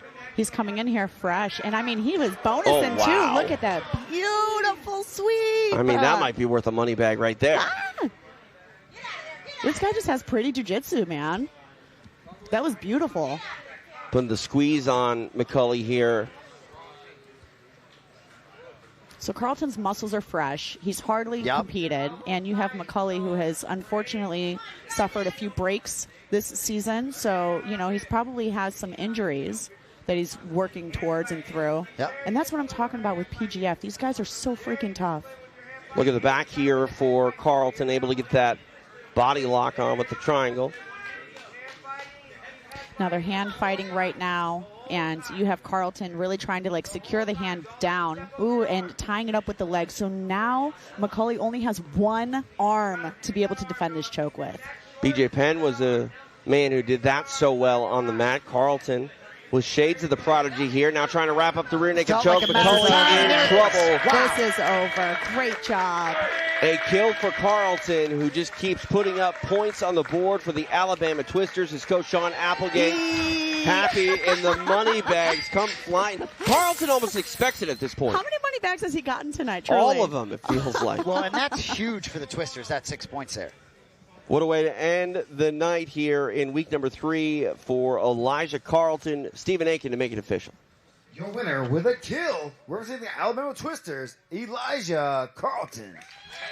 Big kill for Elijah Carlton, and it doesn't kill the hopes of the Phenoms, but that one's got to hurt, Jason. Points hard to come by for these Phenoms as they're trying to close the gap, but, man, style points, to say the least, for Elijah Carlton with that big sweep on the back. And, Vanessa, you do not want this man on your back, let alone with an arm isolated. Yeah, no, that isolation of the arm was perfect, because now you only have one arm to be able to defend. And once he got it past the shoulder line here, once his hand was past the shoulder line, I knew that it was going to be over, and it was so quick. Big kill for Elijah Carlton, who gets it done, and money bags to boot. We'll see if he keeps it clean still. He's got money to spare in case he gets fined. Stephen Aiken, take it away. I'm here again with Elijah Carlton. I'm kind of tired of talking to this guy today, but he keeps putting up the performances that require it, getting those money bags, getting those points. What else you got to say tonight? All glory to God. Anything else? You're stacking the points. You're getting up to the top of the leaderboard. Your team's getting up to the top of the leaderboard. Are y'all going to win both the team, and are you going to take the individual title? Man, we kind of slacked today. I'm not going to lie. My team needs to step it up. I'm not lying. We got to step it up a little bit. Kings got pretty far ahead of us today. Yeah. It's tough. It's tough. It's a long road to go. So we look forward to you going out here a couple more weeks, stacking some points up, trying to get your team over there to the top. We appreciate it, Elijah. Anybody want to think at home? Sponsors? Anybody? Already said it. Let's go. Let's go. Elijah Carlton, everybody. He's right about what the performance of tonight. The Kings obviously have created a little bit of distance. That 6 points will help. But, TJ, as we get close to the end of week 3, dare I say it does feel like a little bit of a two-team race. The grasp on this thing starting to slip away from Philadelphia. No, absolutely. And you look at team-based sports, there needs to be a leader that steps up behind the scenes. And Elijah Carlton stepping up on the mat, both with his performances and with his encouragement for those Alabama Twisters. All right, Block 3 continues here in Las Vegas. Back to Stephen Aiken. The next athlete making his way to the mat, representing the Philly Phenoms. Give it up for Derrick Adkins. The black belt Derrick Adkins been fun to watch tonight, but been a tough draw with Jett Thompson, Caleb Crump, now Kevin Buehring coming his way. Nice, solid match against Caleb Crump. Good 6 hard minutes for a draw last time out. We'll see what he can do with the number 1 seed. The Phenoms need a moment to get momentum back on their side and get fired up. We'll see if it comes from Derrick Adkins. All right, time for his opponent to make the walk back to Steven. And his opponent making his way to the mat, representing the Alabama Twisters. Make some noise for Kevin Buehring. So last time out, Kevin Buehring's 5-fight winning streak was stopped at the hands of Chuy Magana. Took him to a draw. Big spot here, though, for Buehring against the practice squad player in Derrick Adkins. Twisters could sure use some more points as they chase Vegas. Tail of the tape. Big points on the board for Kevin Buehring, representing the Twisters. Derrick Adkins coming off the bench for the Phenoms.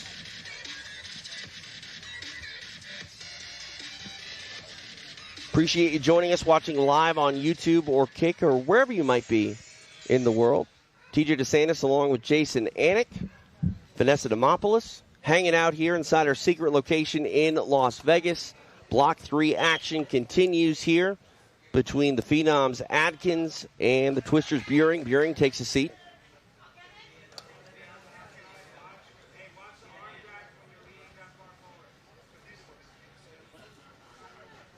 So interesting to see how each athlete approaches trying to pass the guard of their opponent. With Buehring, you got to make sure you don't leave any limb behind when you're trying to clear those legs. Well, even when you are on top and you're feeling like you're structured, all it takes is just one underhook. Look at that. Yeah. He swept him. He got his foot into the armpit right of the knee. into that choke. And there it is. So fast. Wow. 7 points for Kevin Buehring. Able to get the kill in just 40 seconds. That was and, Moneybags. I mean, Moneybags flying. And the motivation may be inspired by Elijah Carlton. Kevin Buehring answers the call. Moneybags, Moneybags, Moneybags. And that team competition has to be tightening up. Absolutely. We'll get you an update on that momentarily, but Stephen Aiken will make this official. Your winner with a kill, representing the Alabama Twisters, Kevin Buehring. Kevin Buehring doing his part for the Alabama Twisters. 7 points. Points are hard to come by, and when you can get 7 all at once, you're going to be a fan favorite and a favorite on your team. Kevin Buehring does just that. Well, just like that, it was a 17-point deficit, unless I'm mistaken. 13 points in the last 2 matches for the Twisters. We got a game. My, how things can change. Let's take a look at the replay. Moneybags flying. Kevin Buehring. Vanessa, you mentioned it got that little, almost like an arm drag. You just reversed him, and not only into the back, but into a rear naked choke. That came on so quickly. There was no thought process to even to be able to defend. All right, Kevin Buehring standing by with Stephen Aiken. Ha! We're thirsty. Hold on. Bobby Buffalo. Coconuts keep us going here. Kevin, another 6 points for yourself, for your team. Yep. Was that 7? It was 7? Oh, it was 7. My bad. I missed that. 7 points for yourself and for your team. Stacking them up there. You trying to get too far away from everybody, man. Tell me how you're feeling right now. 2 money bags, getting rich. Yeah. I feel pretty good. I feel like maybe I fumbled a little bit today, but I was happy to lock back in, get 7, and start catching up with the Vegas Kings over here. So. Yep, Elijah, sounded like there was some work to do for you guys to get in there and to get caught back up for the rest of the season. There's 2 more weeks left. Do you think you guys can cover the gap? 100%. 100%. I think the guys just got to get a little more comfortable out here, but they'll get their chokes, and we'll be up there. All right, Kevin, we appreciate it, brother. Anything else you want to say to the folks at home? Love you guys. All right, Kevin, we appreciate it, brother. High standards. Sorry. No, I just mean, 7 points. You can't do any better than that. Well, and he talked about fumbled a little bit tonight because he had 1 draw. I love the high expectations. And again, I think that comes down to where your team is at. Kevin Buehring, I mean, it's almost a foregone conclusion. He's probably playoff bound at this point, but that's not enough. He wants to wrap up that team title, and the Twisters, they've got some work to do, and Buehring's brought his lunch pail. Yeah, one more match in the first half of this block. So we got Derrick Rayfield against Travis Haven, and then we'll see where we're at. But the Twisters and Kings, it's got to be tight up at the top. A potentially banged-up Travis Haven as well. We'll see how he matches up against Derrick Rodman Rayfield. All right, let's get to it. Back to Stephen Aiken. The next athlete making his way to the mat, representing the Philly Phenoms. Give it up for Derrick Rodman Rayfield. Been a pretty good night so far for Derrick Rayfield. Did have the big break over Chuy Magana to get it going. A draw and a tough match against Jayden Groner. Gotta feel that Rayfield's gotta just be frustrated. He's really a front runner, and I think still has a ton of skills. I still think the biggest moments are ahead for him this season. See what he can do here in his first match of the second half of this 2026 season. Rodman, Derrick Rayfield, ready to lock in for the final time tonight, representing the Philadelphia Phenoms. All right, back to Stephen Aiken. And his opponent, making his way to the mat, representing the Alabama Twisters, is big dog Travis Haven. So Travis Haven was the second highest paid player in the draft at $5,100. Been a little bit of an uneven season. He's 3-3-1 overall, but he's lost his last 3 matches to Thompson, Moyer, and Hurd. So doesn't get any easier here against Rodman. Travis Haven ready to go to work. Tail of the tape on display. Derrick Rayfield with 4 points for the Phenoms. Haven with 14 for the Twisters. We are underway. TJ DeSantis along with Jason Anik, Vanessa Demopoulos, Matt Side in a secret location. It is a site of PGF.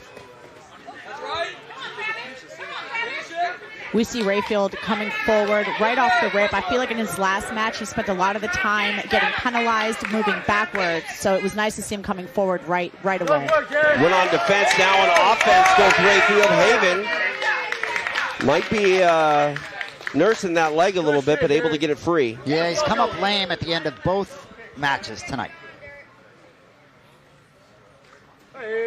Hard collar tie there by the Phenoms' Derrick Rayfield. Derrick starting off aggression. Love that. Straight in the side control with a buggy choke. Oh my goodness. If this lands. Derrick Rayfield's been caught in a buggy before, and what he did was get a buggy choke himself. We'll see if he tries to get aggressive in defending this. He's hanging out for the time being. Yeah, he's been in spots this season where it was close. He looks okay. Giving the thumbs up to PJ Montano, our referee. Positionally, this is not good. You can see his arm is across his neck, which is going to be cutting off the carotid artery. Now, all Haven has to do is just put his lat muscle forward, which is going to cut off the neck. But it looks like Rayfield's getting out of this with his head slowly starting to peek out. Oh, yes. Good call, Vanessa. He's on the shot clock here, so. Polar King says, what is in the water in Alabama? Wow. Good question. Rayfield has an opportunity to take the back here as he transfers. Unbelievable stuff here by Derrick Rayfield, who's on the back, body triangle employed. Impressive. Way to stick through that. We've seen it time and time again here this season of the PGF. Just when you think a guy is stuck on defense, immediately goes on offense, trying to address that body triangle is Haven. A lot of options here for Rayfield.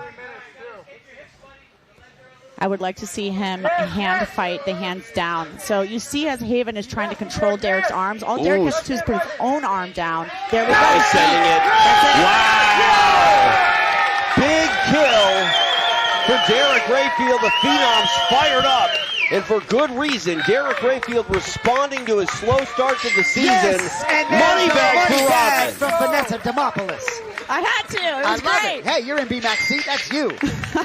And Grace Gracie on your heel. Man. Almost took him out with it, though. Now, I mean, Derrick Rayfield's his target practice with the money bags at this point. Big points for him and the Phenoms. Stephen Aiken to make it official. Your winner with a kill, representing the Philly Phenoms, Derrick Rayfield. Rayfield getting it done, 6 points for himself in the Phenoms. It wasn't for a lack of effort, though, by Travis Haven. He had a buggy choke. Rayfield was able to survive. Really fun matchup here. Rayfield trying to sit back for a leg. talked about Haven potentially being injured on both of his legs after his matchups tonight. And Rayfield able to get this takedown into a buggy, and Vanessa, he was in that position for quite a long time. Oh, that was so tight. And it was so crazy to see exactly how tight it was, and then he transferred directly to the back. Bingo. Just to get this choke. That was beautiful work done. Beautiful work done. Able to wrap up the neck in 6 points for the Phenoms. Derrick Rayfield officially turning it up here on the second half of the season, and Gracie just pelts him in the head with a money bag. I don't think Derrick's going to complain too much. He's standing by with Stephen Aiken. Here with Derrick Rayfield. Derrick, big night, got some points on the board, big kill here to close it out. Tell me how you're feeling after that. There was a comment on Instagram. Someone said Derrick Rayfield's getting bullied. Fuck that guy. Beat. Either way, though, Derrick, 9 Matchup. points tonight. Got yourself on the board there. 2 more weeks. Do you think you got enough time to get to the playoffs? What was that, 9 points today? Yeah, we're right there. We're right there. When I first got here, week 2, I scored like maybe 3 points. So I'm not too far off from what I was. So I can get there. I can win. Tell me what it means for you to be here at the PGF this season. Say that again? Tell me what it means for you to be a part of the PGF this season. It's, like I said, this is my favorite promotion. There's very few flaws, one of them being Drew, but everything else is almost perfect. Well, Derrick, we appreciate it, brother. We look forward to a lot more of you this season. Anything else you want to say to the folks home? Thank you for Butterfly X. I'm not wearing it right now. Thank you, Dennis Rodman. And thank you, Alp. Appreciate it, Derrick. We look forward to a lot more, brother. Derrick Rayfield. Derrick Rayfield having a night for himself, and some shots fired towards the man who runs the shot clock. Yeah, well, the technical fouls were introduced. You know what? Let's just go to this scoreboard. Forget that. Yeah. Look at this scoreboard tightening up the Las Vegas Kings. 4-point lead over the Alabama Twisters. This is what we're looking for, TJ. I mean, Elijah Carlton firing up his guys, and they responded, closing that gap. 4 points now is all they trail. So a net, benefit for them. We'll see how it all shakes up after the night is officially over, but the Twisters firmly in the mix, and Derrick Rayfield in the mix as well. I mean, he says, look, guys, I'm right where I need to be. And taking a look at the top 5, Jett Thompson, he is leading by 2 points over Kevin Buehring, who has 34. 1 point behind him is Elijah Carlton. Oranday coming in representing the Kings with 30 points in that number 4 spot, and Shawn Melanson at number 5 with 22 points. If you're talking about the 1 through 4, I think that that could be anybody's game right there. They are so close to each other. Exactly. Took the words out of my mouth. And if you look, that 4-5 matchup, Oranday Melanson, that would be a playoff matchup. It's just absolutely unbelievable. It's interesting. We were talking about the technical fouls that were introduced this season. Smart of Rayfield to sort of wait till post-match to start flying off the handle a little bit, but really happy to see Rayfield back. Feels like the season is what it's supposed to be with Rayfield sort of in the mix. And if you want to feel like you are a part of a team, go behind the scenes with the Alabama Twisters and all of our teams from PGF. Behind the scenes coverage available for you in between weeks and right now on the PGF YouTube. All right, we continue here with our final team matchup of the night. The leading league leaders. That makes sense. Las Vegas, the Kings, they sit atop the leaderboard. They try to get some more points to close out week number 3 when they take on the Colorado Wolverines. Block 3 in the final team matchup. Heading your way right now here in Las Vegas. Let's get it going, see if the Kings can try to pull away from the Twisters, who were surging, to say the least, in their final matchup of the night. All right, Stephen Aiken is standing by on the mat. Our next athlete making his way to the mat for the final team matchup of this evening. Representing the Vegas Kings, give it up for Austin the Gumby Oranday. You look at that team standing leaderboard and you see the Vegas Kings with that 4-point lead, yet they get 5 matches here against the Colorado Wolverines, beginning with Austin Oranday, who has just been an absolute point machine. So for the Twisters, they got to be rooting hard for the Wolverines here. Oranday continues to be a front runner. And you look at these Kings, we've talked about it. They've been virtually untouched by the injury bug. Main players time and time again, and you got to believe that points are to be had when you have the league leaders, which is not easy to say. I learned that a moment ago. And the Kings taking on the Wolverines, who have had a very tough season, to say the least. All right, time for the next athlete to make the walk back to Steven. The next athlete making his way to the mat, representing the Colorado Wolverines. Give it up for bulletproof Brett Moyer. It does feel as though Brett Moyer's really been the bright spot for the Colorado Wolverines. Tough match last time out, the quick break at the hands of Shawn Melanson, but we've seen others fall to that same fate. Really tough opponent here. As for the Wolverines, a lot of these schedules they face are pretty tough. So big spot for Colorado to sort of try to get an ounce of momentum. Oranday with 28 points for the Kings, 6 points for the Colorado Wolverines, is owned by Brett Moyer. The tail of the tape in the books, and now our matchup about to get underway. Austin Oranday representing the Kings. Brett Moyer on bottom position representing the Colorado Wolverines.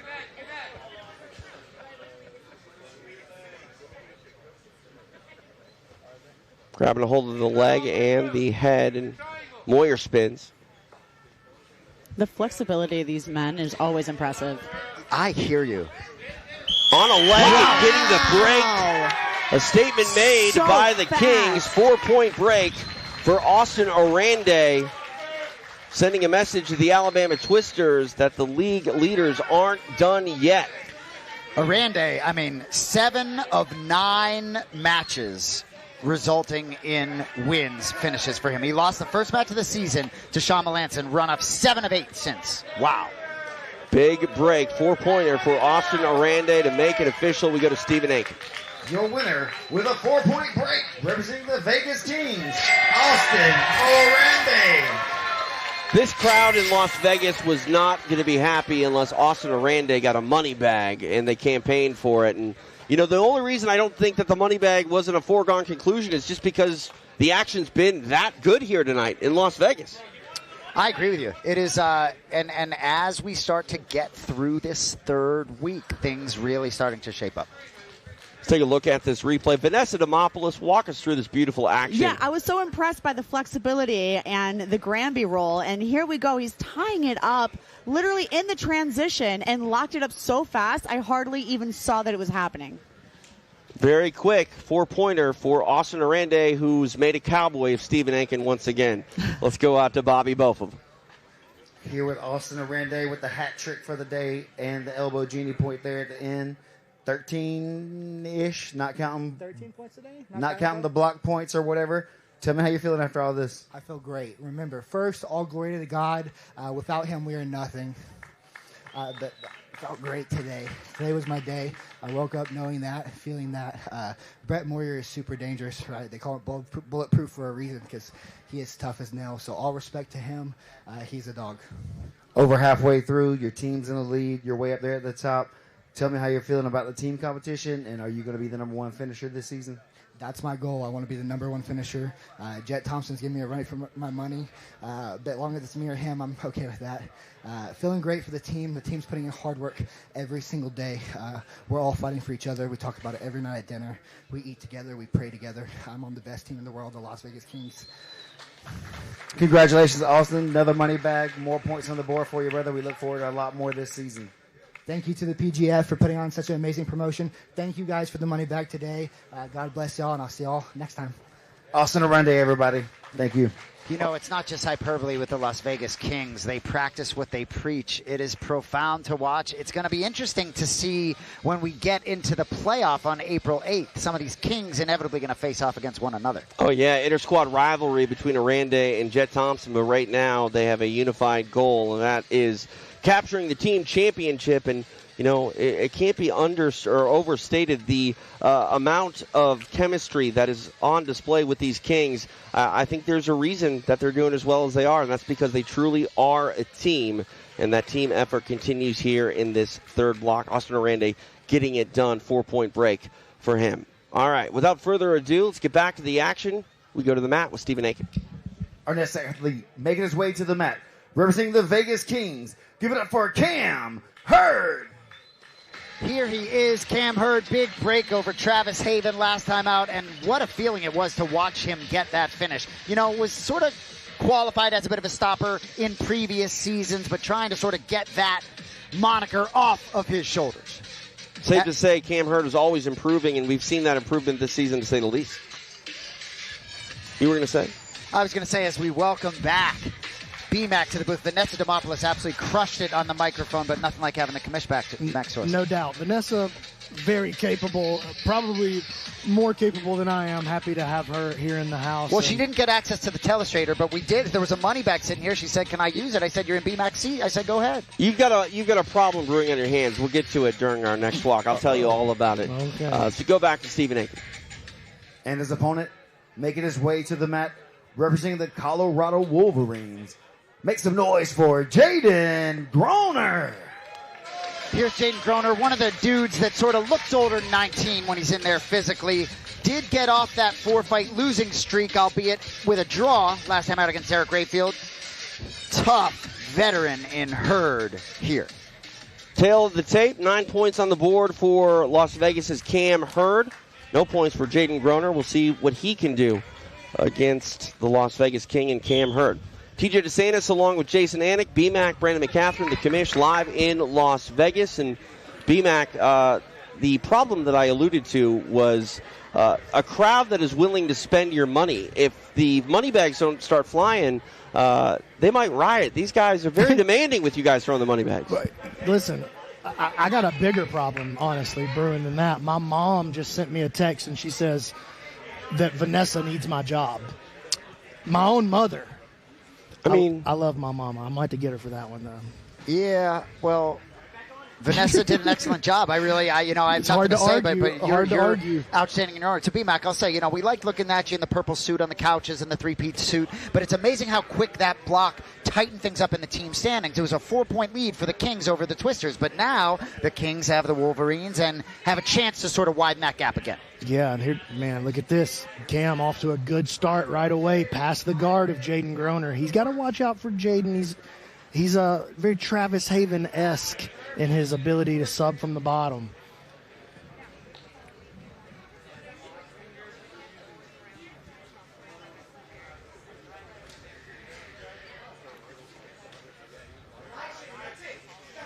Oh, Groner in business here.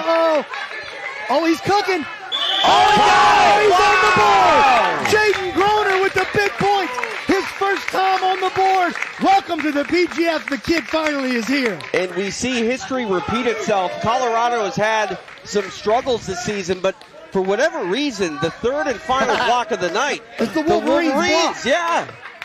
Big points for Jayden Groner and the Wolverines. He gets the break over Cam Hurd. Stephen Aiken to make it official. Your winner with a break, representing the Colorado Wolverines, Jayden Groner.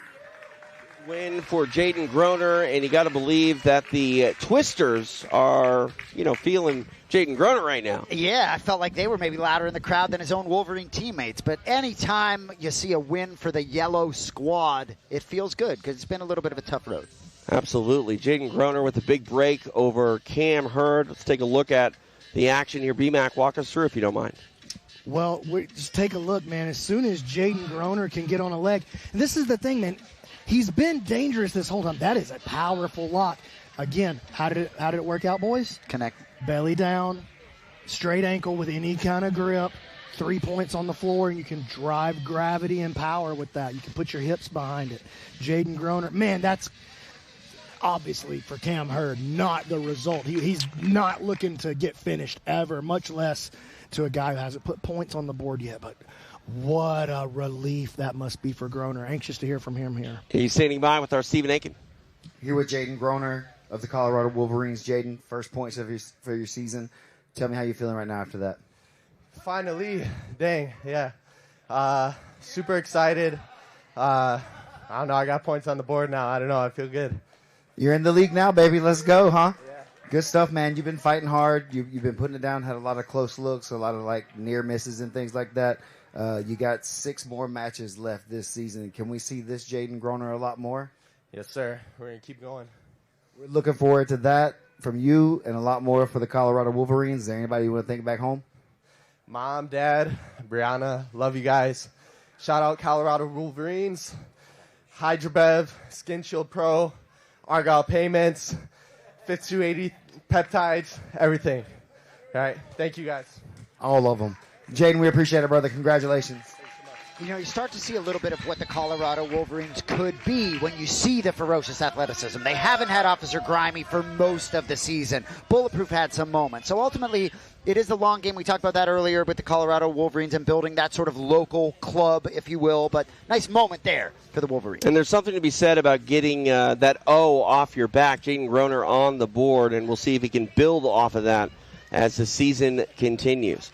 Our third and final block of the season continues right now. Let's go back out to the mat for our next matchup with Stephen Aiken. Our next athlete making his way to the mat, representing the Vegas Kings. Give it up for Jared Fekete. All right, here's Jared Fekete. Tough night thus far tonight facing Cochel and Carlton. See if it gets slightly easier here against the practice squad player Joshua Squires, but Squires been a tough out thus far. Been a tough night for him, but now it's time to Fekete about it. See, that one worked out, TJ. Thank you. You just got to keep swinging, dude. I mean, shooters got to shoot. I'll take it. Money bag? No? No. All right. Time for his opponent to make the walk back to Stephen Aiken. And his opponent making his way to the mat, representing the Colorado Wolverines, Joshua Squires. So every time Joshua Squires takes the mat, he looks more comfortable here. 4 straight draws after being choked out in his first couple matches. So let's even get on the board here, get a little momentum going for the team from Colorado. The third block has been the key for these Wolverines. Tail of the tape, 9 points in the bank for Jared Fekete. Goose egg for Squires. We'll see if he can get on the board here in his third and final matchup of the night. Big shout out to YouTube. Slappy Gustaverson, $100 in the super chat. Okay, Slappy. Appreciate that, man. That goes to benefit these athletes, man. So the rest of you, don't be shy right there. Every little amount matters. And then over on Kick, man, that Kick community coming through big time. Mr. X, Tri-City, Linda D, Substats, Fighting Sloth, DEO, Polar King, the whole squad over there on Kick. Massive appreciation to you guys as we begin the PGF's journey with Kick.com.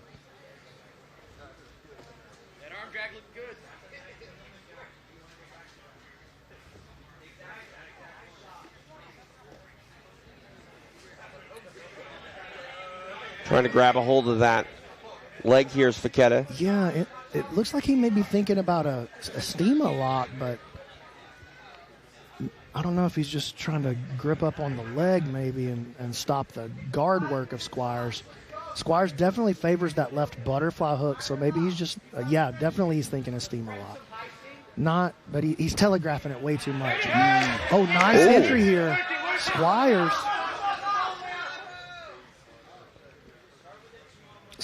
I think Squires has a very good, I don't want to call it a classical guard, but he's got a really nice butterfly style game right here. Jared on the shot clock. Go ahead. Sorry, TJ. I was going to say exactly what you said. Fekete on the shot clock. We'll see how aggressive he gets. Got a hold of that left leg again. Hasn't really made any forward progress here to turn off that clock. And the flags come in. Squires. This is a big moment for him, man. Big moment here for Squires. Oh, Jared got them grocery store feet a little bit out there. Go ahead. What'd you just say? Grocery store feet. I'm not familiar with that.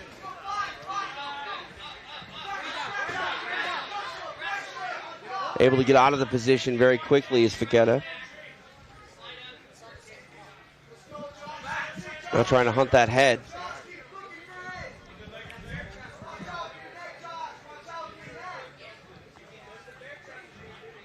Jared got a pretty decent grip on the neck right there. I got the angle on it right here. I can see he's under that chin.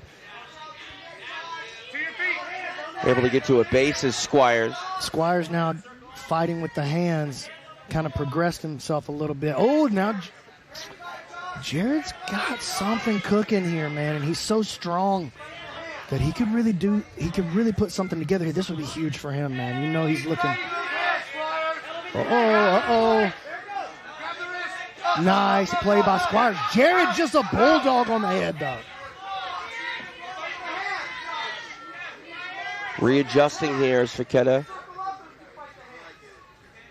Squires has done a good job stopping Yeah. Jared from getting to the position that he wants, though, or the hand positioning at least.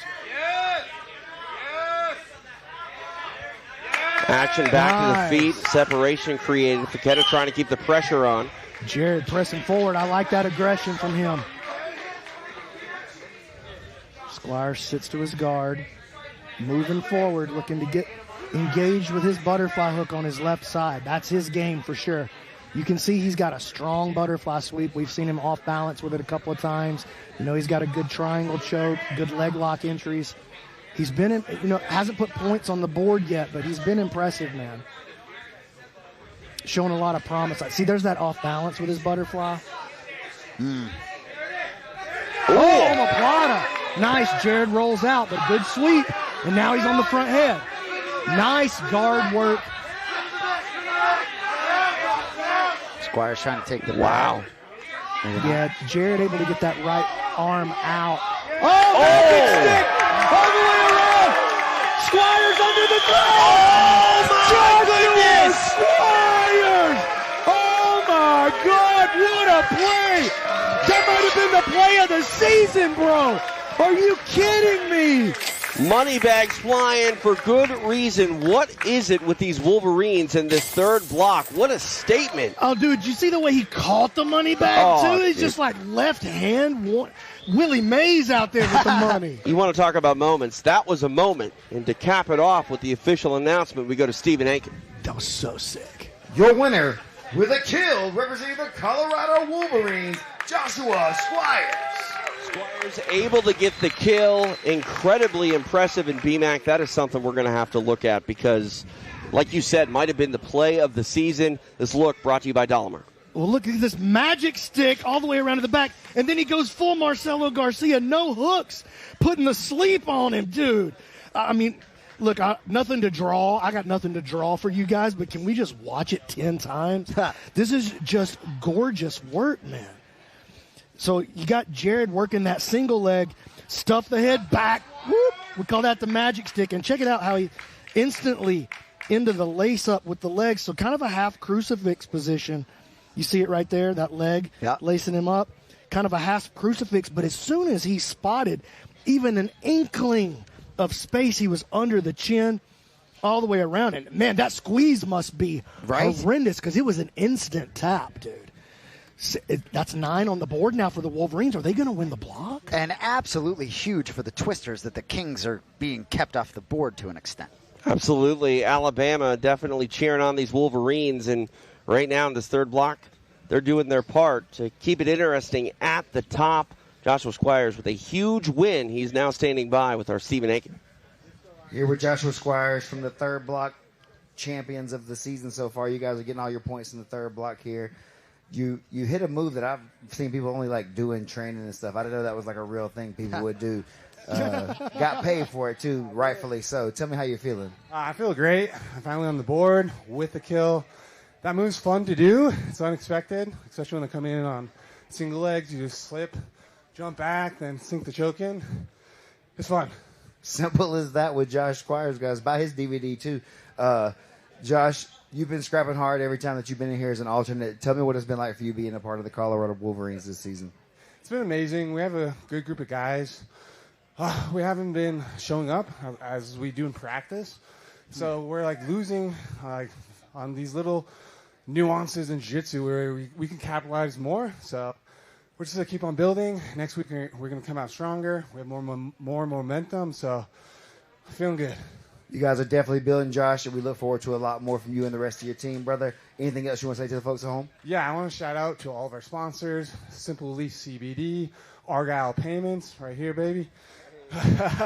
Matt Enforcer Soap, We Defy Foundation, 5280 Peptides, Hydrobev, Uncle Kenny over here. He's like, when in the match, like when you're not sure what to do, just fucking club him. Oh, sorry. Man, you were like 98% there, Josh. We appreciate you, brother. Look forward to a lot more this season, man. spending some of that money bag right out the gate in the post-fight interview, but it might have been warranted. Joshua Squires getting it done. I mean, if you choreographed that for a movie, you would have said, that's not real. You can't do that. Well, and Squires was supposed to be on the bench again tonight because Officer Grimey was supposed to come back. What an absolute a great opportunity for him to get these matches under his belt. He's clearly getting better as the season goes on. What a moment there. I mean, moments are everything in sports, and that's a moment we might recall, if this man is the sixth man of the year, because that was a moment that role is definitely indicative of great trying to call, Butch DeSantis. CJ DeSantis. He's Jason Anning.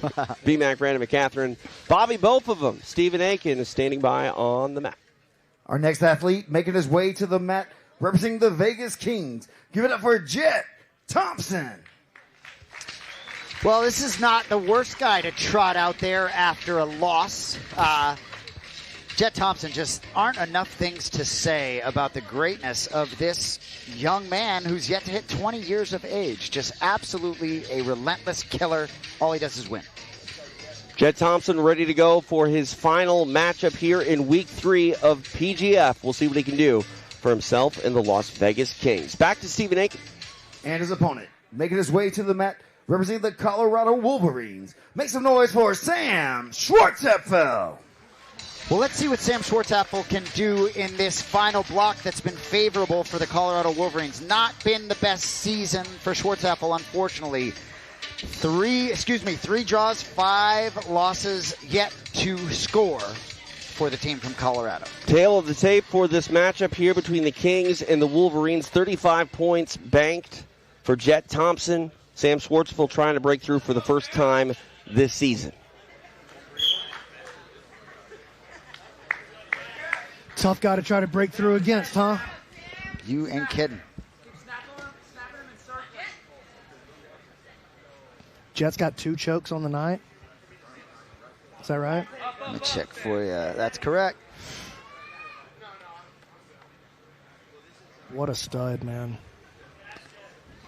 It really is incredible. Last season at 55, gets off to the slow start, 75, and just running rough shit. Almost on the back is Thompson. I mean, he's got such a dominant game. You know exactly what he wants to do, and people are very hard-pressed to stop him from playing at close guard here. Here's the thing with Jett is like when we saw him in Season 6 and even a little bit last season, he was the guy with this brutal leg lock game, that Aoki lock, terrifying. He's shown no inclination that he's even interested in that this season, but don't forget, that's in the bag when he needs it. Look, it's all about this close guard back take. Oh, wow. I mean, and that's just unbelievable. Oh, my.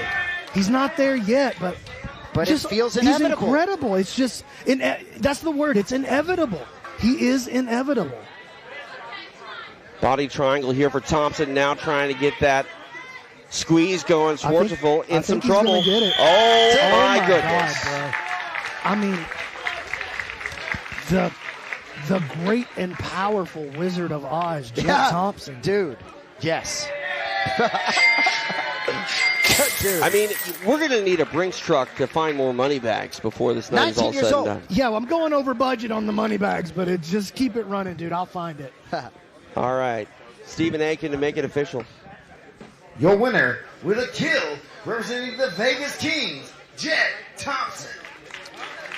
Jett Thompson with a kill over Sam Schwartzapfel. Big win to cap off his night. And, guys, we talked about it being inevitable. He gets the back. He takes the neck. He takes the kill. Huge win. And he's standing by with our Stephen Aiken. I'll do my best for you, Jett. Please don't put me in your closed guard and then take my back. Jett, another heavy point total for you here. Kill. Got the money bag. Team stretching out the lead there. Tell me how you're feeling. I'm feeling great. 18 points today. Couldn't be better. Yeah, that's like literally about as good as it gets, huh? 18 points. You got 6 more matches this season. Do you think you're going to be the number 1 player by the end? Yes, sir, I do. Thank you to everyone who puts on to this event. Thank you to my team, and thank you to God for putting me in this position. Jett, we really appreciate it, brother. You're being a great champion here for the PGF. 6 more matches. We look forward to a lot more great stuff from you this season. Thank you, brother. You know, as we get closer to the playoff, guys, you know, the number one seed, it's going to go to whoever earns it. Jett Thompson just might be that guy. But even if he's in a different numbered seed, you got to believe he's a front runner. It's because of a game like this. 100%. And, you know, it's interesting. When we talk about the 8-man playoff, right, you can be sure that 8 seed is going to be an absolute killer. But ultimately, Jett just seems to be, with some other guys, on a different level. I mean, this top 8 is going to be absolutely relentless. This roster just so deep. Jett Thompson doing his part to try to make that an all-Kings playoff, and he is definitely a leader, not only on the scoreboard, but behind the scenes as well, and might be a leader when it comes to getting money bags. Racking up another one there with the kill in his final assignment of the night. Action continues here in Las Vegas. We go back to Stephen Aiken. Ladies and gentlemen, we are ready for our final match of this evening. The first athlete making his way to the mat, representing the Vegas Kings. Make some noise for Chuy Magana. 3 has not been the Chuy show, as weeks 1 and 2 perhaps were. But Chuy Magana still in the mix, both in the individual and certainly still been a great help to his team, the Las Vegas Kings. Going up finally tonight against the franchise player for the Colorado Wolverines, Caleb Crump. And Chuy has had a tougher night tonight at the office than he has in previous weeks, but you're starting to learn more and more about the character. He's a guy that has been in some tough matches here tonight, but he hasn't shown a weakness mentally, and you can be sure he hopes to close it out with a big win for these Las Vegas Kings. Chuy Magana on the mat, ready to go for his final assignment. We go back to Stephen Aiken.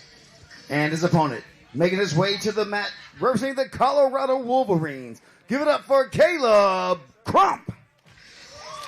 Well, let's see if the 30th match of the night can be magical once again for Caleb Crump. He had his first finish in the PGF last week in the final match, a kill over Armin Bruni. A couple draws tonight. You can be sure Colorado would love nothing more than to crush this block on their way to week 4. Tail the tape for the final matchup of the night. 18 points for Mexico's Chuy Magana, 6 for Colorado's Caleb Crump. TJ DeSantis along with Jason Anik, BMAC, Brandon McCatherine, he's the commissioner. You're locked into the Professional Grappling Federation. Final bout of week 3 underway. Magana representing the Las Vegas Kings in the maroon and gray. Caleb Crump in the Colorado black and gold. Appreciate y'all being with us. PGF Week 3, live on Kick, live on YouTube. Only getting stronger. A couple more weeks of the regular season, the next 2 Wednesdays, followed by the playoffs, April 8th. Little duck under attempt here from Crump. Ooh, eye poke there. Was it an eye poke or was it a headbutt? I think it was an eye poke. They just know that TJ and I like being here way too much. We can't. The final match of the night, you gotta just pump the brakes for us. I mean, it's funny. After 4.5 hours of jiu-jitsu, I don't want to go home. You know, I want to get back to action in week 4 as quickly as possible. But right now, all eyes here on Chuy Magana. No pun intended, right? Yeah, correct. All the eyes except his. There's a replay in your lower left-hand corner. Yeah, it was instant. He's already got his eye open, yeah. So definitely not a serious eye poke. Well, any eye poke is serious. Like I don't want to diminish it, but he's definitely going to be okay right there. PJ Montano, our referee there, camo, CSAC certified. Not his first time seeing an eye poke. Yeah. I guess the question is, BMAC, what is the protocol for an eye poke? Do you have up to 5 minutes? What's the rule? We actually don't put a limit on it. We want the athlete to take the time to get ready. I figure we could just turn it over here and let you handsome fellas talk while the guy gets ready to go. Well, you know, it's funny. 5 minutes is the rule in mixed martial arts for an eye poke, but that's a relatively new rule. It used to be you got poked in the eye and they asked you if you're okay, and then you had to get back to action as quickly as possible, but they changed that, and, you know, that's the thing. Eye pokes, not all eye pokes are created equal. True. You know, a scratching sort of eye poke can be worse than, you know, direct poke. And we know Caleb Crump. Like, we know the heart of Caleb Crump. That was Yep. absolutely unintentional. Oh, yeah. Like, nothing, like, he would never do something like that. So, But even when we've seen with Tom Aspinall and what he's going through, right, the beholder is the only one who really knows what's going on there. Yeah. So obviously Chewy's dealing with something there, and you can see it almost looks like getting a little bit worse as you look at it under the lights. And, of course, everyone at home always generally has an opinion about how bad an eye poke was, despite never getting poked in the eye. Oh, dude, eye pokes are serious, man. I mean, that's like one of the most debilitating things that can really happen to you in a lot of ways. Magana takes a seat. You know what he wants to do? He's going to invert each time. Keep your hips heavy when you drop down. This is the first non-bench player of the night for Caleb Crump. Caleb's going to have to be very careful here, man. Hey, you know what?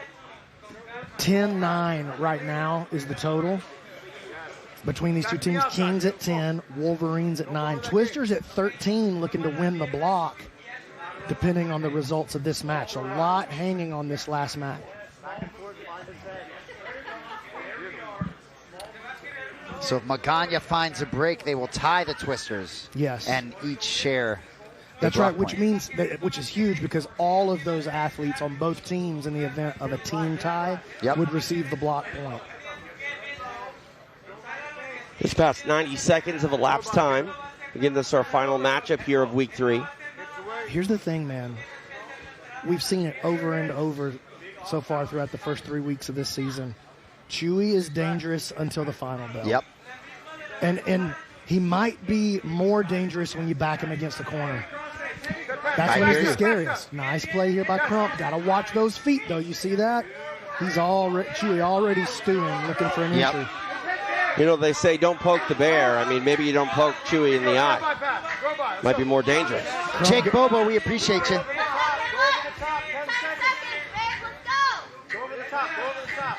Shot clock here. You see the output here turned up by Caleb Crump. You saw that look on Caleb's face like, what? Come on, dude.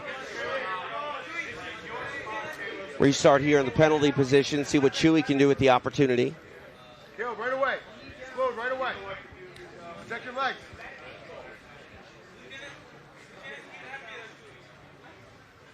Right away. I expect an explosive movement right here from Crump. I don't know that Chuy's going to be able to keep up with him. Good call. Ooh, right into a leg. Chuy does it again! It doesn't matter.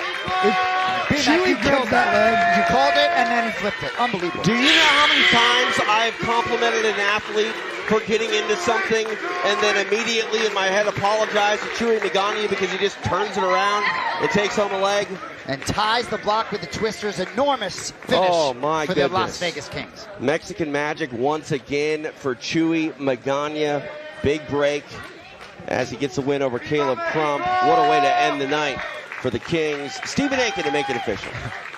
Your winner with a break, representing the Vegas Kings, Chuy Magana.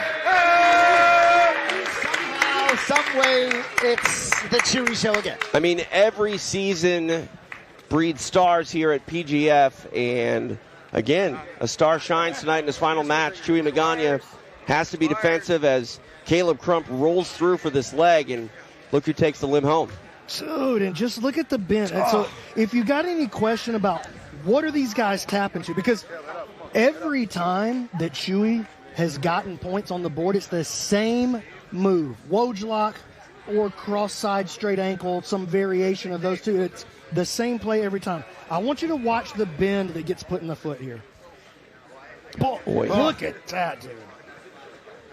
You know, reminds me of. Watch. Go ahead. See, this is Crump's foot right here. It's not supposed to go that way, you see. Yes. That's the wrong direction for a foot to go. Yeah, you see those. I mean, look, it's a rolled ankle. You see the direction the foot's moving?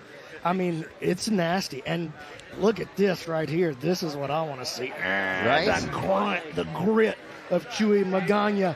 Mahika. Hombre. Dude, what a man Chuy Magana is. You know, I remember last season you talked about Landon Elmore's leg locks and just you don't want to get into a leg lock battle with Landon Elmore. Don't want to get in a leg lock battle with Magana either. And biggest block of even though they lost there, biggest block of the night, of the season so far for the Wolverines. 3 on night 1 in block 3, 6 on block 3 in night 2. 9 Right. now in that block. Barely lost it. Tied up with the Phenoms that block. So 13 to the Twisters, 13 to the Kings. And this is how it shapes Nope, up here. that is nope, not that's the accurate. last one going That was into. prior to the final 5. We'll get a fights. refresh on that. I think this is the same as well. I don't think this is updated either, so hopefully we can get that. We'll get that reset for you. But, you know, what a way to end the night. We talk about how much jiu-jitsu we throw at you in a 4-hour block. I mean, what we saw in that final block of the night just shows why each and every match matters as much as it does. It's just really unbelievable here. And when we get a look at those final standings, I think we're going to see we still got a lot to play for here. What you like to say? A lot of meat. A lot of meat on on the bone. And I will say, while I love leaving the individual playoff standings in its own box, now that we're 60% through the season, that's starting to shape itself out. And that final 8 is going to be elite. We talk about the depth of this roster. It's playing itself out. What a night. Best night so far for me this season. Yeah, absolutely. And next week we're going to start talking about that bubble list, which I know you love so much. You know I love the bubble. I love the bubble. Like, obviously, like the top guys you're excited about. Oh, here we go. Whoa! And that 13-point block for the Las Vegas Kings while the Twisters had to sit it out. Twisters came in to 7 points behind. Now they find themselves 17 points behind. And, you know, they've got some space between them and the Phenoms. The Wolverines, you know, trugging through it. They were able to get some more points on the board, try to build some momentum. But the Kings, man, I mean, the longest tenured team, first franchise in PGF history, they're owning that sort of trailblazing moniker that's been put on them. You know, if you'll recall back to season 7, which was the first time that the Kings were in the league, like they were the first franchise team in jiu-jitsu history. Yes. And season 7 was their inaugural season. And you remember Ryan Aitken and the Kings. Yeah. By the time week 4 rolled around, they had run away with it. We're not there yet. Still anybody's game, especially between those top 2. But this is starting to feel like a familiar tale.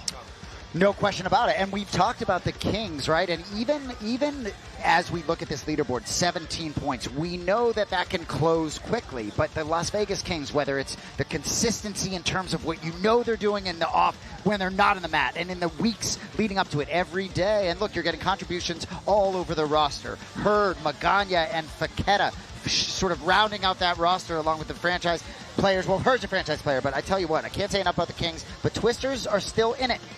They're still alive. Let's take a look at the individual standings as that has been updated. 43 points for the leader, Jett Thompson, representing the Kings. 2 Twisters follow him, Kevin Buehring and Elijah Carlton, just separated by a point. Austin Oranday believes he's going to be in that number 1 spot when it's all said and done. He's got 34 points, 9 points behind the leader, Thompson, and Chuy Magana. I mean, this isn't a moral victory sort of thing for Chuy Magana. He's here to play, and right now he's playing in a playoff position. You know, we talked about the season 7 Vegas Kings team. That was the Ryan Aitken show. He ran away with the individual title and led his team. Yep. That's not what this looks like this season. That's very close at the top. That's still one block changes everything still for the individuals. This is a team effort this year for the Vegas Kings. It's a 2-man effort, though, for the Twisters. Buehring and Carlton carrying the show, and you heard Carlton say it. And I'll say, we're looking at the top 5 here, but the Philadelphia Phenoms, right? Rayfield coming on stronger. Nice. Melanson and Kochel, those guys might be in there 6, 7, 8, whatever, right there on the bubble, but you can tell you the 6, 7. But you can be sure the Philadelphia Phenoms, I think, are going to be heard from in the individual playoff. But dare I say, the Philadelphia Phenoms are losing a grip on the team competition. Yeah, it's starting to look that way. Again, though, anything can happen. I think at this point, I don't know if we can mathematically eliminate the Wolverines from the team title, but we can, you know. Yep. Maybe not by the rule of law, but they're not going to win it, right? Phenoms could do it, you know. It'd be a crazy story, but it's possible. Still anybody's game between those top 2. Things can turn fast. Right. Like one crazy block from Buehring and Carlton, and now Strauss comes out and let's say Strauss gets a 6. And you know what I mean? Like, That could change everything. I agree. I just think for the Phenoms ultimately to have to compete against the Twisters and the Kings to overcome 40 points going up against those two juggernauts, I think it's going to be a little challenging. But we're next season, maybe 8 teams, right? You notice these 4 teams, we said it early on, the incumbents, the Kings and the Twisters who have experiences, sort of flexing their muscles a little bit. But I have a feeling Phenoms, Wolverines continue to grow. Absolutely. I got to cut you off, which okay. You'll talk forever, but we got to check in with Alex Wendling, who is standing by with an interview. Alex, take it away. Yes, we know you guys can talk all day, but I got Cage Salvo with me right now, and he's here to support the Colorado Wolverines. And we saw a great pop, energy from a great finish from Josh Squires. So what was it like for you? I know you're here supporting the Colorado Wolverines. Oh, yeah, seeing Josh do his thing was amazing. He put on a really great show, had a great kill, and just made it incredibly exciting to be here. Super happy to see that one. Yes, we saw you on the couches here to support Egghead as well. Tell us a little bit about the We Defy Foundation and how they're working alongside the Colorado Wolverines. Yeah, so thanks. So the We Defy Foundation, we put veterans into jiu-jitsu as essentially a thing to do and a place to be, belong. And what that looks like is we partner with gyms all across the country and scholarship our veterans into the local gym programs. So we're doing that all across the country. We just hit a mark of 2,000 veterans served in our 10 years in existence. We're also celebrating our 10th year of being in operation, and just trying to give back to the veteran and to the jiu-jitsu and fight community.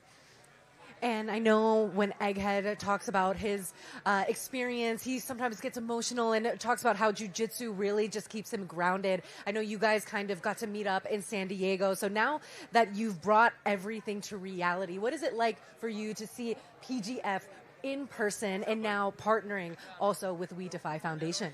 Yeah, so I've been a fan of the PGF since the early days of Love of B-Mac and the guys, the whole entire gang have been doing this whole community. It's a small community, so a lot of us know each other, and a lot of us work together in different elements over the years.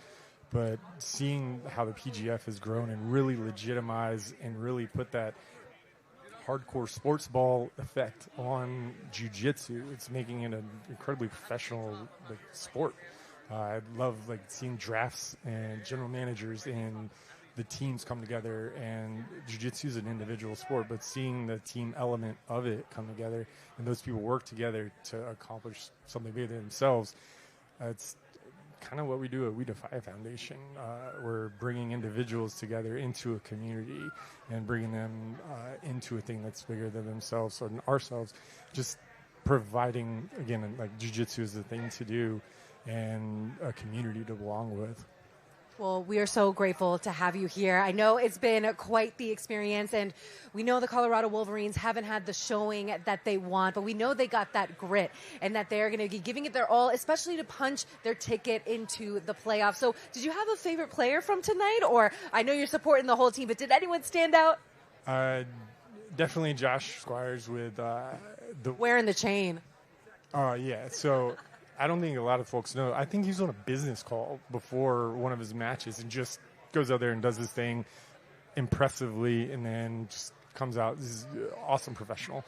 Really love working with all these guys. It's just been a phenomenal experience for myself, and looking forward to doing more work with the first military veteran-owned PGF team here in the jiu-jitsu community. It's super exciting. You took the words out of my mouth. This is the debut of the first veteran-owned franchise. So big for the jiu-jitsu world. Thank you so much for being here, Cage. That wraps up the PGF Week 3. And guys, I'm mind blown that the Kings are pulling away with it this much. But what do you guys think? I mean, it's been a phenomenal night once again, phenomenal season, and we're past the halfway point. And what better time than to tell you, if you are a fan of PGF World like we are, you can get your merch right now. Shop right now over at pgf.world/shop. They got T-shirts, they got hats. BMAC was signing a hat a moment ago. I mean, what a time now to get aboard the bandwagon that is PGF and get identified with the latest gear. You should be on the post show with Rafa Esparza. He's digesting everything that we saw tonight here in Las Vegas. Week number 3 officially in the books. Raph going to put it all into context for you immediately following us on YouTube. TJ DeSantis along with Jason Anik, B-Mac, Brandon McCaffrey. Oh, look what I got. I got a jabroni. Uh-oh. I got a jabroni. Week 4 headed your way next Wednesday night. It is appointment viewing at this point. Make sure you tune in live on Kick and, of course, YouTube. More info available at pgf.world. All right, another one in the books here in Las Vegas. All of our athletes came to put on a show, and a show they definitely gave. I want to thank all of our producers behind the scenes, Kurt Casper, Keelan Lawyer making things happen, our director, Jake Bearden, Gardy Garcia making things happen, as well David Martinez III. Just so many people behind the scenes make this a memorable night for you all over the world. For Jason Anik and B-Mac, Brandon McCaffrey, I'm TJ DeSantis. Thanks so much for joining us. We'll see you next Wednesday night for more of the PGF. I love you guys.